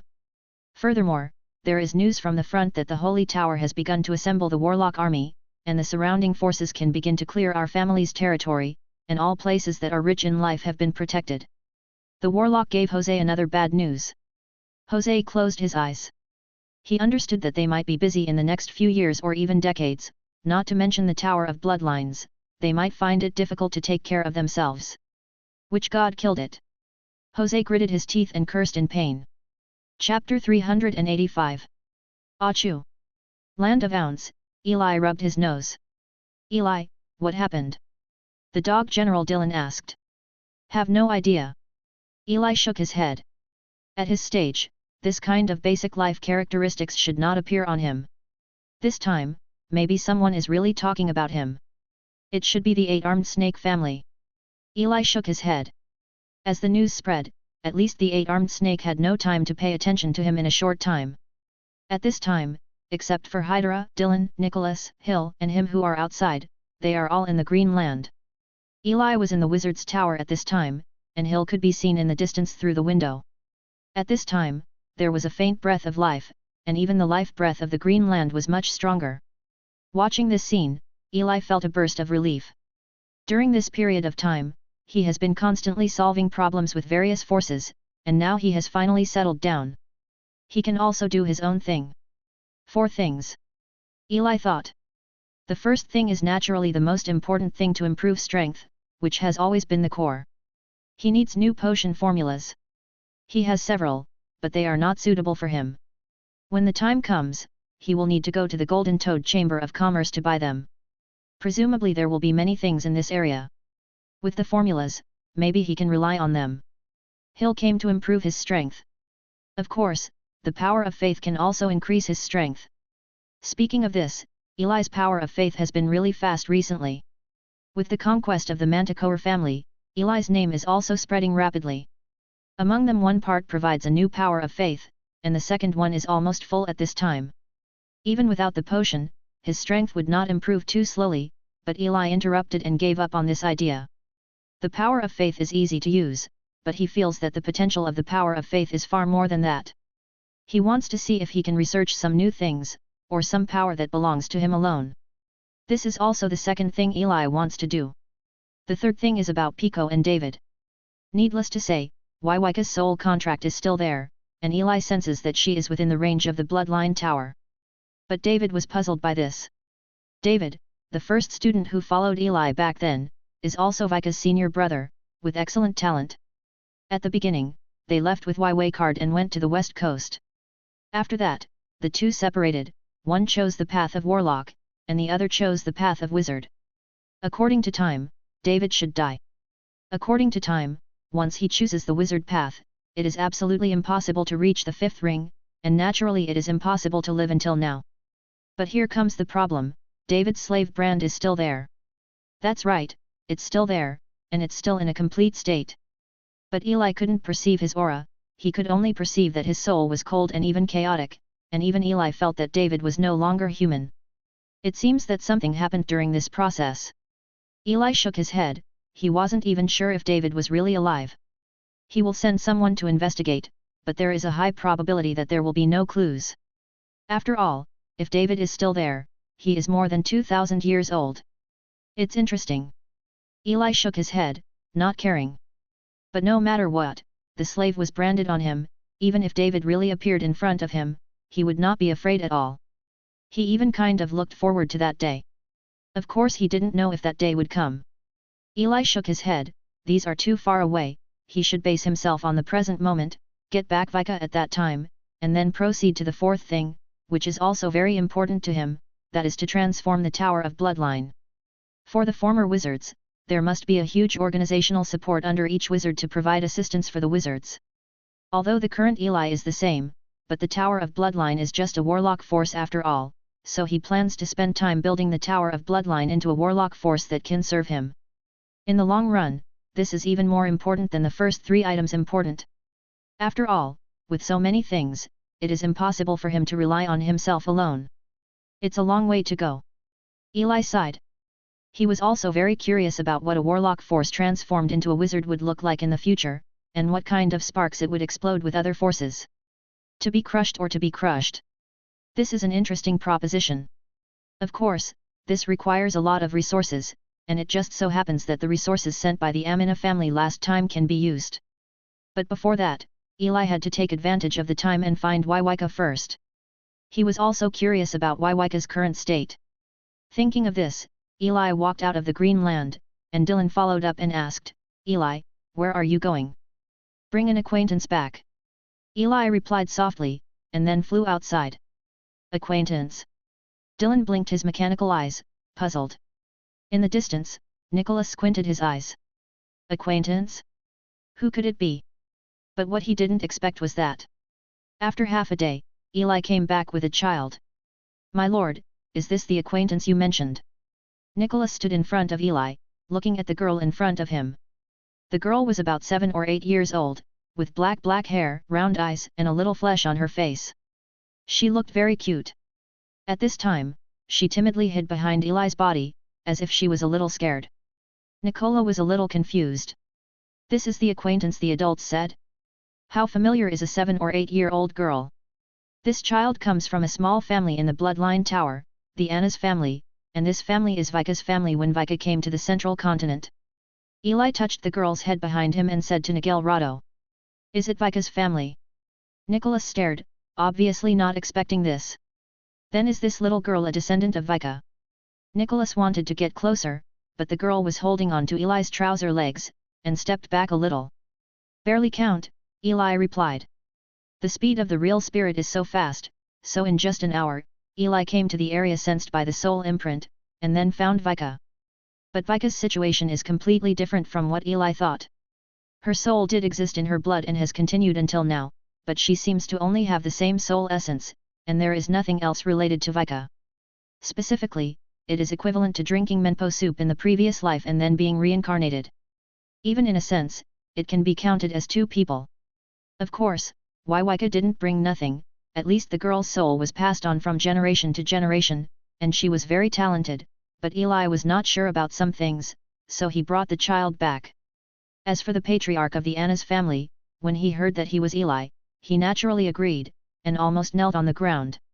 Spirits, but true spirits, in the wizarding world, are already real bigwigs. Barely. The corner of Nicholas's mouth twitched. Yes, yes, no, no, what is barely?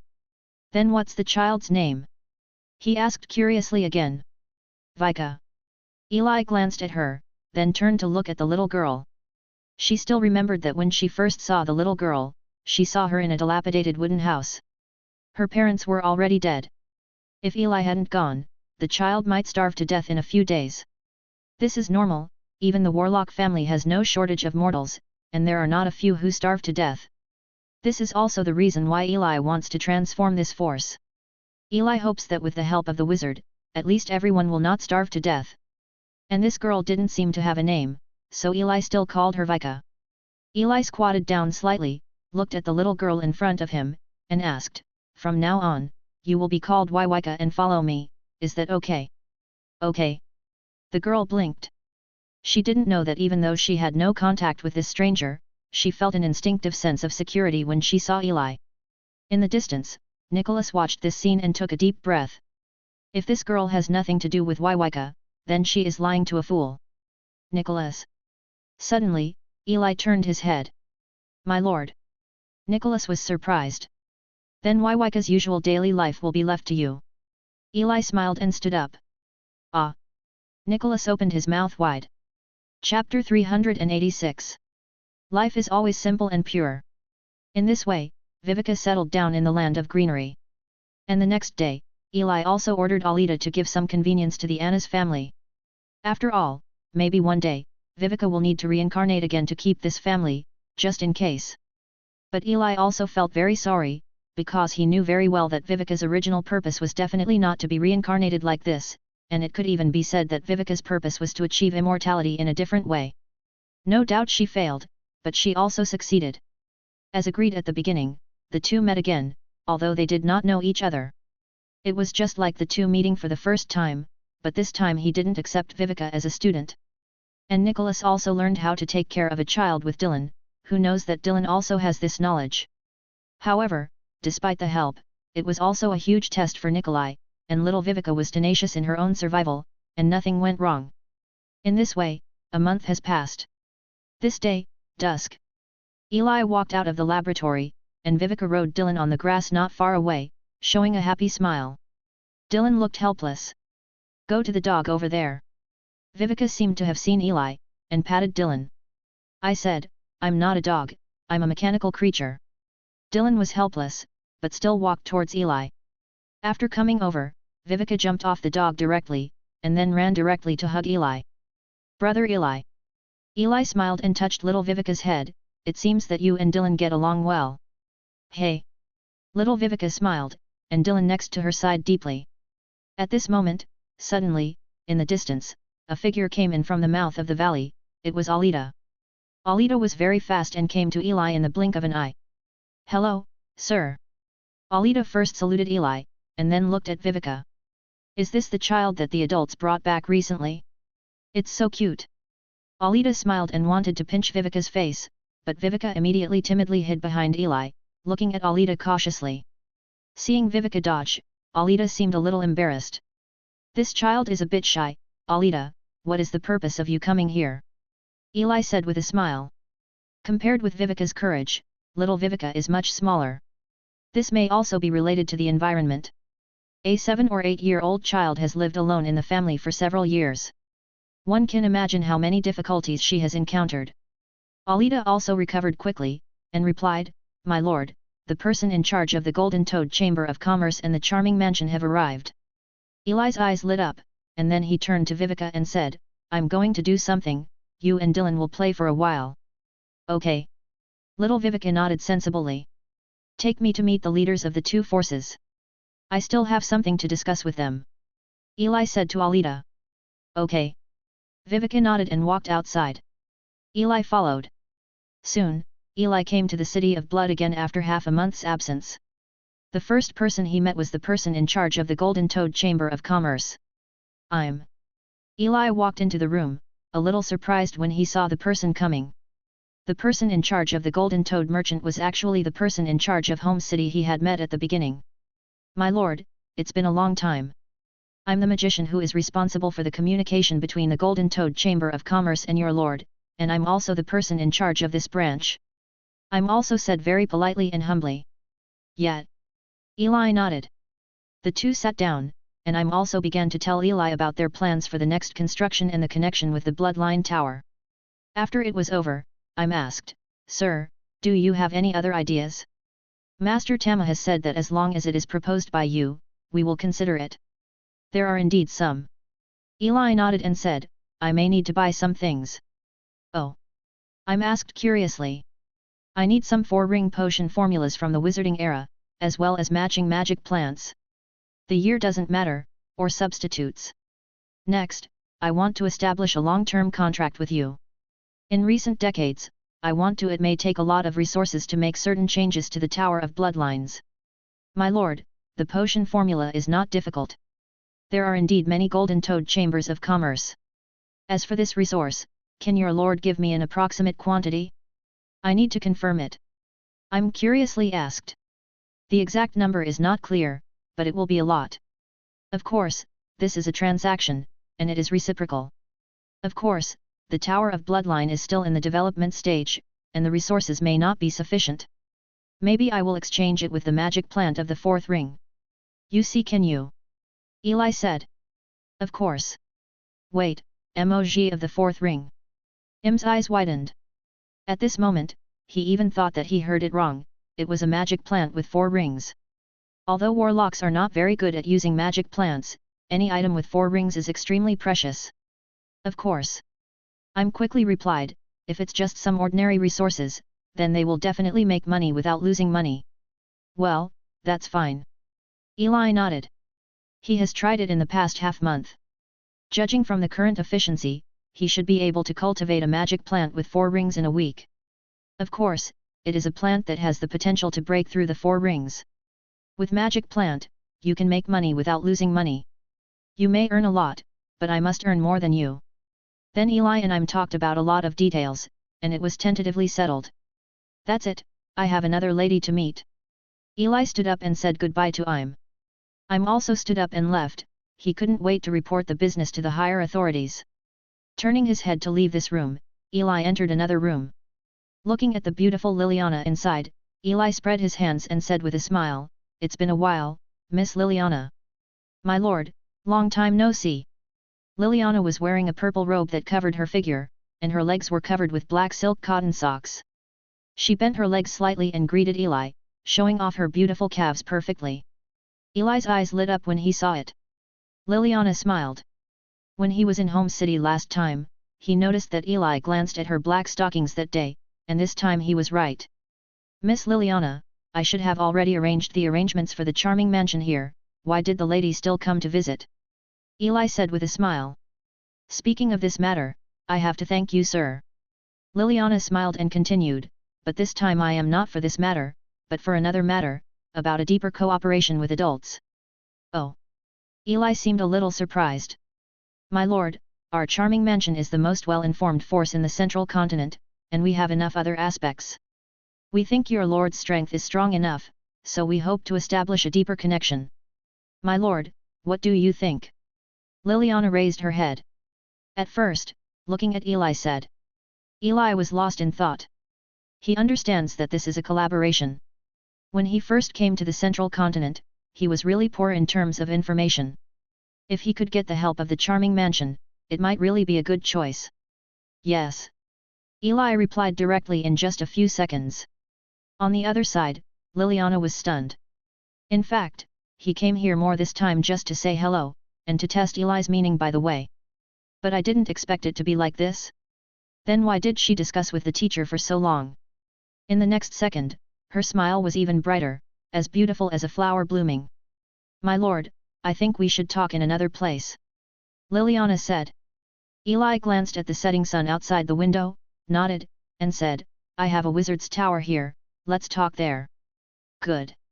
Liliana smiled like a flower and nodded. The two quickly left here and came to Eli's former wizard's tower, talking in secret all night. The next day. On the wizard's tower, Eli watched Liliana's figure disappear on the road, got dressed and prepared to leave. Just looking at the black stockings in the corner of the room not far away, Eli blinked. I didn't expect Liliana to be the first time. Eli threw the stockings into the trash can and stretched his body. But Eli also understands very well that although Charming Mansion does this for a living, not everyone is like that, at least a student of Warlock Huito can't be like that. Let's go. Shaking his head, Eli left the wizard tower and returned to the Green Land. Basically everything has been dealt with, even Eli is not worried about the 8-armed snake, because Liliana told Eli last night that the 8-armed snake is besieged by several forces at this time, and it may not even be able to pass. So the next step is to wait for the resources of the Golden Toad Chamber of Commerce. After that comes transformation and self-improvement. Chapter 387. The Other Side. After I'm left, there was a message that he left the Tower of Bloodline and headed towards the Gold and Silver City in the middle of the western regions of the Golden Toad Chamber of Commerce. Sitting here at this time is Jinji's confidant Domo, who also just returned here not long ago. Do you want to exchange it with the magic plant of the fourth ring? Duomo looked at the news in front of him and fell into deep thought. He looked at the list, and most of what Eli needs is just various low-level resources. There are many types, but it is not difficult for the Golden Toad Chamber of Commerce, but if they exchange high-level magic plants, then they will not be able to make money. Sorry, at least he couldn't understand what he was thinking. As for the potion formula, he didn't hesitate too much. They have a lot of this stuff, but no one can configure it. That is to say, the level is high, so they will collect it, but it really doesn't mean much to warlocks. If Eli can configure some, then maybe it's a good thing for them too. No matter how you say it, potions are better than eating magic plants directly. That's right, most of the warlocks are currently gnawing directly. The main reason is that there are very few warlocks who can configure potions, and most of them are of low level, but even so, the price is still high. He thought Eli might be able to surprise them with something. Agreed. Without hesitation, Tama stamped a seal on it. The stamped documents were quickly sent out. Master Jinji said that he will study with the president for 30 years, and the western regions will rely on me to cheer. Tama stretched his body and stood up. Just the day before yesterday, Jinji sent a letter back again. Let him help manage it for 30 years. 30 years will come soon. Domo thought, but somehow, he had a strange feeling in his heart. That's when he comes back next time, maybe it's not him who is surprised, but Lord Jinji. This strange feeling comes from the prediction of the blood, and Jin-chan has a special feeling for money.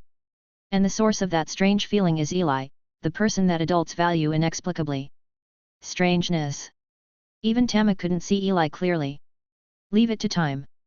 Tama shook his head, turned his head and went back to work. A week later. The resources of the Golden Toad Chamber of Commerce have returned. In addition to the resources of dozens of large space rings, among them are the formulas and magic plants that Eli is most concerned about. There are dozens of potion formulas at the fourth ring level, and 10 of them can increase the strength. After selection, Eli took out a potion that happened to be in the Dark Sun stage, Dark Sun Potion. For this formula, the magic plants required are not very difficult to find, but several main ingredients require more than 4 rings, which can be said to be the most difficult of these potions, but this is very simple for Eli. With the help of Hill, Eli can make enough for about half a year. The time cost is really not high for Eli, except that it is a bit useless. And in the ring, there are also these magic plants, but they are all only first order. Eli didn't dislike it either, and planted it in the potion field outside the wizard's tower. While planting, he also called Goring. Goring also arrived soon.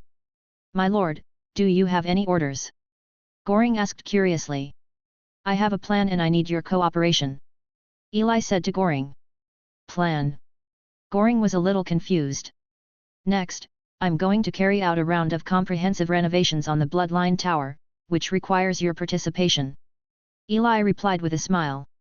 Although Goring was a little confused, he still said bitterly, My lord, if you have any ideas, go for it. I may not be able to help you for a few years.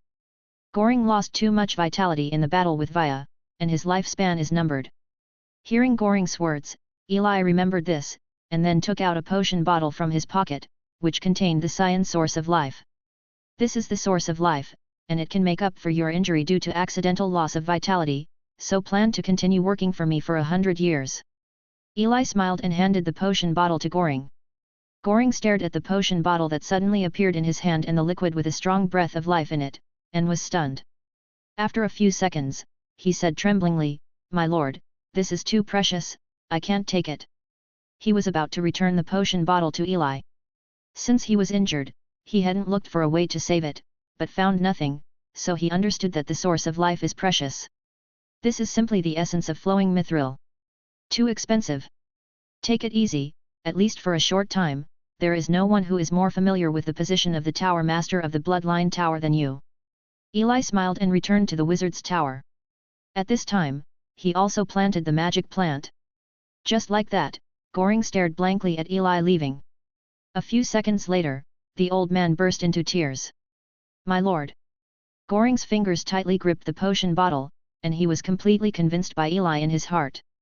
If we say that it was more or less because of force before, but now it's all about admiration for Eli himself. He turned and left the Green Valley. No matter what adults want to do, he will be their firm backing. After he left, he saw Alida again, and the two embraced and cried, thanking Eli again. A month later, 3 new departments of the Bloodline Tower have been established. A potion department, a mechanical alchemy department, and a mysterious auxiliary department. The potion department is responsible for the production of potions, the mechanical alchemy department is responsible for the production of wizard formations, runes, and mechanical products, and the mysterious auxiliary department is about collecting all things about wizards and transforming wizard items to adapt to the world of warlocks and change the present appearance. And on the day when the establishment of the 3 departments was announced, all the Tower of Blood warlocks were in an uproar. Most of them are very puzzled, because few forces still have such a strange department, and the most important problem is that to establish such a department, one must find someone who understands this knowledge, and now the wizarding world understands this man, rarer than the human face butterfly, is a nearly extinct creature. And people from other forces gathered in the Bloodline Tower also quickly sent the news back to their own forces, and all the forces laughed. Nobody thought Tower of Bloodlines would be a success. What happened next made everyone's eyes wide open. The Tower of Blood let an undead take charge of the potion department, and a mechanical dog took charge of the mechanical alchemy department. Everyone was dumbfounded, ready to have fun watching the Tower of Blood. But when the potion department produced the first potion suitable for apprentice-level warlocks, and the mechanical alchemy department produced the first mass-produced small witchcraft, everyone was silent. The undead understands potions, and the mechanical dog really understands machines. In addition to using the Bloodline Tower itself, the produced items also began to trade with the Golden Toad Chamber of Commerce. For a time, the Bloodline Tower made a lot of money. On this day, the surrounding forces all realized a problem. The rise of the Bloodline Tower is already unstoppable. Chapter 388. 25 years have passed in the blink of an eye. Outside the City of Blood. A caravan was walking on the main road outside the Tower of Blood, and at the center of the Chamber of Commerce was a huge rhinoceros. On the back of the tall rhinoceros was a gorgeous tent-like object with 2 people sitting inside. A man with silver threads on his head, and a little girl who looked only a few years old. "Father, is this the Tower of Blood?" The girl pointed to the city in the distance. "Yeah, this is the strongest 3rd-level power nearby." The man nodded and looked forward. "Father, what are we doing here?" the girl asked curiously. "We are here to buy something," the man explained with a smile. "In fact, it's not just him. I don't know how many warlocks are on the road at this time.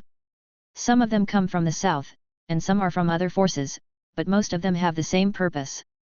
Let's see the wealthiest 3rd-level force in the western regions, Bloodline Tower." The rhino walked up and down, and the man let out a long sigh. Who would have thought that the Bloodline Tower would have such a grand occasion today? Since 25 years ago, the Tower of Blood invented the first potion for apprentice-level warlocks, and then successively released even 1-level potions. Although the number is limited, the shock to all warlocks is unprecedented. After all, in addition to being convenient, the potion is also several times more effective than taking the magic plant directly. Afterwards, with the potion, they also reached an agreement with the Golden Toad Chamber of Commerce, and a large amount of magic stones and resources entered the Bloodline Tower, which also made this city the wealthiest among the 3rd-level forces. It's a pity that their alchemy creations seem to seldom come out, and I don't know if they have real things over the years. At this time, they were already very close to the City of Blood, and when it raised its head, it could see the tall city wall, and there were some silver patterns all over the city wall, which seemed to be the pattern of the wizard era. The man was curious how these effects would look, something he hadn't seen. Soon, the people from the caravan got out of the carriage, and after several hours of review, they finally entered the city. Entering the city, the man was completely shocked. On the main road, the houses on both sides are neatly arranged, and the shops are lively. There is not even a little garbage on the road, and there are no homeless children in the alleys. This is something he has never seen in any city. The first such clean city. There are no beggars here. The man seemed a little confused. What are you begging for? If the children here have no parents, they are basically sent to the academy to learn about potions and alchemy. Adults can also arrange farming or coolies and other things, especially hygiene is the most important thing. It's important, these are all ordered by Lord Eli. An old man passing by said to him. Is that so? The warlock opened his mouth in shock. As the person in charge of the Chamber of Commerce, he has traveled to many cities over the years, but no matter which city you have to be careful of the feces that may appear underneath and the wild children who reach out, but it seems to be different here. My lord, the potion department is over there. At this moment, a subordinate reminded. The man nodded, and led the girl to start walking towards that side. Along the way, the man felt the joy of being able to walk freely for the first time. And just as the old man said, he really didn't see any homeless children along the way. People on the road to and from also have happy smiles on their faces. What kind of person is Eli? After walking this path, the man was very curious about this man. It seems that everything has changed because of this man. He even saw many statues of Eli in the city, and flowers were placed in front of each statue. It could be seen that the people here really love this actual ruler. I still have a day, maybe I still have a chance to visit this lord. The man suddenly longed to see this man. But when he came to the doors of the potions department, he realized that he might be thinking a little too much. Looking at the thousands of people queuing in front of the potions department, he felt that this journey might have to be spent in the queue. He underestimated the prosperity of the Bloodline Tower. 25 years. In the land of greenery, inside the wizard's tower, Eli stood in the window on the top floor and sighed outside. The past 25 years have been much smoother than he thought. According to the news of the charming mansion and the transaction of the Golden Toad Chamber of Commerce, the rise of the Bloodline Tower is much faster than Eli thought. At this time, compared to the Tower of Bloodlines 25 years ago, they have almost expanded several times, and their combat power is no worse than that of the general third-level forces. Estimated. At this time, the power of the true spirit in Eli's body has reached 230 units, reaching the peak of the Dark Sun. Not only Eli, after Nicholas digested the souls of those true spirits, he has already reached the peak of the Morning Star at this time, and Hydra is even more exaggerated, with the support of Eli these years regardless of cost, and the purchase from the Golden Toad Chamber of Commerce. The wind element material has now come from behind, and its combat power is comparable to that of the Warlock Wu. And Dylan, Eli let him take charge of the mechanical department, which also increased his strength a lot, and now he is the peak of the third ring. Of course, there have been many changes. For example, Alita also advanced to the third ring, and Goring Soul Tree blossomed and broke through to Fangxing. As well as Brother Eli, guess who I am? A warm little hand covered Eli's eyes. Vivica. Eli said helplessly. Hey hey. Eli turned his head, and behind him was a graceful girl, Vivica. Long black hair, slightly blue eyes, slim figure, fair skin, wearing a white dress, showing half of the calf. Brother Eli, Lady Liliana has something to do with you. Vivica said. Yet. Eli nodded, looked at Vivica, and said, the limit of the first ring is not bad, it seems that the blood of the Fourth Order Wind Elf King is still very suitable for you, but don't slack off.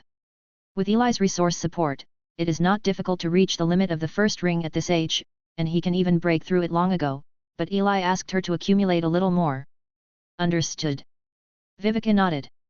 The two were already familiar with each other, and Eli also went straight to the outside, turned his head and entered another room, where the familiar Liliana was waiting, chopping her steps anxiously.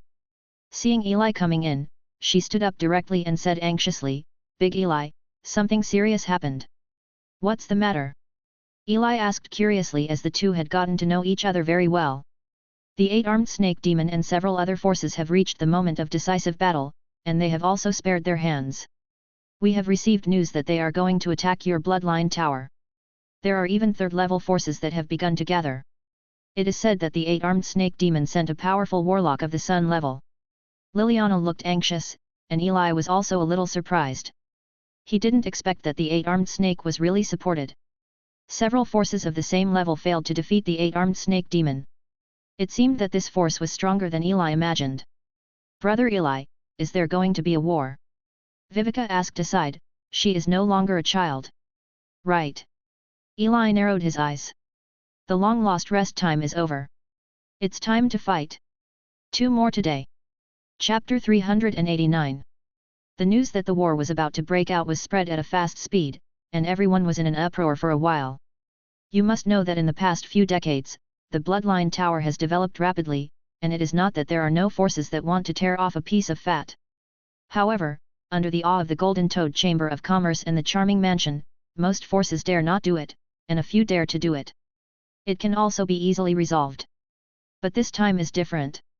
The enemy of the Bloodline Tower this time is the 8-armed snake demon, one of the top forces in the western regions. In terms of strength, the second-tier forces are already almost top-notch on the west coast, with powerful sunshine warlocks, deterring all directions. They want resources to have resources and combat power to have combat power. Unless they are warlock forces of the same level, no one wants to provoke them. And that's not all, the 8-armed snake demon has no less than 4 or 5 third-level forces on the surface, each of which is at the same level as the Bloodline Tower, or even higher, and some of them are only because there are no strong people at the level of the sun. It will be called the third-level power. But this time, the Bloodline Tower faced such a powerful, even seemingly invincible opponent. As for the deterrence of the Golden Toad Chamber of Commerce and the Charming Mansion, it was useless. After all, although the two forces are powerful, they are not reflected in their combat effectiveness. If the 8-armed snake demon is really determined to destroy the Bloodline Tower, then at most they will provide some help for the Bloodline Tower. It's not that the teammates are not strong, but the enemy is too cruel.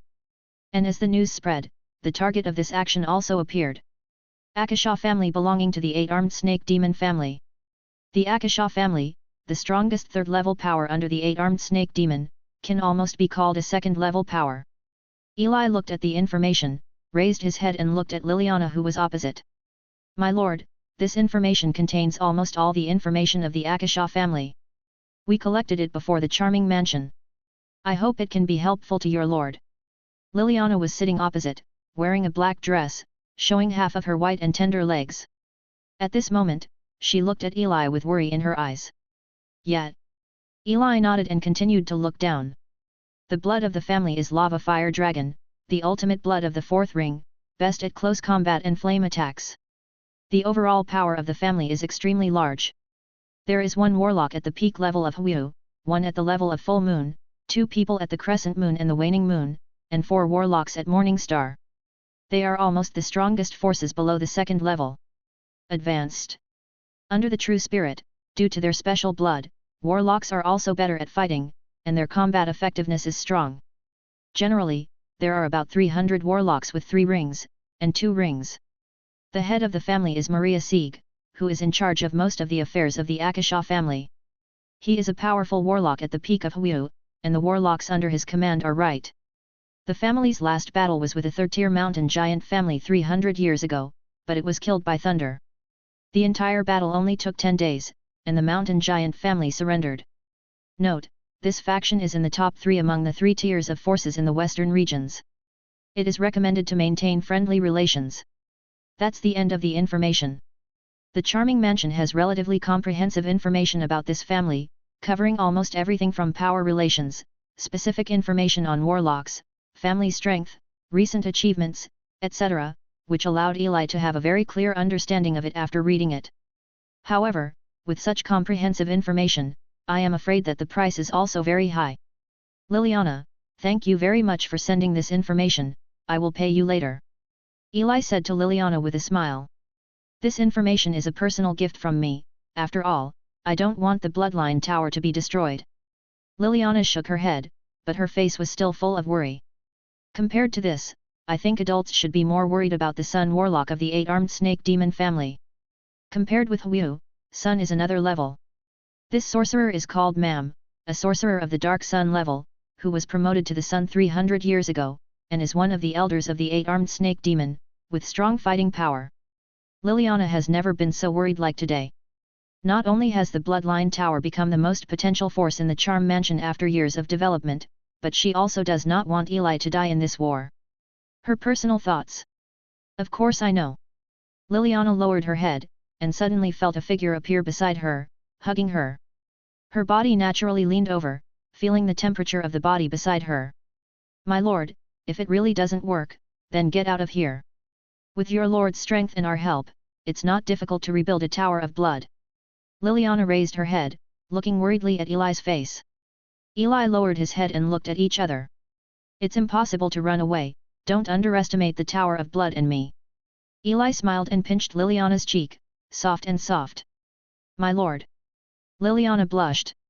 But the enemy is really too strong.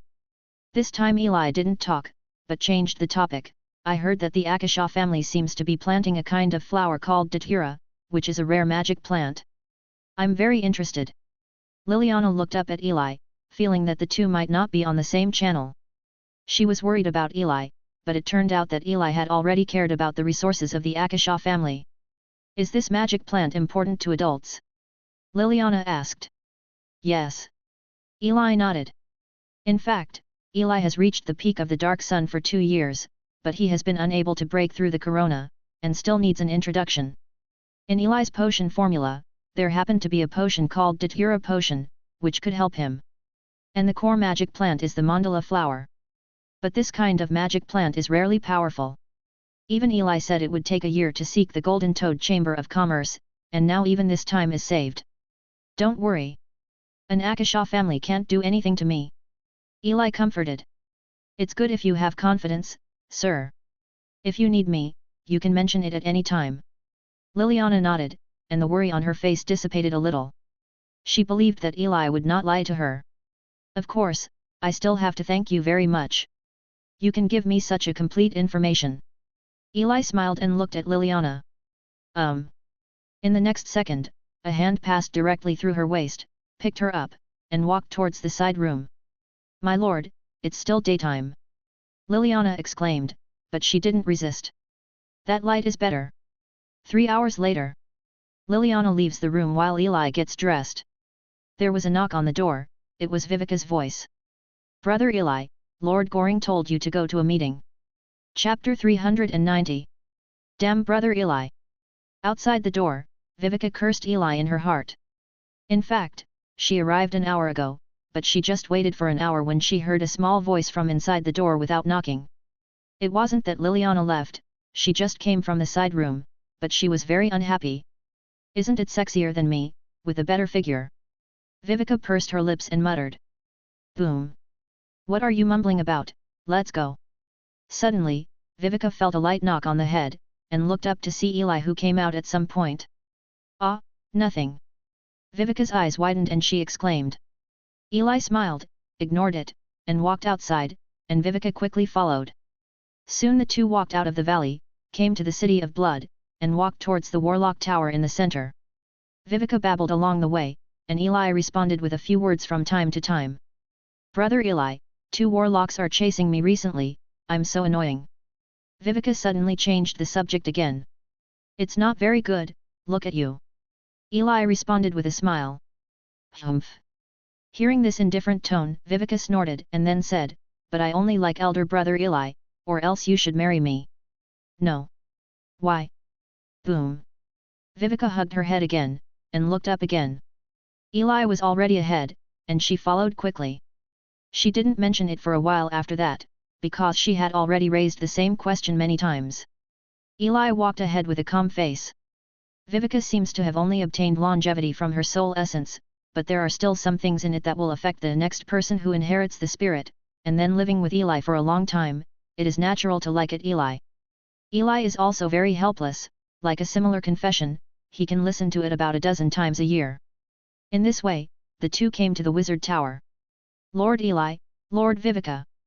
The warlock standing in front of the door respectfully opened the door for the two of them. I'll go to the meeting room, you can go to other rooms. Eli turned to Vivica. Good. The two walked in skillfully. Vivica entered a room, and Eli walked directly towards the third floor. Push open the door and enter the meeting room. At this time, there were already more than a dozen people in the conference room. Goring was sitting in the main seat, and other high-level members of the Bloodline Tower were sitting on both sides. In addition to Goring, there are two true spirits, a male and a female. The male is named Gary, and the female is named Lehner. They are all wild true spirits who have joined the Bloodline Tower over the years. As for Hydra, it is still lying in the Green Land at this time. Grown-ups. Seeing Eli coming in, everyone stood up immediately. Eli nodded, and sat directly on the chair next to Goring, and everyone sat down. What's the situation now? Eli asked directly. My lord, the warlocks of the Akasha family have gathered towards Nightfall City, the northernmost part of the Bloodline Tower, and our warlocks are also gathering there. It is estimated that war may break out within 2 weeks at most. Goring said aside. How's the preparation going? Eli asked again.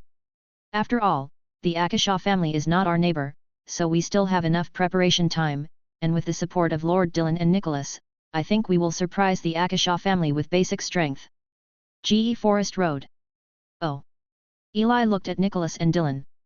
My lord, we equip each warlock with double copies of special healing potions and a bottle of violent blood potion. The former can heal injuries and replenish physical strength, while the latter can make warlocks burst into stronger power. Nicholas he smiled. Every warlock who goes to the battlefield can have a hard rune imprinted on their weapon for free, and we have prepared a lot of gifts for the Akasha family in Nightfall City. They will definitely be surprised. Dylan leaned his front legs in a sitting position said. Since he couldn't perceive his body, his mentality has gradually changed. He had a new idea. As long as the Bloodline Tower becomes stronger and wider, sooner or later he will be able to find his body, so in the mechanical alchemy department, he is really working day and night, and he doesn't need to sleep anyway. That sounds good. Eli nodded. My lord, in fact, we don't have any problems with the basics. The only thing we worry about is the high-level combat effectiveness. We are far inferior to them. Goring sighed. Hearing his words, the others also lowered their heads. The high-level combat power was their weakness.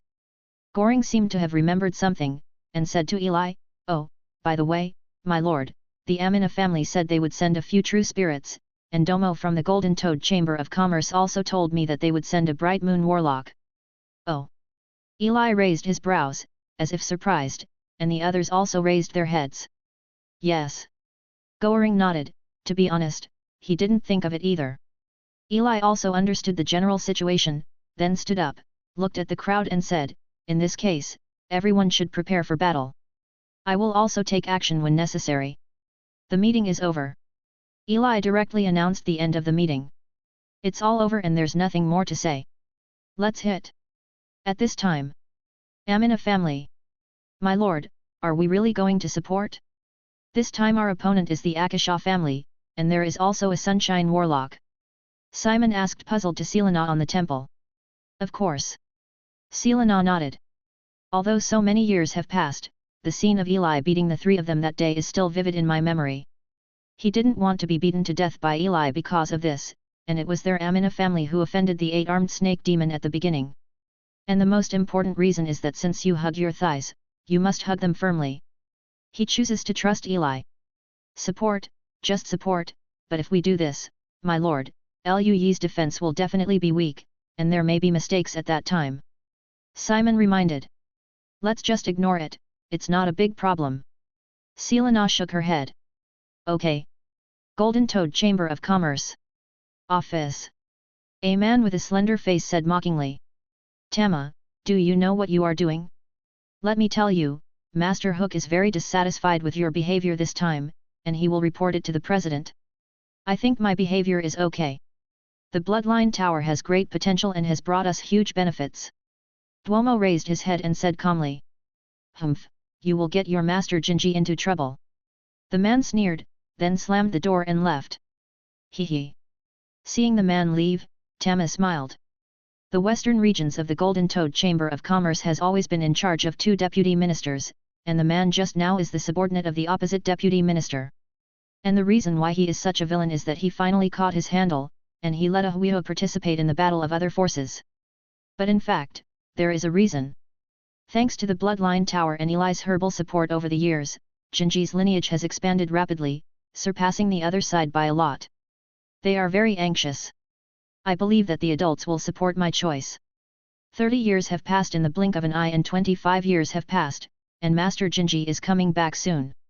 I hope adults will not be too surprised by then. Of course, the premise of all this is that the Bloodline Tower can hold up under the pressure of the 8-armed snake demon. I hope so. Thinking of this, Domo couldn't help but sigh. The 8-armed snake demon is too powerful.